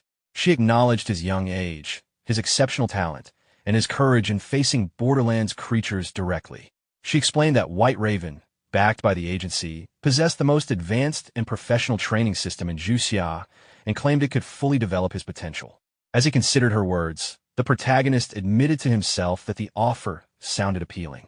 However, he also knew that a system that prioritized training above all else was something he had already possessed from the very beginning. Because of that, he chose to refuse. The leader accepted his decision calmly, and said she could understand his way of thinking. Instead, she used her authority as captain of Squad 838 to grant him the status of external personnel within White Raven. Under this arrangement, he would occasionally receive commissions when needed and obtain corresponding rewards. This condition felt unexpectedly lenient to the protagonist. He then shifted his focus to the agency itself and wondered whether it possessed any god relics. The leader confirmed that the agency housed a god relic research institute containing many such relics, and that with sufficient merit, obtaining one would not be difficult. After hearing this, the protagonist agreed. He admitted that he had admired White Raven for many years and that becoming external personnel aligned with his long-held goal. The cooperation between both sides was settled. Mandrill felt confused by the decision and questioned whether it was necessary, believing that a martial arts genius, while rare, was not truly uncommon. The leader disagreed, explaining that the protagonist was far from simple. She revealed that she had recently contacted the eldest miss of the Wu family again, and the importance Wu Yuqing placed on Xue Jing was far beyond normal expectations. Mandrill recognized Wu Yuqing as a natural recipient. The leader reminded him that Wu Yuqing had always sought a way to remove that status and believed only a god could oppose another god. Aside from god relics, Xue Jing was the only individual she truly cared about. Because of this, the leader believed he possessed a hidden quality they had yet to uncover, and securing him first was essential. The scene then shifted. While riding in his car, the protagonist reflected on Qingcheng, thinking that even its most prosperous areas could not compare to the North District. Shortly after, he received a message from Wu Yuqing asking him to meet her at the library. He responded that he was on his way and instructed the driver to head toward Qingcheng Library. The scene shifted again. Inside Qingcheng Library on the 7th floor, the protagonist entered and was directed to sit. He picked up a glass of water and drank quietly. With an awkward expression, the protagonist showed his dissatisfaction with the drink. Inwardly, he wondered how much Yuqing actually liked the sweet water kettle. Yuqing explained that the tea was brewed using water produced by his favorite god relic. The protagonist chose a can of Coke instead and opened it. After that, Yuqing brought up the matter of White Raven, assuming they had already contacted him. The protagonist confirmed that he had been invited but had refused. Yuqing agreed with his decision. When the protagonist questioned her reasoning, she explained the symbolism behind the name White Raven. While crows were often seen as ominous beings associated with death, the White Raven symbolized rebirth and mercy. However, this beautiful meaning concealed a harsh reality. The death rate of White Raven's operations was extremely high. Since the organization's establishment over 60 years ago, only 3 people had survived safely until retirement. The protagonist acknowledged the danger. Inwardly, he realized that he would need to be extremely cautious when dealing with White Raven-related work in the future, especially since the resurrection effect of twin life could only be triggered once within a short period. He then asked about the background of the agency. Yuqing explained that its full name was the Abnormal Disaster Emergency Management Special Agency. It was established after the start of the new era to handle various abnormal disasters. The organization operated independently from the 5 great agencies and was therefore referred to as the 6th agency. Its authority was so extensive that even extreme actions within Qingcheng would not result in arrest. The protagonist questioned whether such power worried the government. Yuqing explained that the agency was overseen by 13 high-level officials, most of whom resided in the Azure Court. In that sense, the 6th agency was equivalent to the nation itself. The protagonist realized that the background of the agency was far greater than he had imagined. Yuqing then stated that the main purpose of calling him here was simply to remind him about the White Raven matter, and that he was free to leave. The protagonist asked whether there were any missions or god relics for him to see, but received no such arrangements. When he confirmed there was truly nothing else, Yuqing suggested that he could help by sweeping the library if he had spare time. The protagonist immediately stood up to leave, stating that he still had other matters to attend to. At that moment, he received a call from his teacher. Realizing he had completely forgotten about it, he quickly answered and reassured his teacher that he would arrive soon. The scene then shifted to the South District. The white-haired man from the laboratory was sitting on the stairs of a building. Shortly after, a violet-haired boy appeared and reported that all test subjects had been transferred. The white-haired man remarked that White Raven's ability to track them was sharper than expected and asked about the situation on Kaiping's side. The boy reported that, following instructions, Number 9 had been taken to the Qingyu affiliate and that updates should arrive soon. The white-haired man explained that using number 9 to draw White Raven's attention was the only way to safely continue transferring the sky-lodging insect mother, as it was otherwise too large a target and easily exposed. The boy complained that Kant Company was providing no real assistance and that they were forced to rely solely on themselves. Angered, the white-haired man stated that large corporations only wanted to reap benefits without taking risks. If the plan failed, those companies would lose nothing, but that reality was precisely why they had taken on this task themselves. The boy then expressed concern about whether Kant would discard them once everything succeeded. The white-haired man revealed that he had already considered this long ago and had prepared a backup plan. If anything happened to them, Kant would not be able to escape consequences either. The scene shifted to the school playground. A strange man stood quietly, observing the surroundings. As he watched the boys and girls preparing for the sports events, he evaluated them with interest. In his mind, he regarded them as suitable offerings for the insect mother and considered capturing them to gain merit. Above the field, female students were spectating and cheering as they noticed Xue Jing. Their excitement quickly drew attention. The strange man followed their gaze and focused on the protagonist. He studied him carefully, surprised that such an ordinary-looking youth could defeat a test subject. Though skeptical, he remained confident that events would soon unfold in his favor. As the strange man left the area, a brown-haired boy noticed him and briefly wondered whether the cleaner was new, as his physical condition seemed unusually good. The race concluded, and Xue Jing secured first place. The atmosphere became lively as students reacted enthusiastically. The announcer declared the final rankings, placing Bo Tao second and Xiong Yong third.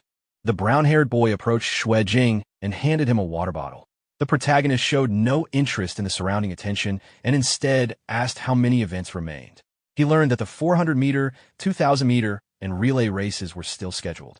The relay had also been arranged for him by the teacher, as it was another running event. As they spoke, the protagonist suddenly sensed something unusual. A faint sense of discomfort made him turn back instinctively. Activating his eye ability, he scanned the surroundings. What he detected immediately caused concern. He could not believe that such a creature would appear in this location. Inside the academic building, a cockroach-like humanoid monster began attacking people. Panic spread as students fled in fear. Realizing the severity of the danger, the protagonist instructed the brown-haired boy to contact the authorities immediately and report the appearance of a cockroach man inside the school. He then told him to run as far away as possible without looking back. The scene shifted to the entrance of the teaching building. Inside, body parts were scattered across the floor, evidence of the monster's attack. The cockroach man activated a scanning ability and examined a nearby girl, assessing her as fresh prey. The creature moved toward her as she stood frozen in fear. Before it could reach her, the protagonist arrived and positioned himself between the monster and the girl, blocking its advance. The girl felt immediate relief upon seeing Xue Jing. Without hesitation, he struck the monster with a powerful blow.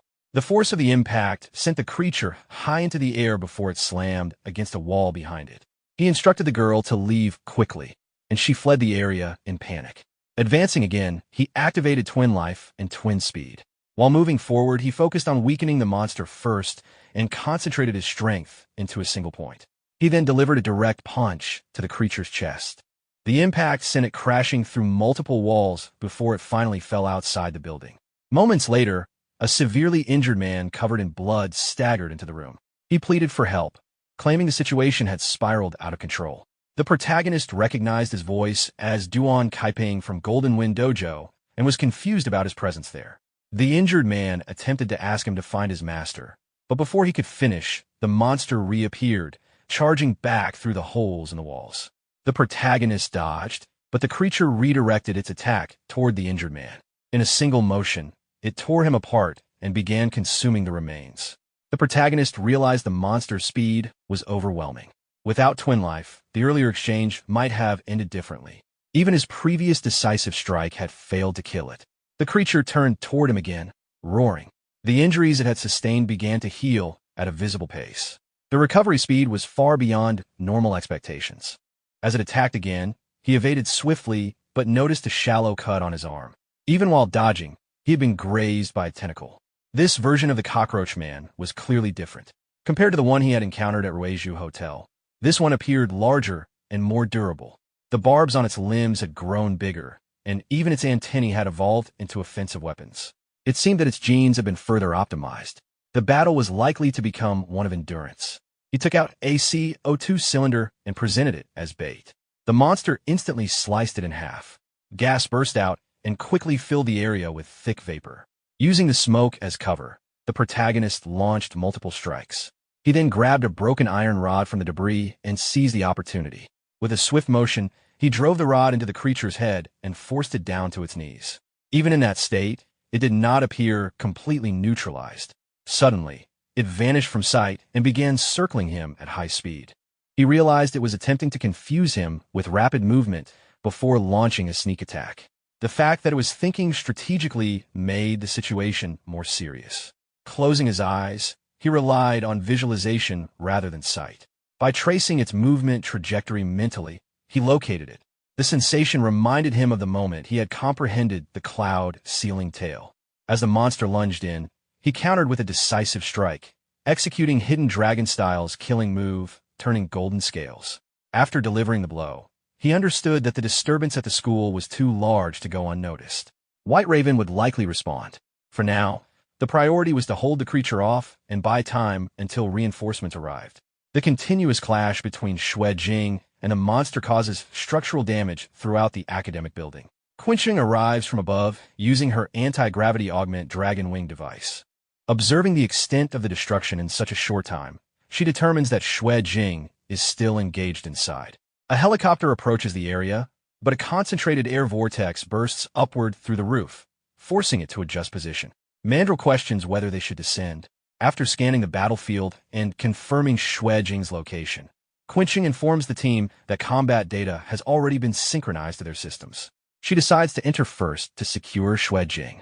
The remaining squad members are assigned to capture the sky-lodging insect mother's offspring alive. Quinchang descends into the damaged building. She assesses the residual airflow disturbance and considers that it may have been generated by the cockroach-type monster. Approaching Shui Jing, she places a hand on his shoulder. He reacts instinctively but stops upon recognizing her. His physical condition deteriorates from accumulated injuries and strain, and he collapses. Quinchang stabilizes him and administers a fast-acting painkiller. After taking it, he warns her about the monster's strength. She confirms that the full White Raven squad is present. 2 squad members land near the monster and begin coordinated engagement. Mandrill initiates frontal pressure while receiving tactical reminders from Quinchang regarding the creature's thrust patterns. The monster attempts a direct advance, but is intercepted. A black-haired squad member follows with a precision strike to disrupt its balance. Quinchang gains altitude and demonstrates proper attack positioning. She releases multiple knives from her belt, embedding them precisely into the monster's joint structures.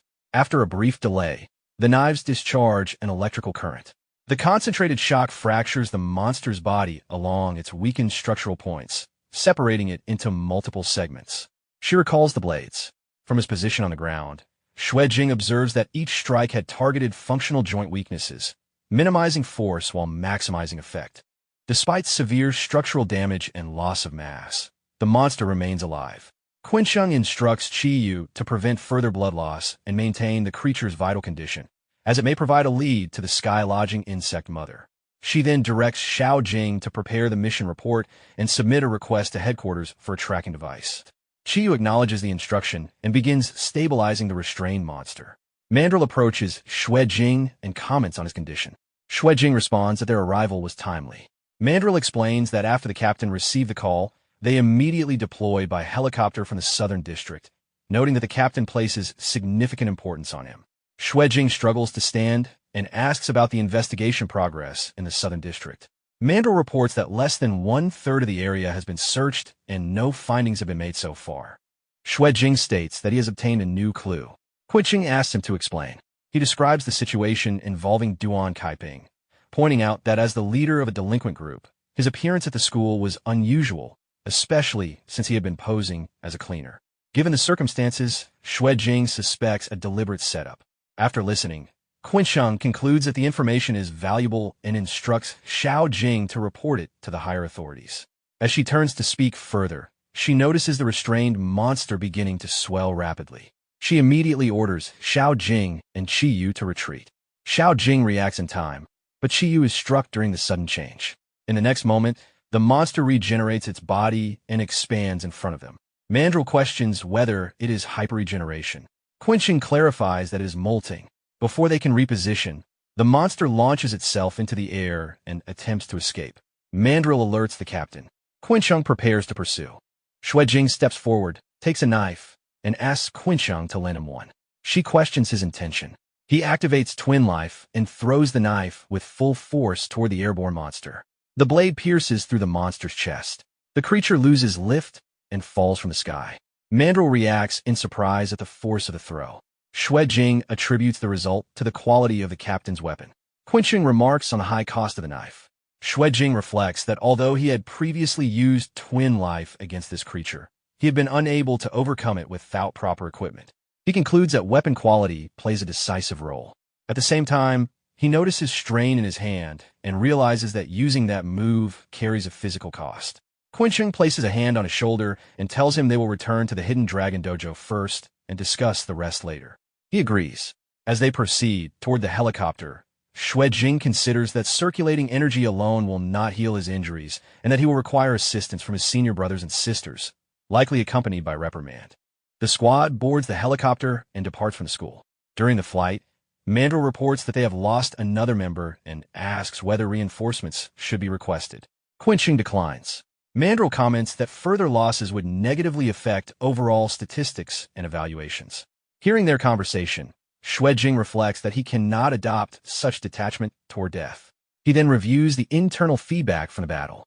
The system records significant growth across multiple attributes as a result of the death-level combat, including improvements in physical conditioning, aiming precision, internal force, and visualization. After processing the information, he feels satisfied despite the physical toll. As the helicopter moves steadily through the air, Xuejing reviews the changes in his abilities. His aiming has improved again. He wonders whether his vision has sharpened along with it. He looks out toward the distant roads and buildings below. Details that should be indistinct at that height now appear unusually clear. Vehicles, intersections, and even small movements on the streets are sharply defined in his sight. He realizes that his visual range has advanced beyond normal human limits. If combined with Hidden Dragon Force, accurately striking a target from a long distance may now be achievable. He considers that against monsters like the cockroach-type creature, maintaining distance would significantly increase his safety. Close combat would no longer be the only option. Quencheng turns to him and informs him that new investigation results have come in from the southern city. Survey instruments have detected that the pollution rate in that area has exceeded 10%. Xuejing asks what pollution rate means. Quencheng explains that it refers to the degree of overlap between their world and the other world. Using a simple comparison, she describes their current reality as one side and the other world as the other. When the two begin to intersect, pollution is generated. Minor overlap results in a low percentage, usually between 1 and 5%, causing only slight disturbances. However, when the overlap becomes more significant, the pollution rate can rise to 10 to 30%. At that level, environmental laws may begin to shift, and entities from the other world can manifest in reality. Xuejing asks whether this is how borderlands are formed. Quenching clarifies that borderlands occur when the pollution rate reaches 100%. At that stage, the area is neither fully reality nor fully otherworld. It is defined as a subworld. She concludes by warning him that an overlap event could occur in the southern city at any time and advises him not to approach the area casually. He acknowledges the warning. The scene shifts to the Hidden Dragon Dojo. Jia Shanin stands beside Xuejing holding a tube of medicinal ointment. She remarks that he returns injured every time and causes constant concern. She points out that even senior sister Meng is displeased. As she applies the medicine to his bruised arm, she warns him not to repeat such recklessness.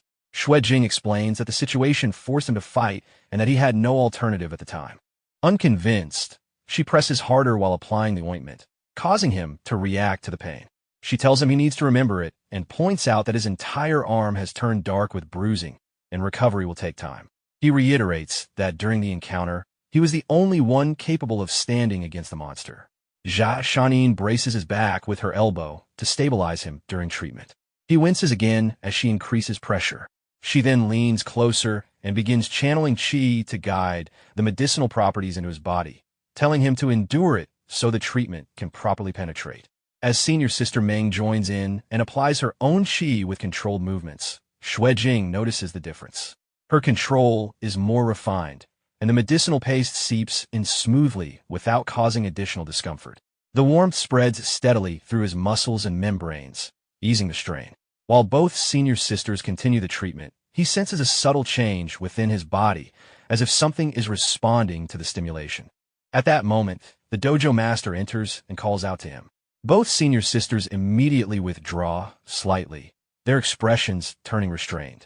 Xue Jing straightens despite the lingering soreness and greets his master. The dojo master examines Xue Jing's hand and asks whether he has truly cultivated golden scales. Seeing the extent of the injuries, he remarks that the monster must have been unusually strong to cause this level of damage. Xue Jing then asks about the Golden Wind Dojo. The master recalls that when he was younger, he exchanged pointers with their dojo master, Jiao Honyuan. At that time, the Golden Wind Dojo promoted a method that trained fists and feet to function like blades, claiming that being unarmed was equivalent to being armed. Curious, he sought them out for a match. Xue Jing is surprised to learn that the master fought more than one opponent. The master explains that after he defeated their leader, the disciples joined in. However, their internal power was insufficient to break his golden scales defense, and he defeated them one by one. Even so, he acknowledges that the Golden Wind Dojo has real substance. If facing them, one must treat an empty-handed opponent as if they are holding a blade. He adds that for Xue Jing's current level, it is not a major concern. Golden Scale's skin of the Hidden Dragon style directly counters the Golden Wind White Rainbow sword. Opponents at the same level would struggle to penetrate his defense. If the opponent's cultivation greatly exceeds his, then caution alone would not change the outcome. Xue Jing understands. Privately, he recalls that when Lu Huiping enhanced her defense with a relic, Duan Kaiping had been unable to injure her. He wonders what standing Duan Kaiping holds within the Golden Wind Dojo. Jia Shanin tells Xue Jing to turn over so they can treat the front of his body. Senior sister Meng prepares additional medicine. Xue Jing complies, though somewhat stiffly. The dojo master leaves the room, commenting that healing through exertion consumes considerable stamina.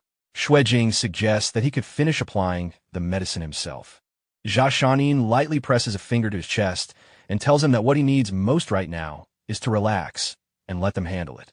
Although he claims to have little interest in such matters, he is still at an age where physical reactions are difficult to suppress.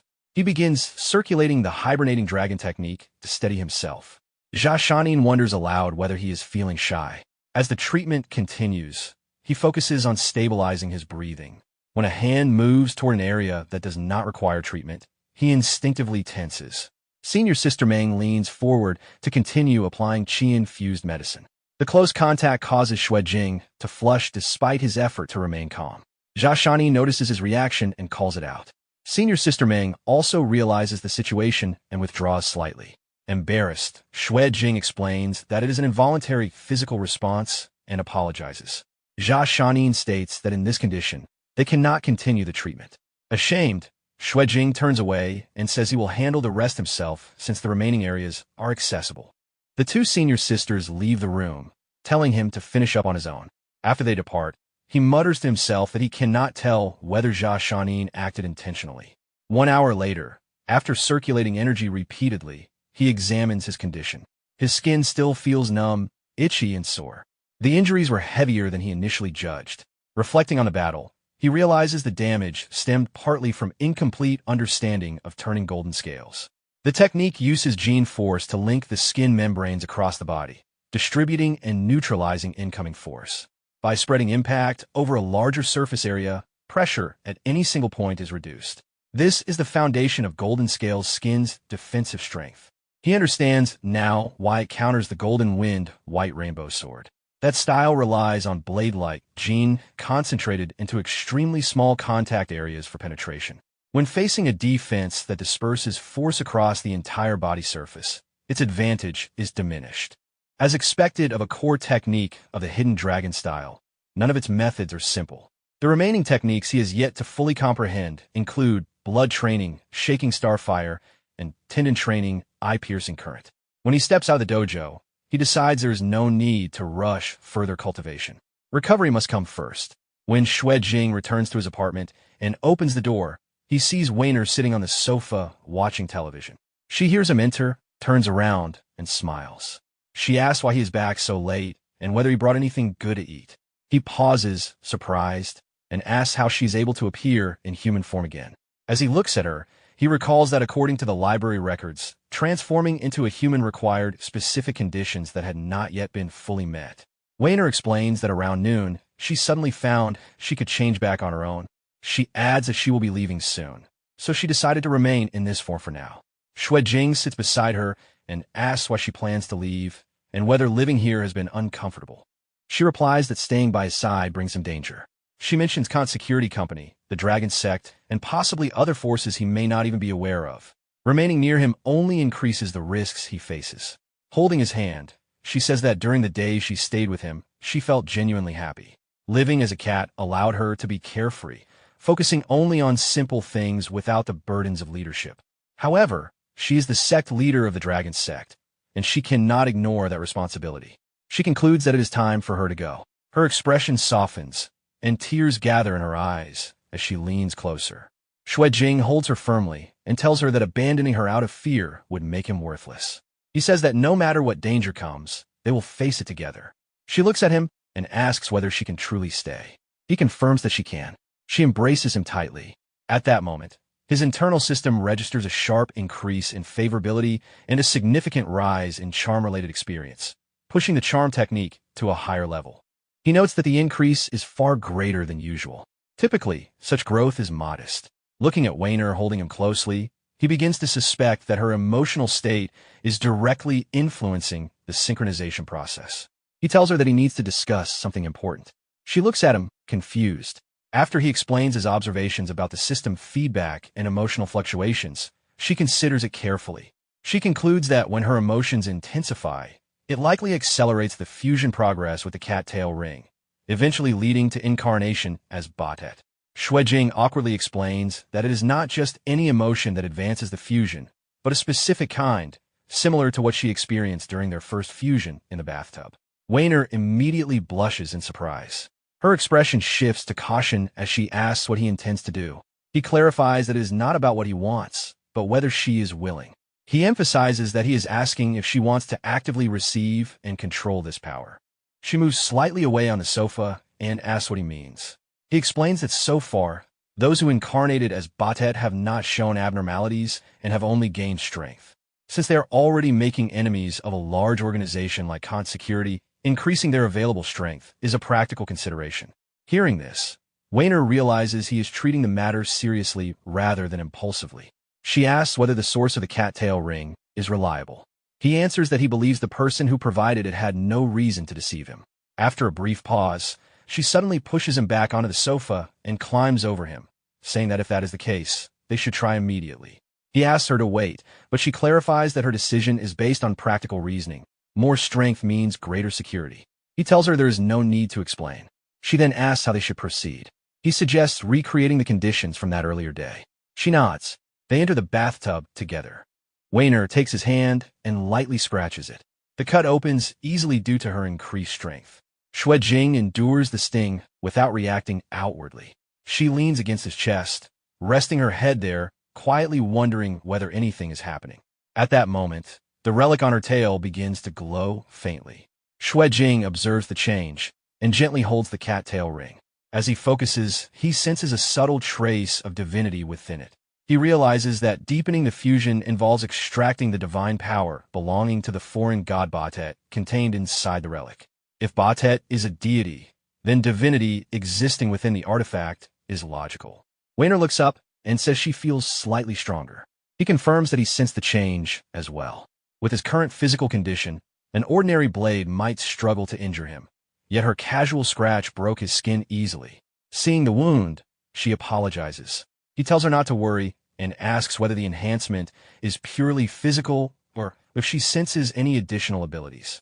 As the absorption continues at a slow pace, she concentrates and identifies another power. In their terminology, it is called Serpent-Slaying Vanguard. Batet, known as the Wildcat War Goddess, bears the title Serpent Slayer after defeating the Chaos Serpent Apep. Because of this, she possesses a restraining effect against snake-related beings. Xuejing questions what qualifies as snake-related. Weiner smiles and points out that dragons and snakes share similar traits. By that logic, even techniques associated with dragons could fall within her restraint range. Xuejing feels puzzled by the situation. The martial art he practices is only called the hidden dragon style and does not involve an actual dragon, yet it still seems to fall within the restraint effect connected to Bastet's power. Weiner explains that divine abilities do not operate according to normal logic. According to her understanding, anything associated with the concept or name of a dragon could be affected. After thinking about it, Xuejing wonders if this means Weiner would also have an advantage against the dragon sect. Weiner realizes the implication and becomes excited at the thought that she may no longer need to obey them and could deal with them confidently if they appear again. Seeing her reaction, Xuejing stops her and reminds her not to focus on future conflicts right now. She calms down afterward. Later, while resting, Xuejing remembers the earlier fusion and checks his inventory. He notices that even though he only advanced the fusion of the cattail ring once, he obtained a surprisingly large amount of divine substance, roughly equal to the amount found in a complete divine relic. This makes him question what divine substance actually is. If it is truly the source of a divine relic's power, then relics that have had their divine substance absorbed should lose their abilities. However, the relics he previously absorbed from have shown no visible changes. Unable to determine the reason, he decides not to think about it further and focuses on improving his abilities instead. When reviewing the results of his upgrades, he notices that each level reduces the cooldown period by 10 days. Based on this pattern, he estimates that reaching level 10 could potentially allow an extremely short or even unlimited revival cycle. While looking through the available options, he hesitates over which passive effect he should select. 3 days later, inside the Hidden Dragon Dojo, Xuejing continues practicing his martial arts. He gathers his energy into his fist and releases a punch, sending the force forward with noticeable impact. Reflecting on the results, he recalls that he recently strengthened his physical defense. Although increasing reaction speed would also be useful, the higher limits of the Hidden Dragon Style's 5 major techniques depend mostly on the body's endurance. He gathers his strength again and performs another strike. In his understanding, martial arts works similarly to mathematical formulas, where different combinations of movement and force produce specific results. The twin life effect directly adds to the final output, effectively doubling the power. When the punch lands, the impact breaks part of the ground as the force spreads forward. Observing the result, he concludes that rolling wind and thunder already produces powerful impact on its own, and when combined with strengthened physical defense and the twin life effect, the result becomes significantly stronger. At that moment, Senior Sister Zhu arrives at the training area with a visitor. She informs Xuejing that someone has come to see him. When the visitor steps forward, Xuejing recognizes her as Voidblade, Quincheng. She has come because she needs to discuss something with him. Xuejing becomes confused about why Quincheng came directly to the dojo. Senior Sister Zhu asks who the visitor is, but Xuejing apologizes and says he cannot explain her identity.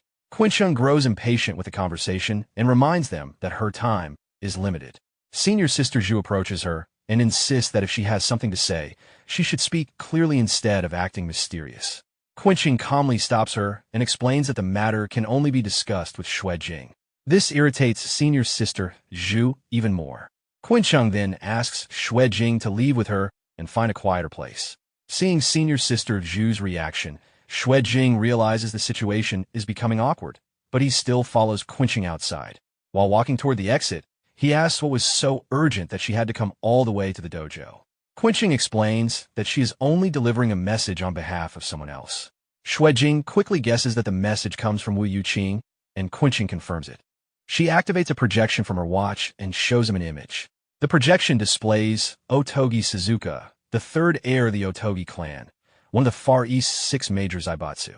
The weapon he carries is a divine relic known as 4500 to 519, the Unbreakable Blade, whose ability is called Indestructible. Xuejing shows interest in the concept. Quincheng explains further that among existing divine relics, there is no known shield or counter capable of resisting this blade. In one test, it was exposed to temperatures exceeding 10 million degrees using a special method, yet the blade remained completely unharmed. Xuejing assumes this must be a new containment mission, but Quincheng clarifies that the relic is not out of control and therefore does not require containment. He then asks what Wu Yuqing expects him to do. Qinsheng explains that it is not a task being assigned to him, but rather a choice he can make himself. Xue Jing understands the implication and realizes Wu Yuqing wants him to obtain the relic. Qinsheng explains that Otogi Suzuka has come to Zhuxia to participate in the Under-19 Unlimited Fighting Tournament. Under normal circumstances, targeting someone like him would create a serious diplomatic incident. However, this relic has a special trait that allows it to choose its master. When the current holder loses to someone in combat, ownership of the relic automatically transfers to the victor. Because of this rule, if Xue Jing defeats Otogi Suzuka during the tournament, the unbreakable blade would become his. Meanwhile, at the southern city pier, a ship arrives at the dock. A man on the ship waves toward two people waiting below. They are Jiao Honyuan, the master of the Golden Wind Dojo, and one of his disciples. The disciple reports that their junior brother has been gaining attention in Fengsheng by winning 12 preliminary matches with overwhelming victories. As a result, the reputation of the Golden Wind Dojo has been spreading rapidly.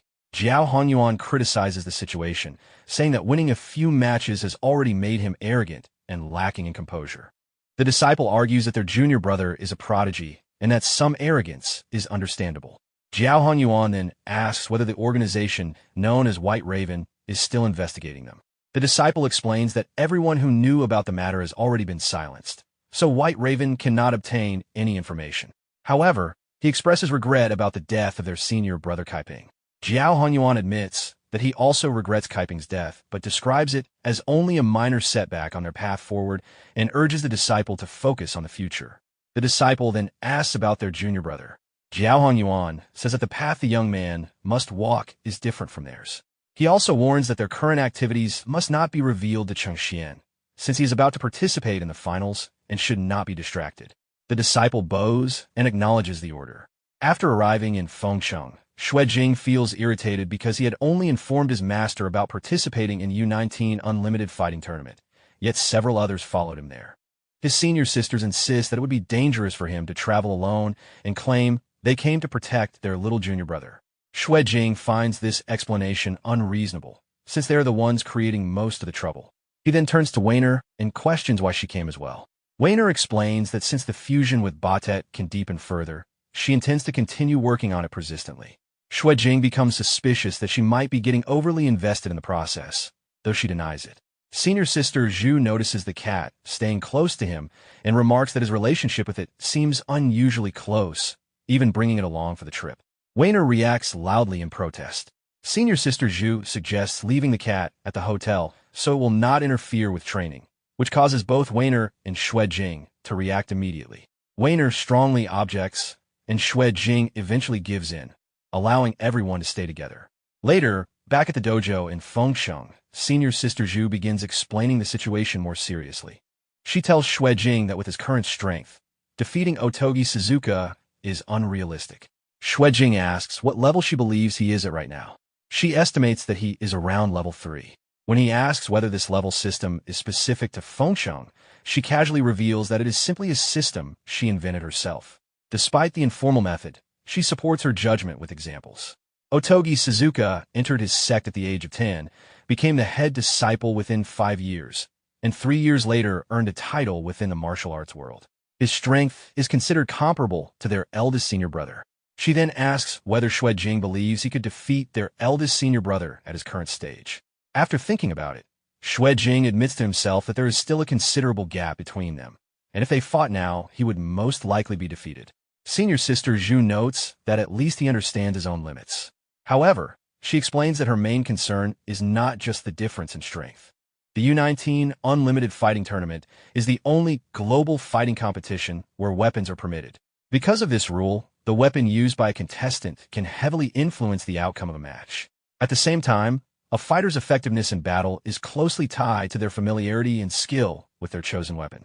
Senior sister Zhu points toward the weapons in the room and asks Xue Jing which one he would choose if he had to pick a suitable weapon.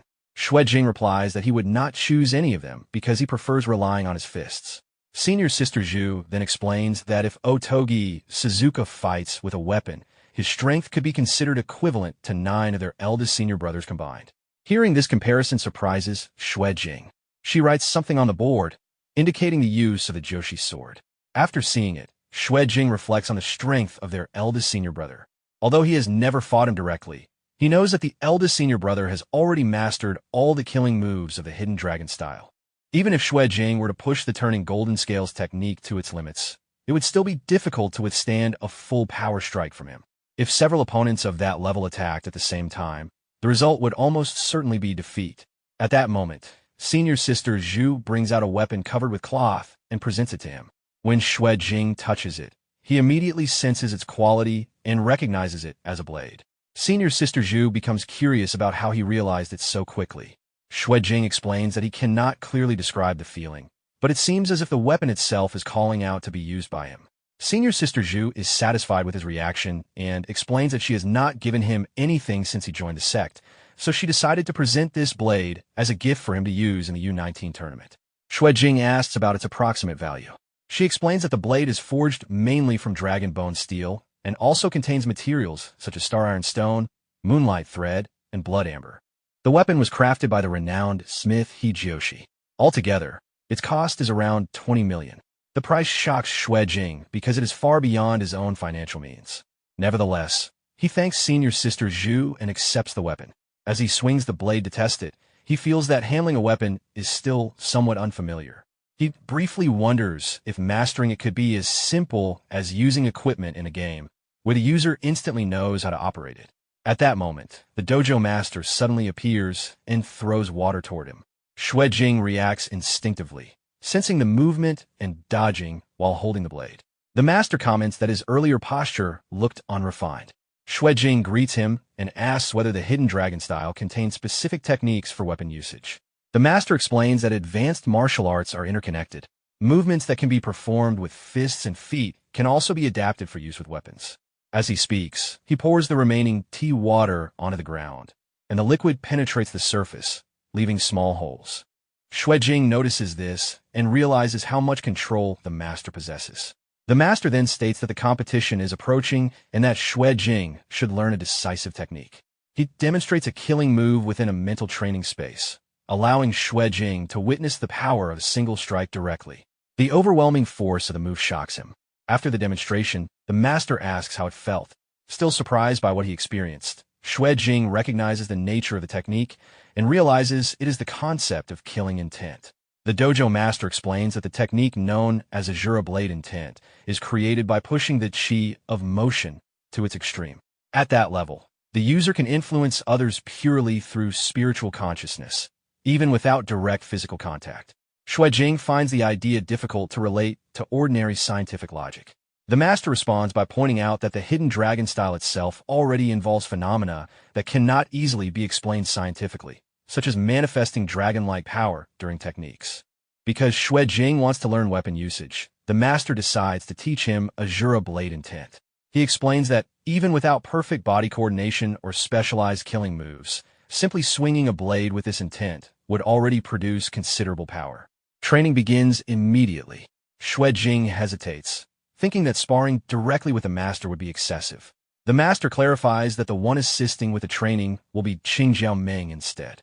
Xue Jing is instructed not to worry about refined techniques for now and to attack with full determination. Xue Jing moves forward and launches his first strike with a blade. Senior sister Meng avoids the attack easily, moves behind him, and counterattacks before telling him to continue. He attacks again, and she dodges once more while maintaining the training rhythm. While observing the exchange, the master realizes that Xue Jing shows natural aptitude with weapons as well. Based on his progress, he estimates that it may take about a week for him to become comfortable with the technique, possibly even as little as 4 days. At that moment, a student rushes into the dojo and reports that someone claiming to be from the Golden Wind Dojo has forced their way inside and appears to be looking for trouble. Shortly after, the young man who had arrived earlier by ship enters the dojo. He pushes past the student and directly challenges Xue Jing, declaring that he wants to fight to the death. Xue Jing does not recognize him and asks who he is. The visitor introduces himself as Li Chengxian, a direct disciple of the Golden Wind Dojo. He states that if he wins the fight, Xue Jing must answer a question for him. Hearing the name, Xue Jing remembers seeing it on the participant list previously provided by Wu Yuqing and realizes that Li Chengxian is connected to the Golden Wind Dojo, which is related to the earlier incidents involving the cockroach-like creatures. The dojo master then tells Xue Jing to step forward and exchange a few moves with the challenger. Xue Jing hesitates when his master asks him to spar, but the master reassures him that the dojo is his territory and there is no need to worry. After hearing this, Xue Jing bows and agrees to the exchange. Nearby, one of Li Qingxuan's companions observes Xue Jing and realizes that he is the same youth responsible for defeating individuals known as Number 1 and Number 9. He quietly warns Li Chengxian that the opponent is strong and should not be underestimated.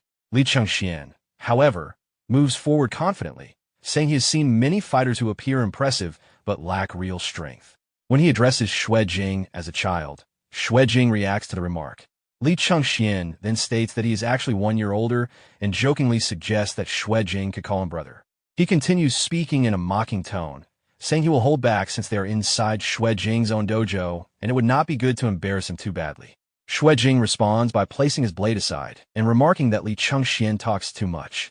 Immediately afterward, he moves forward with sudden speed, disappearing from his original position.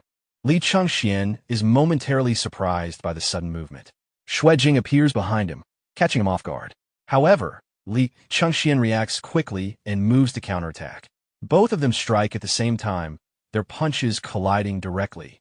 The force of the impact pushes both fighters backward. Li Chengxian steadies himself and acknowledges that Xue Jing is stronger than he expected. While observing the exchange, Xue Jing recognizes the strength of the Golden Wind White Rainbow sword style and understands why it carries such a reputation. Li Chengxian gathers his energy again while advancing. He realizes that this is the first time he has fought a true martial artist in direct combat. Most of his previous opponents have been cyborgs or the strange cockroach-like monsters, so facing a proper martial artist feels different. He launches another powerful strike towards Xue Jing. Xue Jing blocks the blow with his wrist. The impact is strong, but it fails to cause significant damage. Seeing this, Li Chengxian becomes shocked and realizes that Xue Jing has cultivated golden scale skin, something extremely difficult for someone so young. Xue Jing responds with a powerful punch and begins delivering a continuous series of strikes. Senior Sister Zhu watches the fight and becomes surprised by how much Xue Jing has improved. While attacking, Xue Jing notices that Li Chengxuan's body is unusually resilient. Even after taking numerous punches, he remains steady, almost like steel.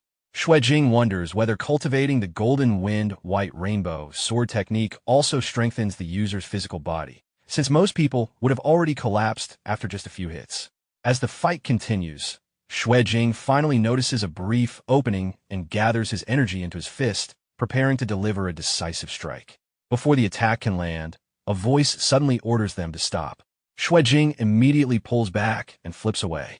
At that moment, Jiao Hanyuan, the master of the Golden Wind Dojo, appears. He addresses Xue Jing calmly, reminding him that this is only a match and that there is no need to push it to a lethal conclusion. Xue Jing responds bluntly, questioning whether everyone from the Golden Wind Dojo is unreasonable. He points out the contradiction in their behavior. First, someone barges in demanding a duel to the death, and then another person suddenly calls it a simple spar and asks him not to go for the kill. He sarcastically suggests that they should go back, decide on a consistent story, and then return. Jiao Hanyuan becomes visibly angered by the remark. At that moment, Xue Jing's master bursts into laughter, praising his disciple while also pointing out the same contradiction. He remarks that the Golden Wind Dojo came looking for trouble first, yet they are now the ones asking for restraint, which does not make much sense.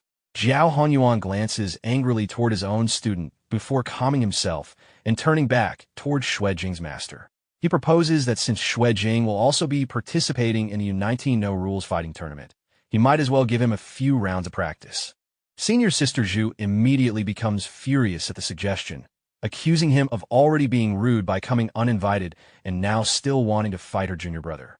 Xue Jing's master then asks Xue Jing directly what he thinks about the proposal. Xue Jing considers the situation carefully. Sparring with someone like Jiao Hanyuan could help him understand the true essence of the Golden Wind White Rainbow blade technique. At the same time, he suspects that the man might have other motives behind the offer. Sensing his hesitation, his master reassures him once again that everything is happening within their own dojo and there is nothing to worry about. Realizing that his master and the others are present, Xue Jing understands that the situation is under control. With that in mind, he raises his sword and agrees to the exchange. He immediately moves forward and launches a powerful strike. Zhao Honyuan avoids the attack effortlessly while observing him closely, thinking that the boy is still very young. Spotting an opportunity, Zhao Honyuan attempts to strike back. Xue Jing quickly evades the attack and counters in return. While Zhao Honyuan tries to dodge, the blade still manages to graze his nose slightly.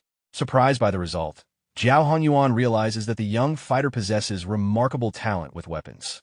At the same time, a darker thought forms in his mind. He begins considering a way to capture the boy and feed him to the brood mother. The fight continues as Xue Jing attacks again, and Zhao Honyuan avoids the strike. During the exchange, a notification suddenly appears before Xue Jing. New skill unlocked. Seeing the notification, Xue Jing finds the result unusual and thinks that only a true expert would gain progress like this, unlocking a new skill after just a single exchange. With renewed enthusiasm, he calls out to Zhao Honyuan and urges him to continue the match. Zhao Honyuan covers his nose and refuses to continue the fight, saying he still has to take his useless disciple back to recover. Xue Jing then turns to Li Chengxian and tells him that they will meet again in the tournament and that he should not underestimate him at that time. Li Chengxian responds irritably and decides to leave. After they depart, senior sister Zhu comments that Xue Jing was too generous for giving Li Chengxian a graceful way to withdraw. Xue Jing calmly explains that he was only stating facts.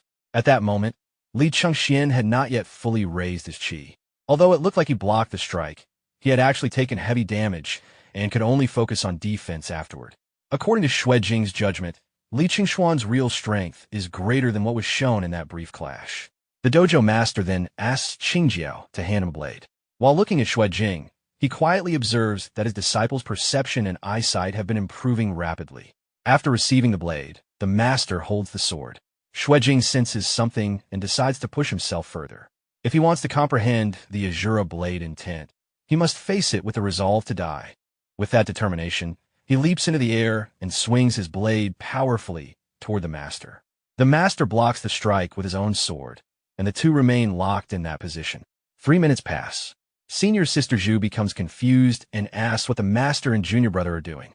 At that moment, Qin Yuglin suddenly appears and explains that the two of them are fighting within the mental world. Senior sister Zhu is surprised, wondering where he suddenly appeared from. Inside the mental world, Xue Jing and the master continuously exchange strikes. During the intense mental battle, Xue Jing realizes that the only way to resist killing intent is with an even stronger and purer killing intent. When a person swings a blade with the resolve to kill the opponent, the attack naturally becomes direct and unstoppable. Through this realization, he begins to grasp the essence of the Azura blade intent. Watching the process, Qin Yuglin remarks that the junior brother has already learned it and expresses excitement about seeing how far a genius like him can go. Soon after, a notification appears before Xue Jing showing the results of the training. Your points risen in the aspects of Weapon EXP Visualization, EXP Fitness EXP, Hidden Dragon Force Visualization, and have unlocked Azura Blade. Intent scene then shifts to the Golden Wind Dojo. Zhao Honyuan scolds Li Chengxian, asking why he had to cause trouble right before the tournament. He explains that even he must show respect to the dragon lore of that dojo, yet Li Chengxian still dared to challenge them. Li Chengxian, now emotional, explains that he already knows about senior brother Kaiping's death. Kaiping had always treated him well, and the sudden death left him unable to simply ignore the matter. Since Kaiping died at Xue Jing's school, he wants to know what truly happened and wishes to ask Xue Jing directly. Zhao Honyuan sighs and tries to calm him. He tells Li Chengxian that if he wins the championship at the 19 No Rules fighting tournament, he will reveal the entire truth to him without hiding anything. After hearing that condition, Li Chengxian agrees. The scene shifts to a forest where Xue Jing walks forward alone. After stopping for a moment, images of his potential opponents appear in his mind as he prepares himself mentally. Soon after, he begins swinging his blade repeatedly, practicing his technique with powerful and focused movements. After a period of training, a notification appears before him. Receiving the notification, Xue Jing realizes that he gained a large amount of experience even without participating in a real battle. He reflects on how powerful moments of enlightenment can be. If such insights happened every day, there would be no need to constantly search for fights. He could simply isolate himself, train for several years, and eventually emerge invincible. However, he also recognizes the danger behind the Azura Blade intent. The concept represents an Asura who governs slaughter, someone who possesses the right to kill everything but has no freedom not to kill. Xue Jing does not want to reach a point where he might eventually turn his blade toward the people he cares about. Because of that, he considers using visualization in the future to reshape or remodel the Asura blade intent into something more controlled. While he is thinking about this, his phone suddenly begins ringing. Seeing the call so early surprises him, and he wonders who could be contacting him. He answers the phone, and after listening to the other side, he becomes confused when he hears something about a contract. The scene then shifts outside the tournament building. When Xue Jing arrives, a professional agent named Jiang Siwei is waiting for him. She introduces herself and explains that from this moment onward, she will be responsible for handling all matters and arrangements related to his participation in the U-19 tournament. As they walk inside the building together, she tells him that she will first take him to complete the registration process. While entering, Xue Jing notices a wall filled with photographs and asks what they represent. Jiang Siwei explains that the pictures show the champions of previous U-19 fighting tournaments. While observing the wall, Xue Jing suddenly stops when his eyes fall on one particular photograph. Looking at it carefully, he realizes that it is Oto Jibara Suzuka. Curious, he asks Jiang Siwei how much she knows about him. She explains that Oto Jibara Suzuka was last year's champion, and because of that victory, he has already been seeded directly into the finals of this year's tournament. She also shows Xue Jing another poster of him, and adds that he is the third heir of the Oto Jibara conglomerate, as well as the orthodox successor of the Soberyu martial style. Xue Jing becomes curious and asks about Soberyu. Jiang Siwei explains that the style traces its origin to the Eastern war god, Sakanu no Tamuramuro. The Oto Jibara family are said to be his descendants. Taking the name from Tamuramuro's sword, Sobamaru, the martial art known as Soberyu was established. The style is famous for its incredible speed, and at its peak it is said that a practitioner can deliver 1,000 slashes in a single second. Hearing this, Xue Jing feels both confused and shocked. The idea of performing 1,000 cuts in 1 second sounds almost impossible. As he thinks about it, memories of his own training flash through his mind. He then considers that with his dynamic vision and the speed granted by twin lives, there might be a chance for him to keep up with that kind of tempo. Jiang Siwei watches Xue Jing quietly and begins thinking to herself. Seeing his focused expression while staring at Oto Jibara Suzuka's picture, she assumes that he is already imagining how he might defeat such a famous prodigy. The thought makes her sigh. To her, a young fighter, setting his sights on someone like Oto Jibara Suzuka feels both sad and inspiring. She then encourages him, telling him that although Oto Jibara Suzuka is a prodigy, if he trains hard, he might one day become someone just like him. Xue Jing thanks her politely, but inwardly he realizes that she has misunderstood what he was thinking. Soon they arrive near the registration desk. Jiang Siwei explains that because Xue Jing joined the tournament through a special channel, signing the contract will immediately make him an official contestant. Official participants receive a monthly salary of 180,000 juxia along with employee benefits. The contract for the U-19 No Rules fighting tournament lasts for 1 year. During the tournament period, contestants are treated as employees of the U-19 organization and receive the corresponding benefits. Any prize money earned during matches belongs entirely to the contestant, while taxes are handled by the company. While signing the contract, Xue Jing reflects on how surprising it is that contestants are paid simply for participating in matches, concluding that the organizers are quite generous.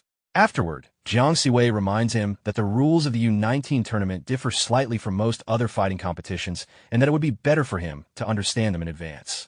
When Xue Jing asks what makes the rules different, she explains that if a contestant faces an opponent so strong that victory seems impossible, they are allowed to forfeit the match.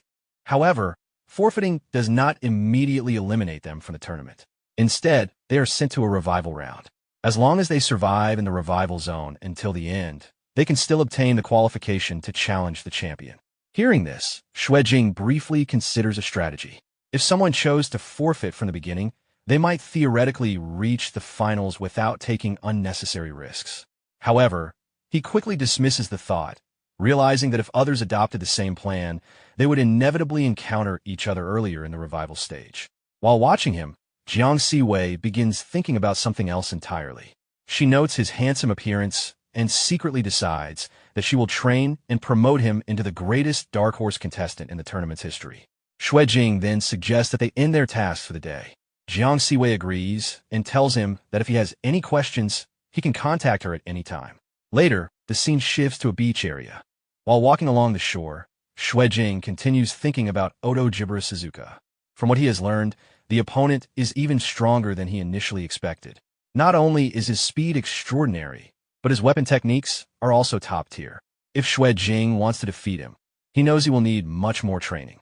While he is thinking, nearby voices draw his attention. A boy approaches a girl who is resting on the beach and begins trying to flirt with her, boasting that he and his friends are dark horse candidates in the U19 tournament. Another companion joins in, telling the girl that if she stays with them, she will be able to buy anything she wants in the future. The first boy then continues with a lewd tone, claiming that once they win the championship, she will become the champion's wife and the next big star of Maple City. Watching the scene, Xue Jing silently judges the behavior of those contestants and concludes that this must be the general quality of the average participants. It makes him understand why Wu Yuqing did not want him to participate in the preliminary rounds. However, when he looks more closely at the girl they are bothering, he suddenly realizes something. The woman looks familiar, and the recognition leaves him momentarily shocked. While looking at the woman on the beach, Xue Jing suddenly recognizes her as the original body's cousin, Xue Wan. He recalls that Xue Wan has always been known as a cheerful and beautiful girl. Since childhood, she has been considered the school beauty, and her academic results have consistently ranked among the best. However, despite her impressive image, he knows she is far from perfect. She often oversleeps, cheats frequently while gaming, and has a serious habit of gambling. She also has a tendency to use his name to bluff and trick others, sometimes offering to introduce him to people in exchange for favors. At the same time, he remembers that whenever she faces trouble, she somehow manages to come up with unexpected solutions. Back on the beach, Xue Wan ignores the boys who are bothering her. Without warning, a massive green vine suddenly erupts from the ground. From the thick vine, several smaller vines extend rapidly toward the boys, wrapping around their hands and necks. She then forces the vines to slam the two boys together, making them collide face to face. The sudden turn of events leaves the boys terrified and sweating heavily. While they remain trapped, Xue Wan casually takes out her phone and snaps a photo of them. She continues taking pictures while making playful remarks, treating the situation like a joke. Still held tightly by the vines, the boys make awkward expressions as if they are about to vomit, while Xue Wan laughs loudly at the scene. At that moment, Xue Jing approaches her and questions what exactly the strange vine technique was. When she notices him, she becomes excited and immediately withdraws the vines back into the ground. She greets him warmly and expresses surprise at seeing him in Maple City. While examining him closely, she comments on how he has grown taller over the past year and notices the changes in his appearance and physique, even poking at his chest in surprise at his muscles. Xue Jing quickly grabs her hand to stop her and asks again about the strange ability she used.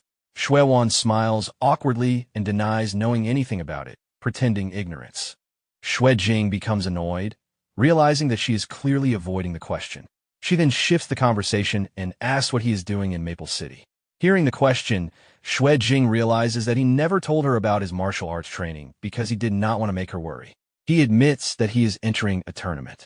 Xue Wan reacts with surprise and comments that he has grown bolder, questioning why he did not discuss something as important as martial arts training with her earlier. Although she teases him, she also expresses concern, noting that choosing the martial path means he will eventually have to face fights regularly, which worries her. Xue Jing reassures her calmly, explaining that since he chose this path, he will inevitably face such challenges, but he also emphasizes that he has become much stronger now.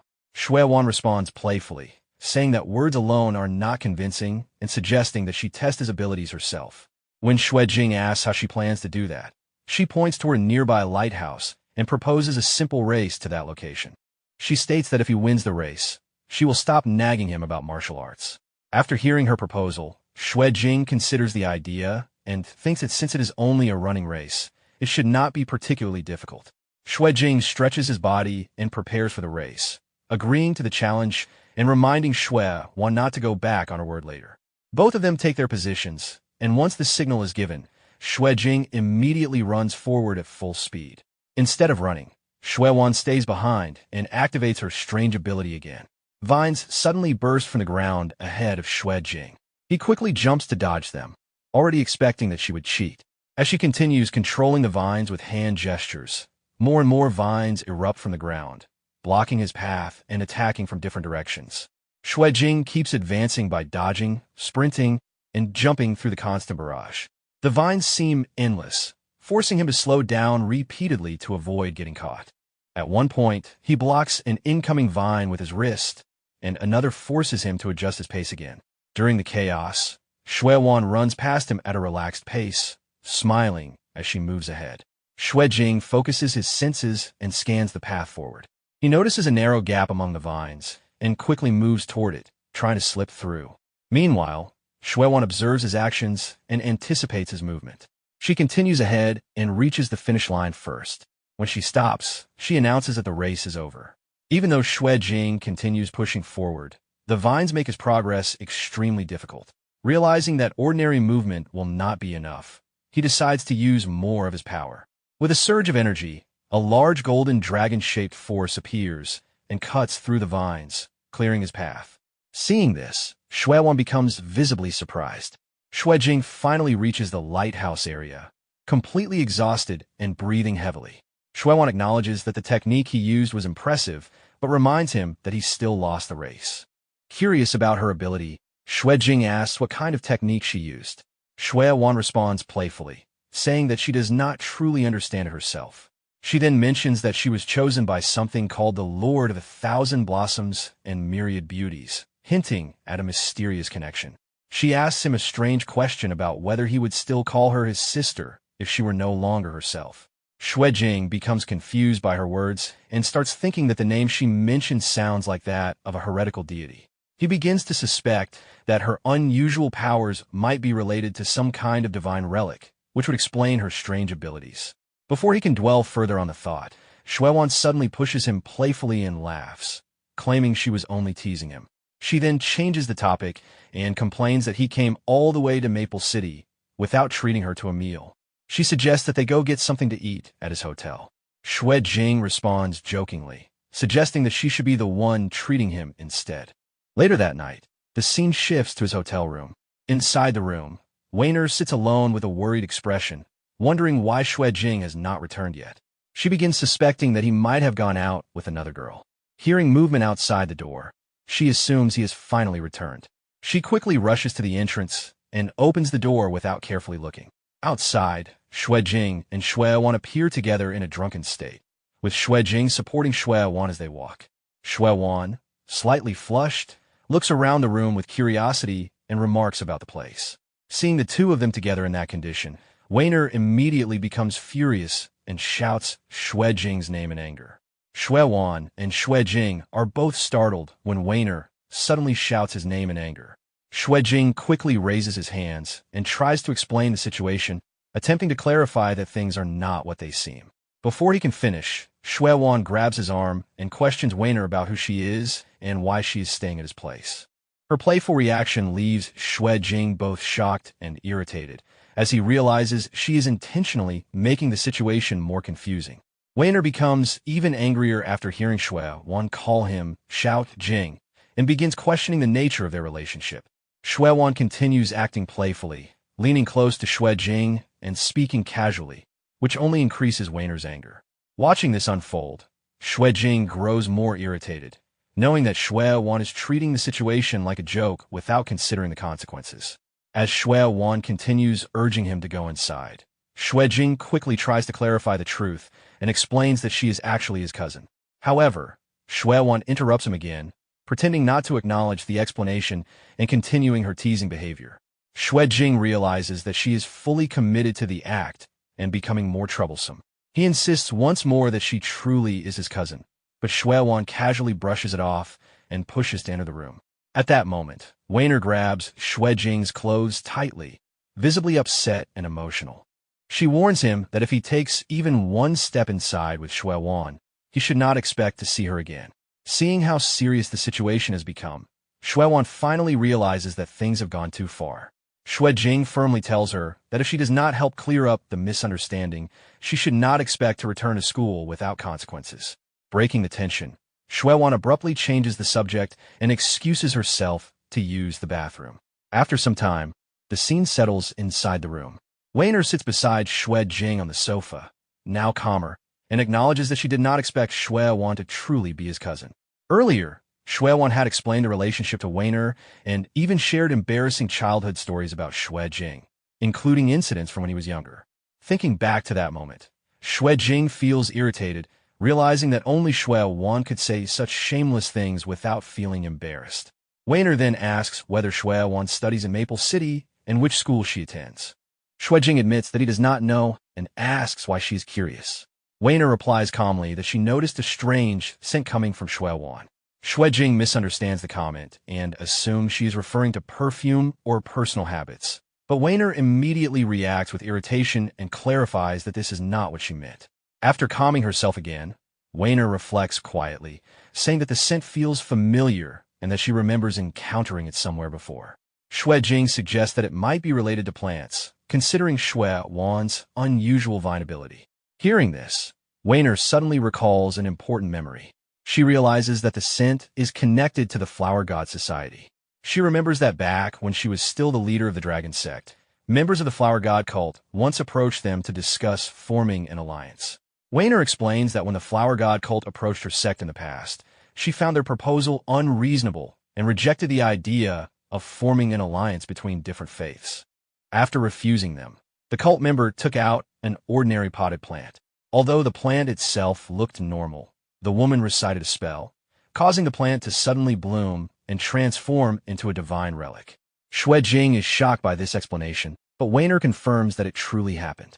She further explains that after the alliance was rejected, the woman left with the plant and never contacted them again. She also notes that Xue Wan carries the exact same scent as that cult member.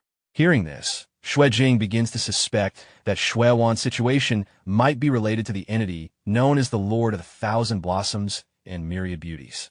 He recalls a previous moment when Xue Wan had asked him whether he would still call her his sister if she were no longer herself. Thinking about this, he considers that Wu Yuqing might know something about the situation.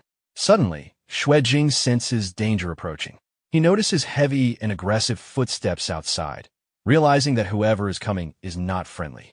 He quickly turns toward Weiner and urgently tells her to call Xue Wan out of the bathroom so they can leave.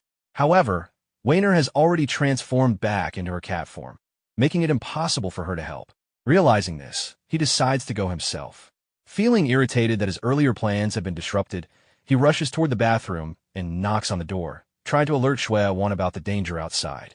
As the footsteps grow louder, he continues knocking harder, becoming increasingly anxious.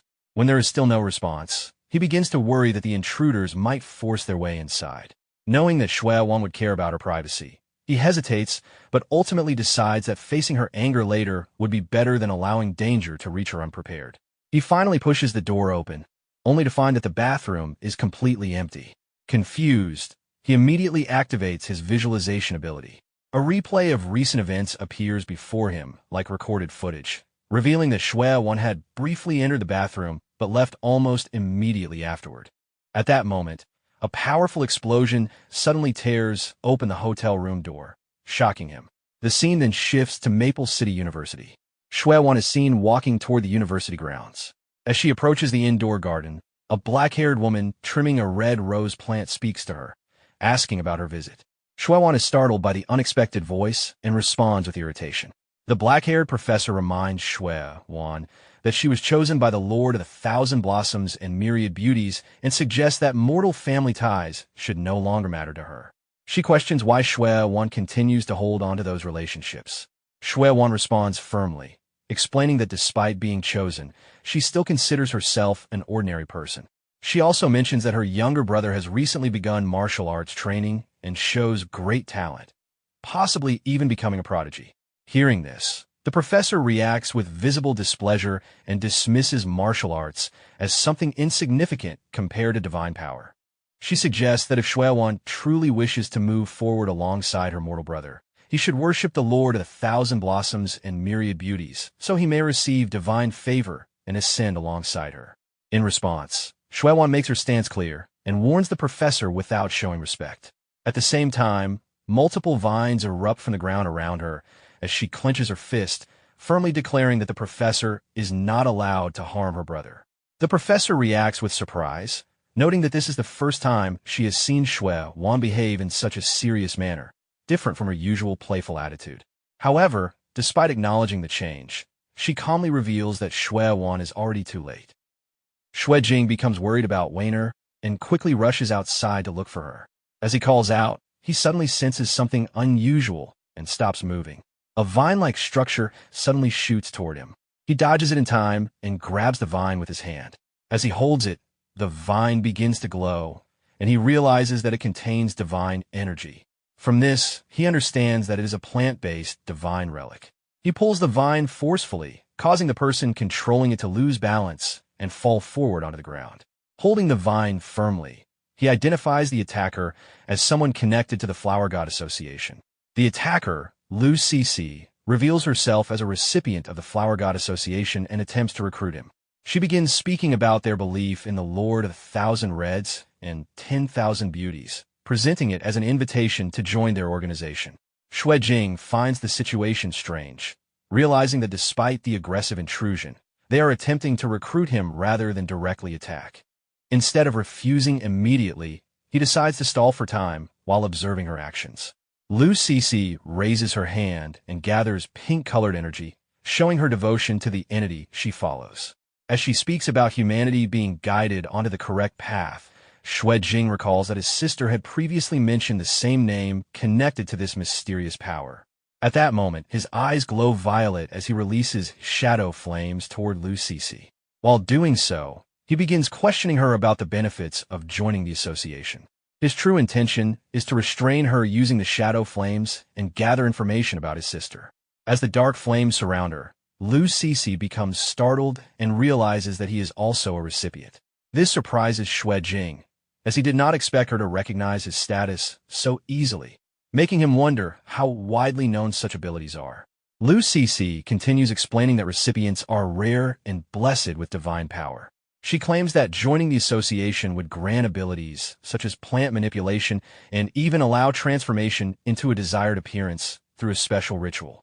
Xue Jing calmly questions the reliability of their ritual, suspecting that its success rate may not be very high. His remark angers Lu Cece, but before she can react further, she receives instructions through her communication device from her commander, reminding her to focus on the mission. After regaining control of her emotions, Lu Cece admits that her own ritual was incomplete. She explains that although she gained certain powers, she did not receive the full physical blessing. At the same time, the absorption of divine energy from the vine is completed within Xue Jing. He uses the accumulated power to upgrade his shadow flame ability. With the upgrade, the control range of the flames increases, and he gains improved effects that allow the flames to attach to surfaces and slow targets more effectively. After strengthening his ability, Xue Jing firmly refuses Lu Cece's invitation to join the association. Internally, he feels satisfied with the new capabilities of his upgraded shadow flames and begins considering new ways to use this enhanced control in combat. Hearing his refusal, Lu Cece reacts with frustration and demands to know the reason. Xue Jing responds to Lu Cece with a rebellious attitude, making it clear that he has no intention of cooperating. During this moment, he suddenly notices Weiner nearby. He quickly moves forward, grabs her, and lifts her into his arms to secure her safety. While holding Weiner, he realizes that the Flower God Association was able to locate him so quickly, most likely because of his connection to Xue Wan. He becomes confused about why his sister had chosen to leave earlier, but understands that remaining in the current location is no longer safe. At that moment, Lu Cece releases her power again, causing multiple energy vines to erupt from the ground. She continues pressing forward with her mission, making it clear that if he refuses to cooperate, she will use force. The vines surge toward him in an attempt to restrain him. Xue Jing jumps into the air to avoid the attack.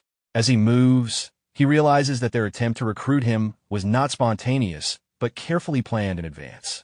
After landing near the window at the edge of the room, he secures Weiner tightly and prepares to escape. Without hesitation, he breaks through the window and leaps outside, carrying Weiner with him. Lu Cece rushes toward the window and is shocked to see him jump from such a great height. While descending, Xue Jing concentrates on using his shadow flame ability to secure his movement.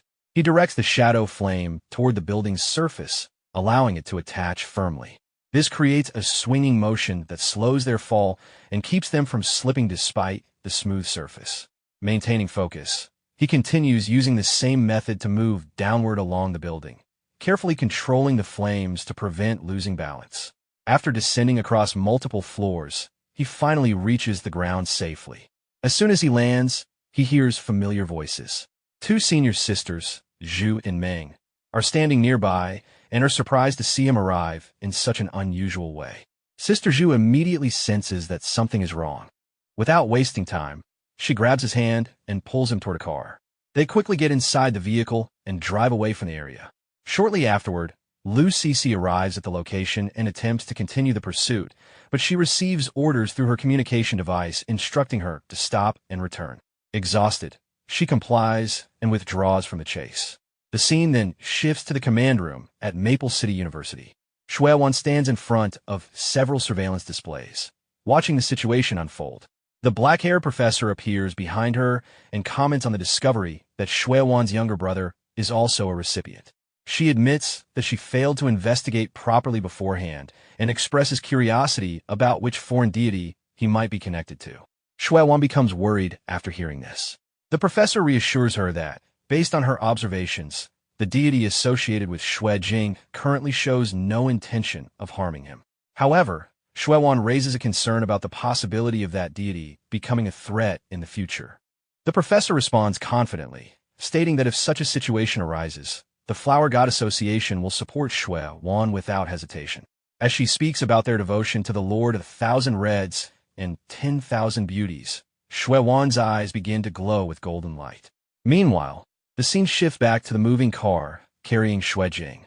Inside the vehicle, Sister Zhu questions him about what happened and asks about the person who had been chasing him. Xue Jing provides an explanation of the sudden attack and the damage caused to his room. Weiner, resting nearby, quietly senses that he is not being completely truthful. Sister Zhu reacts strongly to his actions, expressing concern about the danger of jumping from such a height. He quickly acknowledges his mistake. Senior Sister Meng then presents a glowing leaf to Sister Zhu. Upon examining it, Sister Zhu immediately recognizes it as something connected to the Flower God Association. After confirming that the attackers were indeed from that group and that they attempted to recruit him as a recipient, Sister Zhu crushes the leaf in anger. She realizes that the long-anticipated conflict with the Flower God Association has finally begun. Xue Jing asks the two senior sisters whether they had already known that members of the Flower God Society would come to target him.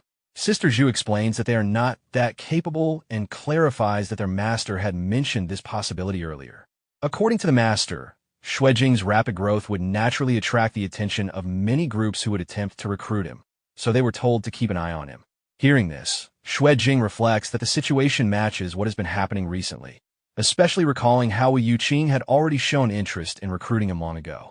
He then asks whether their master had given any additional instructions, reasoning that judging by the Flower God Society's behavior, they would not give up easily.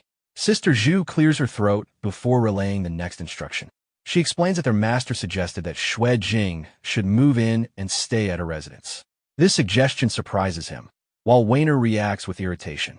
Xue Jing then realizes that although he had known Sister Zhu's family was wealthy, he did not know they were based in Maple City. He expresses concern that staying at her home might drag her family into conflict, considering that their enemies are from the Flower God Society.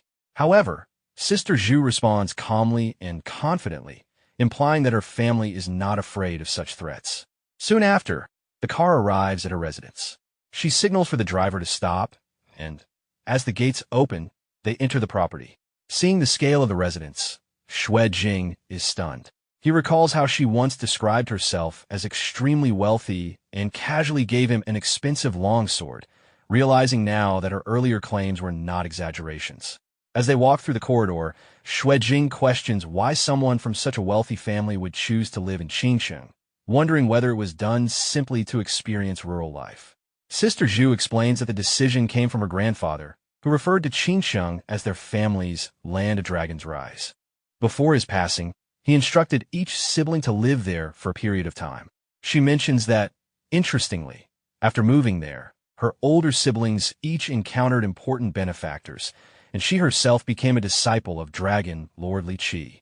This made her believe that there might be some truth behind the idea of Qingcheng being a special place. Listening to this, Jing reflects that a family confident enough to describe Qingcheng in such terms must be far from ordinary. He also considers how many powerful figures seem connected to that small city, including Wu Yuqing and Ning Fengwan, realizing that he is surrounded by individuals of uncertain but clearly great strength. He briefly wonders what kind of person he himself might become while being among such people. While he is lost in thought, Sister Zhu informs him that they have arrived at the training hall. Seeing the scale of the building, Jing is surprised to learn that the entire structure is dedicated solely to training. After entering, Sister Zhu explains that the training hall is built to be extremely durable, allowing full force attacks without risk of damage. She adds that if he prefers practicing basic techniques, the courtyard behind the hall is spacious and provides fresh air. She also implies that there are even more options available if those spaces are still not sufficient. Jing stops Sister Zhu before she can continue explaining further arrangements, expressing his gratitude for everything she has prepared. Hearing this, Sister Zhu becomes flustered and blushes. Soon after, she and Sister Meng excuse themselves and leave to rest, telling him to sleep early and mentioning that they will come to get him in the morning. After they leave, Weiner remarks on the situation, suggesting that it feels as though he is being taken care of entirely by Sister Zhu. Jing agrees, feeling that the situation does resemble that. He then stands by the window and looks out at the night sky, appearing thoughtful and slightly troubled. Weiner notices his mood and asks what is bothering him. Jing begins thinking about the nature of blessed ones connected to heretical gods and wonders whether such individuals are supposed to be unique. Weiner explains that, in most cases, they are unique, which makes him even more concerned. He begins to suspect that something about his sister's situation does not make sense, especially since others are also calling themselves blessed ones and attempting to recruit him in the same way. Unable to understand the full picture, he becomes more determined. His thoughts turn firm and protective as he resolves that if anyone attempts to harm his sister, he will oppose them without hesitation. Weiner supports his determination and encourages him to do whatever he believes is necessary. With that resolve, Jing takes out his phone and begins searching for information. He recalls that the Flower God Society is considered a cult by authorities and believes that White Crow should have intelligence related to them. The scene then shifts to a busy nightlife district filled with motels and clubs. Jing moves through the area, ignoring the distractions around him as he searches for the location provided in the coordinates he received earlier. He eventually stops outside a club, realizing that this location matches the coordinates given by Void Edge. Although he finds the choice of location unusual, he enters the building and approaches the reception desk. Remembering the instructions given earlier, he taps the desk in a specific rhythm to signal his identity. A staff member appears and hands him a golden access card, indicating that he has been recognized. Holding the card, he reflects on how secretive the process seems, finding it strange that an official organization would operate in such a concealed and underground manner. Following the instructions, he moves deeper into the building and locates the designated room. After reaching the door, he inserts the card and unlocks it, remaining cautious in case it turns out to be a trap. When he opens the door, he finds a functioning base inside, confirming that the location is legitimate. At that moment, Qingcheng appears from within the room and immediately begins discussing the Flower God Society, offering information about their structure, operational areas, and recent movements. Jing requests full details, with special focus on their recent activity in Maple City over the past 3 days. Qingcheng notices the seriousness of his request and asks whether the Flower God Society has become his enemy. Jing responds in a reserved manner, implying that they have indeed caused problems. Qingcheng then asks what he plans to do next. Jing explains that his future actions will depend entirely on the information he receives. Hearing this, Qingcheng agrees to provide the intelligence but states that there will be a condition attached, requiring Jing to complete a task in return. Jing is surprised when Qingcheng mentions that there is a condition attached to receiving the intelligence. He briefly worries that the request might involve something extreme or illegal, but Qingcheng reassures him that it is legitimate work and will not cause him harm. After hearing this, he agrees to listen.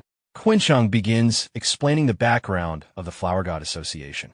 She describes it as a foreign god cult based in Fengcheng, devoted to the entity known as the Lord of the 1,000 Reds and 10,000 Beauties. She explains that the organization is led by a woman estimated to be around 35 years old, whose identity remains unknown. She also reveals that during recent operations, the group has been actively searching for Shuewan and suggests that Shuewan may already be in their custody. Hearing this, Xue Jing realizes that his earlier suspicions were likely correct. Qinsheng continues by explaining that Shuewan is considered one of their key targets because her existence has helped them uncover many secrets about the Flower God Association. This information angers Xue Jing, as he feels they knowingly allowed his sister to remain in danger. However, Qinsheng calmly clarifies that it is not a matter of unwillingness to rescue her, but rather an inability to act immediately. She explains that the Flower God Association is particularly dangerous because, unlike other foreign god cults that usually have only one recipient, every member within their group is a recipient. This revelation shocks Xue Jing. Qinsheng further explains that all of these recipients depend on continuous nourishment from the foreign god they worship.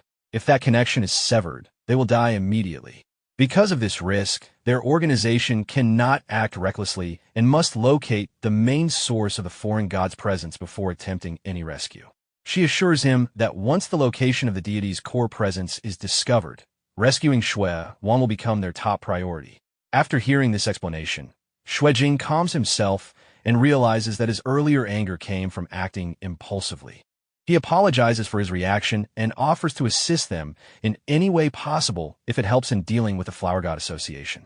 Qinsheng accepts his willingness to help and moves directly to the main matter. She activates a projector, displaying classified information marked as top secret. She explains that 3 days earlier, a newly formed Borderlands region was discovered north of the 5th Metropolitan Circle. To prevent contamination from spreading, their unit immediately organized personnel to investigate the area, but they were unable to enter it. This detail surprises Xue Jing, as he wonders whether a barrier is preventing entry. Qinsheng explains that the situation is unclear because Borderlands are unstable zones formed when reality merges with another world. Inside such areas, natural laws become chaotic, gravity may fluctuate unpredictably, and time itself may accelerate or slow down. These unpredictable conditions make it extremely difficult for ordinary individuals to function there. She then reveals that only recently were they able to determine the entry requirements for this Borderland zone. The first condition is that anyone entering must be under 18 years old in biological age. The second condition remains partially unclear, but it is believed to be related to being a natural living creature rather than an artificial or altered entity. After learning about the entry conditions, Xue Jing begins to understand that the term natural creature likely refers to someone who has not undergone physical modifications. However, Qinsheng explains that the exact definition is still uncertain. Based on their current testing, anyone who has received body augments, taken forbidden drugs, or undergone surgical modifications is unable to enter the Borderlands. With this clarification, Xue Jing realizes why they specifically approached him. Qinsheng confirms that his role would be simple in concept. He only needs to locate a concealed spot inside the Borderlands and install a monitoring device. When he wonders whether there are other candidates available, Qinsheng admits that there are, but due to strained relations between their organization and another department, cooperation is difficult. From this, Xue Jing concludes that they sought his help partly to avoid losing face. Despite the explanation, he decides to refuse the request at first. He expresses gratitude for the information, but explains that he is still an ordinary person and must soon participate in a tournament, making such a mission too dangerous for him. His refusal immediately angers Qinsheng, who forcefully stops him from leaving and reveals that they are authorized to provide rewards in advance, specifically mentioning god relics. The mention of god relics catches Xue Jing's attention, and Qinsheng presents one to him as an example of the reward he would receive. The relic she offers is identified as God 508, known as the 100-foot pole. Its ability allows the holder to continuously repeat the same action for 72 hours, during which the relic grows in length and significantly multiplies the user's proficiency in that specific activity. The relic can only be used once per person. After understanding the relic's effect, Xue Jing realizes how valuable it would be for improving his training, especially since he already benefits from enhanced efficiency through other means. The temptation becomes difficult to ignore, and he also recognizes that he will likely need the support of White Raven in the future to rescue his sister. Taking these factors into account, he ultimately accepts the mission and asks when the operation will begin. Quincheng informs him that they will depart that very night. He agrees without objection, but requests time to return home, first to inform the person waiting for him. Before he leaves, Quincheng remembers another item that Wu Yuqing asked her to deliver. She hands him a small wooden box, but admits that she does not know its exact purpose, only that it might be useful. After leaving, the scene shifts to the residence of Senior Sister Zhu. Inside his room, Xue Jing opens the wooden box and discovers a pair of glasses. Upon examining them, he notices their resemblance to a known relic called the unremarkable glasses, which are typically associated with reducing one's presence. Curious about their purpose, he puts them on to test whether they have a similar effect. The moment he wears the glasses, a sudden flash of light appears, and his surroundings instantly change. Instead of his room, he finds himself inside what appears to be Wu Yuqing's library. The abrupt transformation shocks him, leaving him confused about what has just happened. Soon after, Wu Yuqing appears before him, revealing that the glasses he is wearing are called God 1285, known as Phantom. She explains that the version of her standing before him is only a projection rather than her real body. Realizing this, Xue Jing understands that the glasses function as a medium, allowing her to communicate with him remotely. Wu Yuqing expresses satisfaction that he accepted the commission, which surprises him because he does not understand how she learned of his decision. This raises his suspicion that she may have been monitoring him. Instead of directly answering, Wu Yuqing leads him to consider deeper questions, such as why the Void Blade organization specifically chose him and why the Borderlands entry conditions perfectly match his situation. As he grows increasingly confused, Wu Yuqing finally reveals a crucial detail. She explains that the Borderlands was not random, but was waiting specifically for him. According to her, something exists inside that region, an item that is meant exclusively for him. Xue Jing becomes even more confused after hearing that there is something inside the Borderlands that belongs specifically to him. He wonders what that item could be. Wu Yuqing explains that she sensed the presence of an extremely powerful god relic within the Borderlands, but she does not know its exact nature. She also warns that she is not the only one watching that relic, suggesting that other forces are likely interested in it as well. Realizing that this could not be the only reason for contacting him, Xue Jing understands there must be more to the message. Wu Yuqing then explains that her main purpose was to reveal the true usage of the 100-foot pole relic. Xue Jing initially assumes that the relic simply improves training efficiency, allowing better results with less effort. However, Wu Yuqing clarifies that the description in the database only explains its surface function. Its true purpose is to enhance talents, specifically passive abilities. This explanation confuses him at first, but Wu Yuqing clarifies that talents refer to passive skills. She uses her own ability, sensing god relics, as an example of such a talent. Hearing this, Xue Jing begins to consider the possibilities. He focuses his visualization ability on the relic in his hand and wonders whether the 100-foot pole can truly upgrade that ability and what kind of result it might produce. Wu Yuqing notices that he already understands the direction he should take and reminds him to remain cautious after entering the Borderlands. Before he can ask further about the exact usage method, her projection fades, and his surroundings return to his bedroom. Back in his room, Xue Jing reflects on the possibility that if passive abilities can be upgraded, then advanced skills, such as his sword-related techniques, should also benefit. He removes the glasses and decides to test the relic himself. Activating his visualization ability, he begins forming a new concept in his mind, attempting to develop a higher form of sword intent that surpasses his existing techniques. As he concentrates on shaping this new idea, the relic in his hand reacts, vibrating as his ability evolves. His visualization skill successfully upgrades into a more advanced form called visualization. True. The relic itself physically lengthens, confirming that the upgrade has taken effect. Seeing this change, he realizes that his previous version of visualization may have been only a small fraction of its true potential. However, immediately after the upgrade, he experiences an intense headache. Along with the pain, fragmented memories and sensations begin flooding into his mind, making it feel as though his body and consciousness are being torn apart. The discomfort becomes overwhelming, and before he can fully understand what is happening, his surroundings change again. He suddenly finds himself in a dark space filled with golden particles resembling fragments of god relic energy. This unexpected environment shocks him, especially since he had already removed the glasses, making the sudden transition even more confusing.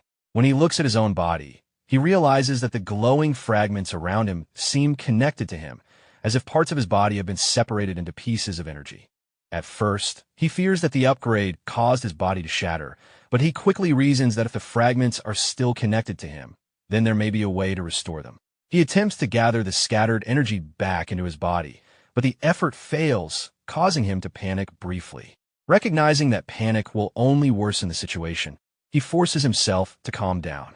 He recalls that his visualization ability has just been upgraded, which means it may be the key to resolving this condition. Focusing his thoughts, he begins reconstructing his sense of identity, carefully recalling who he is, his past, his experiences, and the reasons he chose to grow stronger. By stabilizing his self-awareness and reaffirming his purpose, he attempts to regain control over the unstable state created by the sudden evolution of his power. After the dark space disappears, Jing suddenly returns to his room. Realizing that he has safely returned, he feels relieved and quickly notices clear changes in his body. His movements feel lighter, and his control over gene force becomes much more refined. When he tests it, he confirms that his force can now flow smoothly to all parts of his body, even allowing him to control his hair with the same precision as his limbs. Curious about the limits of this improvement, he shifts his focus to an external object and concentrates on a nearby sponge ball. After a short moment, the ball begins moving on its own, proving that his upgraded visualization ability allows him to control objects beyond his own body.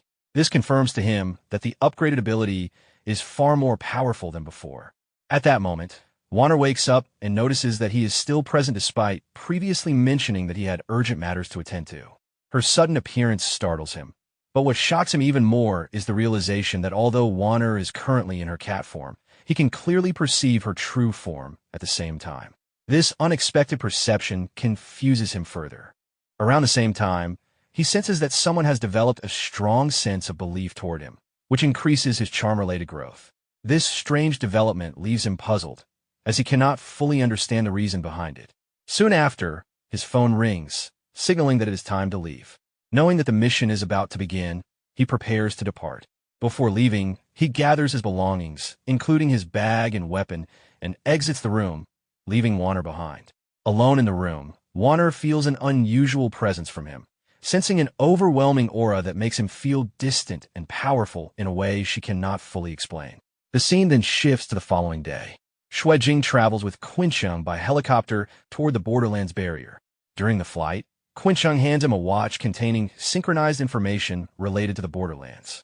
After reviewing the data, he learns that the discovered Borderlands covers a relatively small external area but contains a much larger internal region, with ruins suggesting the existence of a previously advanced civilization. The information also confirms that only minors who qualify as natural humans are allowed to enter. Although the data suggests that the area may not be extremely dangerous, he still worries about the possibility of encountering hostile forces, especially considering earlier warnings about other groups targeting the same relic. Before arriving, he makes a serious request, asking that if he dies during the mission, his body must be recovered within 7 days and returned to Qinsheng. This request is tied to his confidence in his hidden survival ability, which grants him a second life and allows revival within a limited time frame, provided his body is preserved. As the helicopter begins to experience turbulence, he realizes they are approaching the boundary of the Borderlands. Qinsheng explains that they cannot fly any closer because the unstable gravitational effects of the Borderlands could cause the helicopter to crash. While observing the area below, Jing notices a lone figure standing beneath them, appearing as if he has been waiting specifically for their arrival. Using his scanning ability, he carefully studies the individual, recognizing that this encounter may not be a coincidence. As the helicopter approaches the landing area, new information about the person waiting below appears on the display of Jing's watch. The identity shown belongs to Ning Yuan Tai, which surprises him. Qinsheng explains that this person belongs to the department she mentioned earlier, the Jigu Unit, a special organization composed entirely of martial artists. Ning Yuan Tai is considered the most promising talent of his generation within that unit, and the 100-foot pole relic that Jing received was originally meant for Ning Yuan Tai's training before being reassigned. Hearing this, Xue Jing realizes that the situation may involve internal competition between departments. He assumes that showing up personally like this could create trouble for Ning Yuantai's own side, but Qinqing explains that he is known for acting aggressively and rarely worries about consequences. Understanding that this is likely a personal challenge rather than an official matter, Xue Jing makes it clear that he does not want to get dragged into their internal conflicts and only intends to proceed with his mission. However, the situation becomes unavoidable as Ning Yuantai openly challenges him upon landing, determined to prove his strength. Xue Jing initially ignores the provocation and continues forward, while Qinqing attempts to calm the situation and delay the confrontation because of the ongoing mission. Despite her efforts, Ning Yuantai refuses to step aside and physically stops Xue Jing from leaving. This forces Xue Jing to respond. Ning Yuantai expresses frustration that the relic was given to someone else, believing it implies that Xue Jing is considered stronger than him. Unable to accept this, he demands a direct confrontation to prove his worth.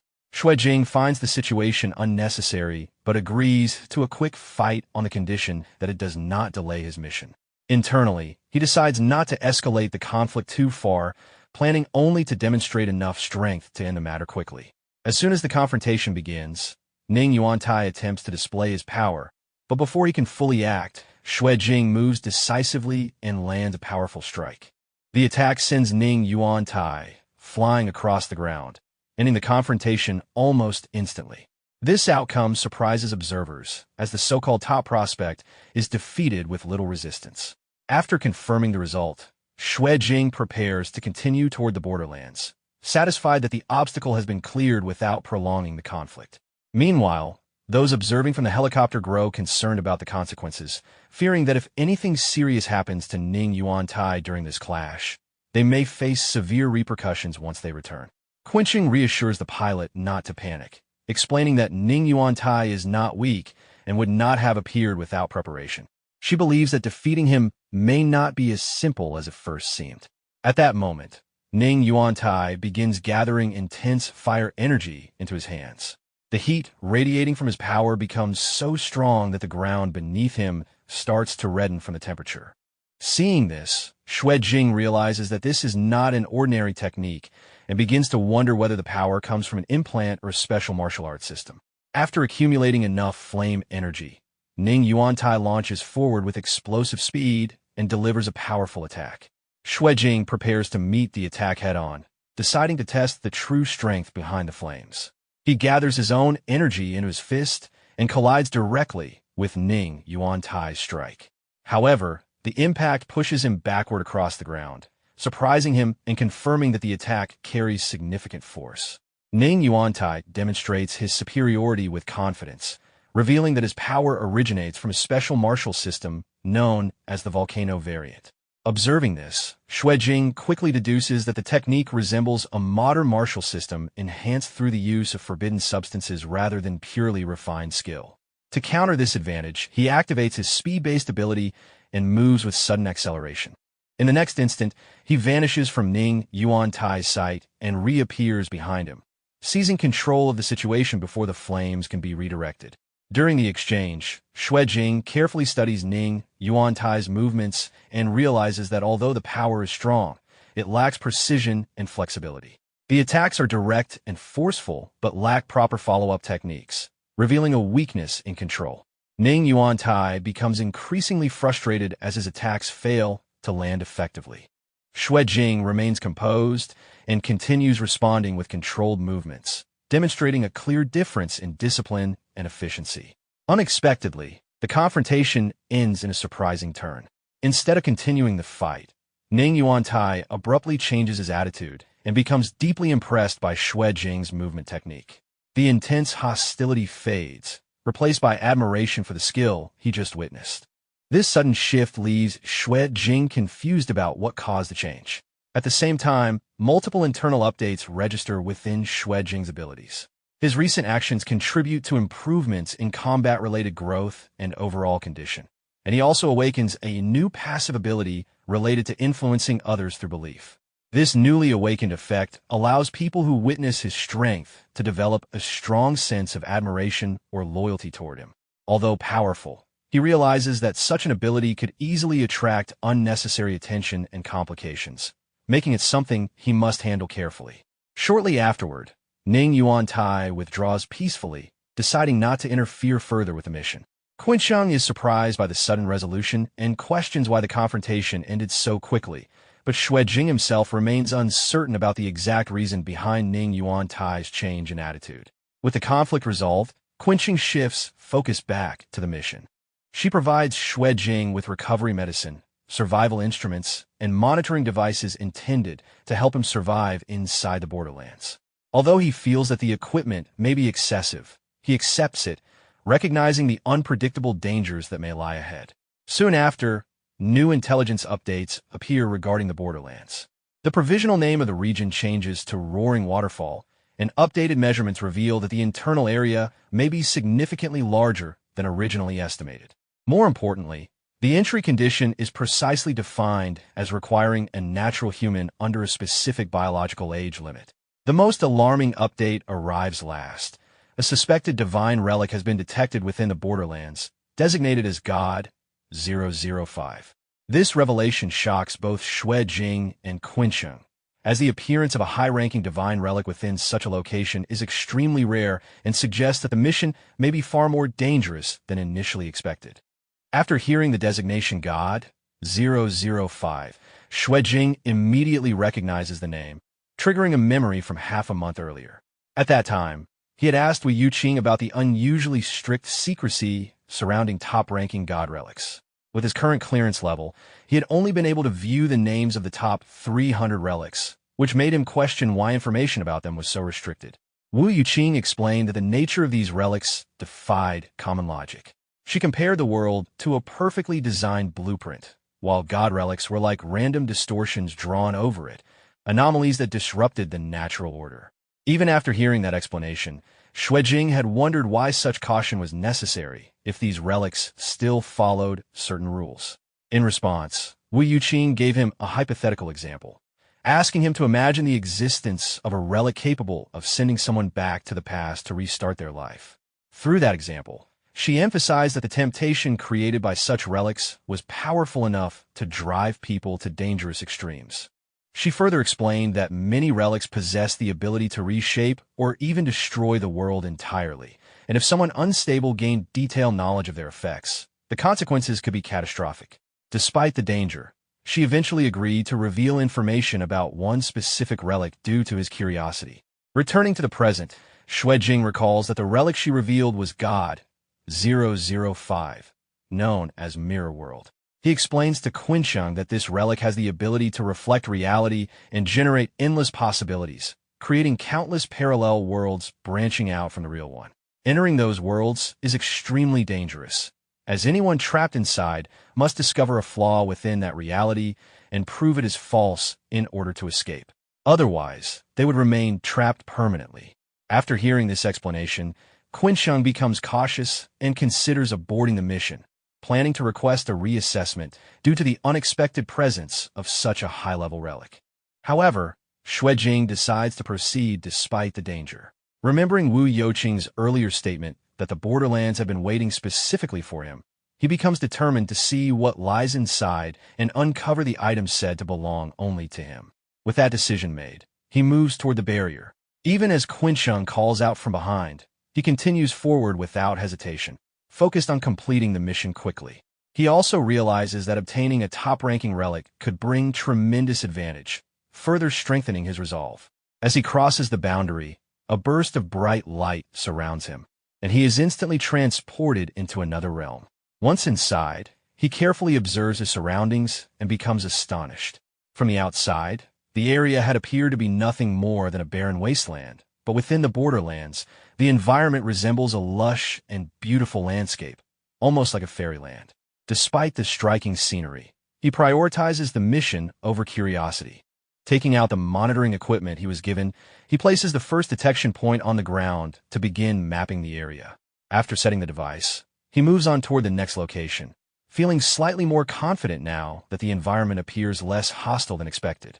However, his sense of calm is quickly interrupted when he hears a loud cry filled with fear. Turning toward the sound, he spots two figures rapidly approaching his position. Focusing his attention, he sees that a small girl is being chased by a massive frog-like creature. Observing the situation, he realizes that the girl may be an indigenous inhabitant of the borderlands. As she runs closer, she begins shouting in a language he cannot understand. Unable to understand what the girl was saying, the protagonist felt confused, but it was obvious that she was in danger.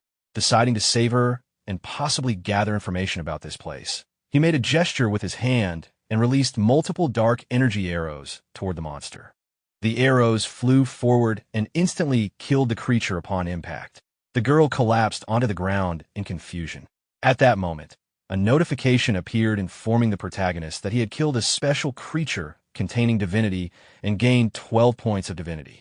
This shocked him, as he realized he could obtain divinity simply by killing these creatures. As he walked toward the girl, he noted to himself that this place was full of surprises and decided he would question her properly later. Approaching her, he checked on her condition, but the girl did not reply and continued shivering in fear. Observing her reaction, he realized she likely did not understand his language. To solve this, he handed her an earphone device. After she put it on, he tested whether she could now understand him. The girl reacted with shock, amazed that she could hear a voice directly in her ear, treating the device as something magical. Seeing this, the protagonist internally acknowledged that the equipment given by Shui Run had proven useful. He extended his hand toward her for a handshake and explained that the device was a small gadget from his hometown, allowing them to communicate as long as she wore it. Still confused, the girl referred to him as an outlander. The protagonist introduced himself as Shui Jing, and the girl hesitantly gave her name as Renia. After helping her stand up, he pointed toward the defeated monster and asked about it, and whether many similar creatures existed nearby. Renia explained that the creature was known as a vomit beast, a type of Daruka that attacked using vomit, and that many of them existed deep within the southern forest. Hearing this, the protagonist became excited at the thought of encountering many more such creatures. Internally, he calculated that each one granted divinity, imagining how powerful he could become if he defeated enough of them. Renia informed him that the forest was not far ahead. The protagonist then mentioned placing the next detector near the forest while continuing to walk in that direction. As they moved, he asked about the term Daruka. Renia explained that Darukas could be tamed and turned into pet beasts that helped with work, hunting, and fighting to protect their owners. This sparked another thought in the protagonist's mind, as he wondered whether these pet beasts could evolve. He then asked where else large numbers of Darukas could be found and whether stronger ones existed. After thinking briefly, Renia stated that the only stronger ones were dragons. Hearing this, the protagonist was shocked and questioned whether dragons could also be captured as pet beasts. Renia immediately denied this and explained that dragons were the most sacred Darukas. She further shared the legend that all dragons were the offspring of the dragon god. In their land of Ci, only the dragon god shrine maiden was qualified to become a dragon's master. Listening to this, the protagonist reflected on the mentions of shrine maidens and the dragon god, realizing that the borderlands were vastly different from the world he knew. He also began to wonder whether the girl might have knowledge about god relics. Soon after, Renia pointed forward and announced that they had arrived. She indicated a massive waterfall ahead and warned him not to enter, explaining that the dragon god lived inside. She described the dragon god as having a bad temper and becoming angry easily. She also recalled a past incident where an outlander tried to steal a dragon egg and was struck by lightning, turning into charcoal. At that exact moment, a huge explosion suddenly erupted from the top of the waterfall. Observing the blast, the protagonist pointed it out, remarking that the dragon god's lair appeared to have exploded. Renia reacted with shock at the unexpected sight. Renia and the protagonist moved to the top of a hill above the waterfall, where they gained a clear view of the battlefield below. From that vantage point, they observed a massive dragon releasing multiple lightning bolts toward a group of people fighting beneath it. Renia reacted with shock and disbelief as she recognized the attackers as dragon hunters from the land of the beyond. In response, the protagonist activated his scanning ability and confirmed that the group was indeed hunting the dragon. Renia quickly grabbed his wrist and explained the hunters' intentions, revealing that they planned to kill the dragon god and use its golden blood to forge weapons. Curious about this, the protagonist questioned what made weapons forged from golden blood so special. Renia explained that the golden blood flowing through dragons contained concentrated lightning power, and that even a single drop could be used to create a weapon strong enough to cleave through rock. She grew angry as she spoke, expressing her frustration toward the hunters, believing they only cared about becoming stronger and did not care if the world ended as a result of the dragon god's death. Hearing this, the protagonist became worried. He realized that if the dragon god died and the world was destroyed, he would also perish along with it. This made him consider whether he needed to intervene and stop the hunters. Using his scanning vision, he carefully observed the battlefield below and assessed the situation. He concluded that the hunters would not succeed easily for the time being. While studying one of the hunters in particular, he noticed that they were not weak and that their teamwork was well coordinated. Charging in recklessly would be extremely dangerous, so he considered sneaking closer to search for an opening or creating some form of disruption to interfere with their efforts. He then asked Renia whether the dragon hunters had any weaknesses. Renia explained that their weapons required charging after each shot, meaning they needed to pause briefly before attacking again.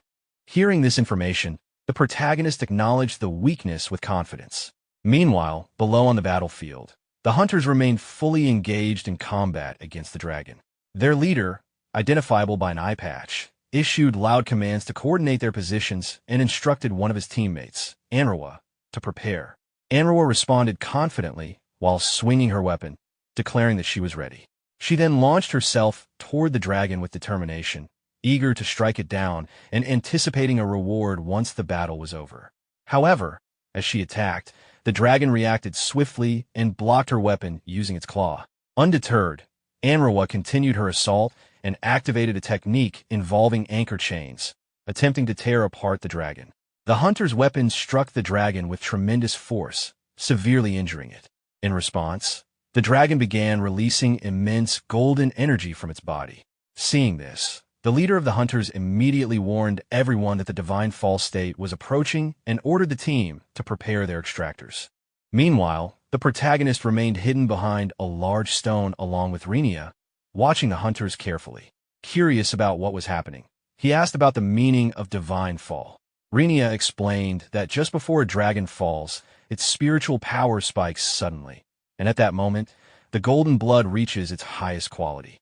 At that point, the extractors stepped forward carrying containers to collect the blood. At the same time, manhw aggressively charged toward the dragon, determined to claim the first drop of blood for herself. However, the dragon suddenly roared loudly and began swinging its tail violently. The leader of the hunters quickly realized that something was wrong and urgently warned everyone to retreat, explaining that this was not divine fall, but divine wrath instead. Manhw froze in shock and immediately turned back, reacting in panic at the sudden warning. Watching the chaos unfold from behind the stone, the protagonist realized this was the perfect moment to act. He picked up a small pebble and threw it with immense force toward manhw. The stone struck her heavily, knocking her to the ground. In the very next moment, a lightning bolt released by the dragon descended toward her. Unable to react in time, she was struck directly and eliminated instantly. Without wasting time, the protagonist threw 2 more stone pebbles toward the remaining hunters, knocking both of them unconscious upon impact. As the 2 hunters collapsed, their leader quickly turned around and demanded to know who was responsible. At that moment, the protagonist stepped out from behind the stone and revealed himself, waving casually toward the leader. The leader became furious upon seeing him and reacted with intense anger, gripping his weapon tightly before launching a powerful attack. The protagonist swiftly dodged the incoming strike, but upon witnessing the destructive force of the attack's impact, he realized the sheer power behind it. Immediately afterward, the leader rushed forward and began unleashing a relentless series of strikes.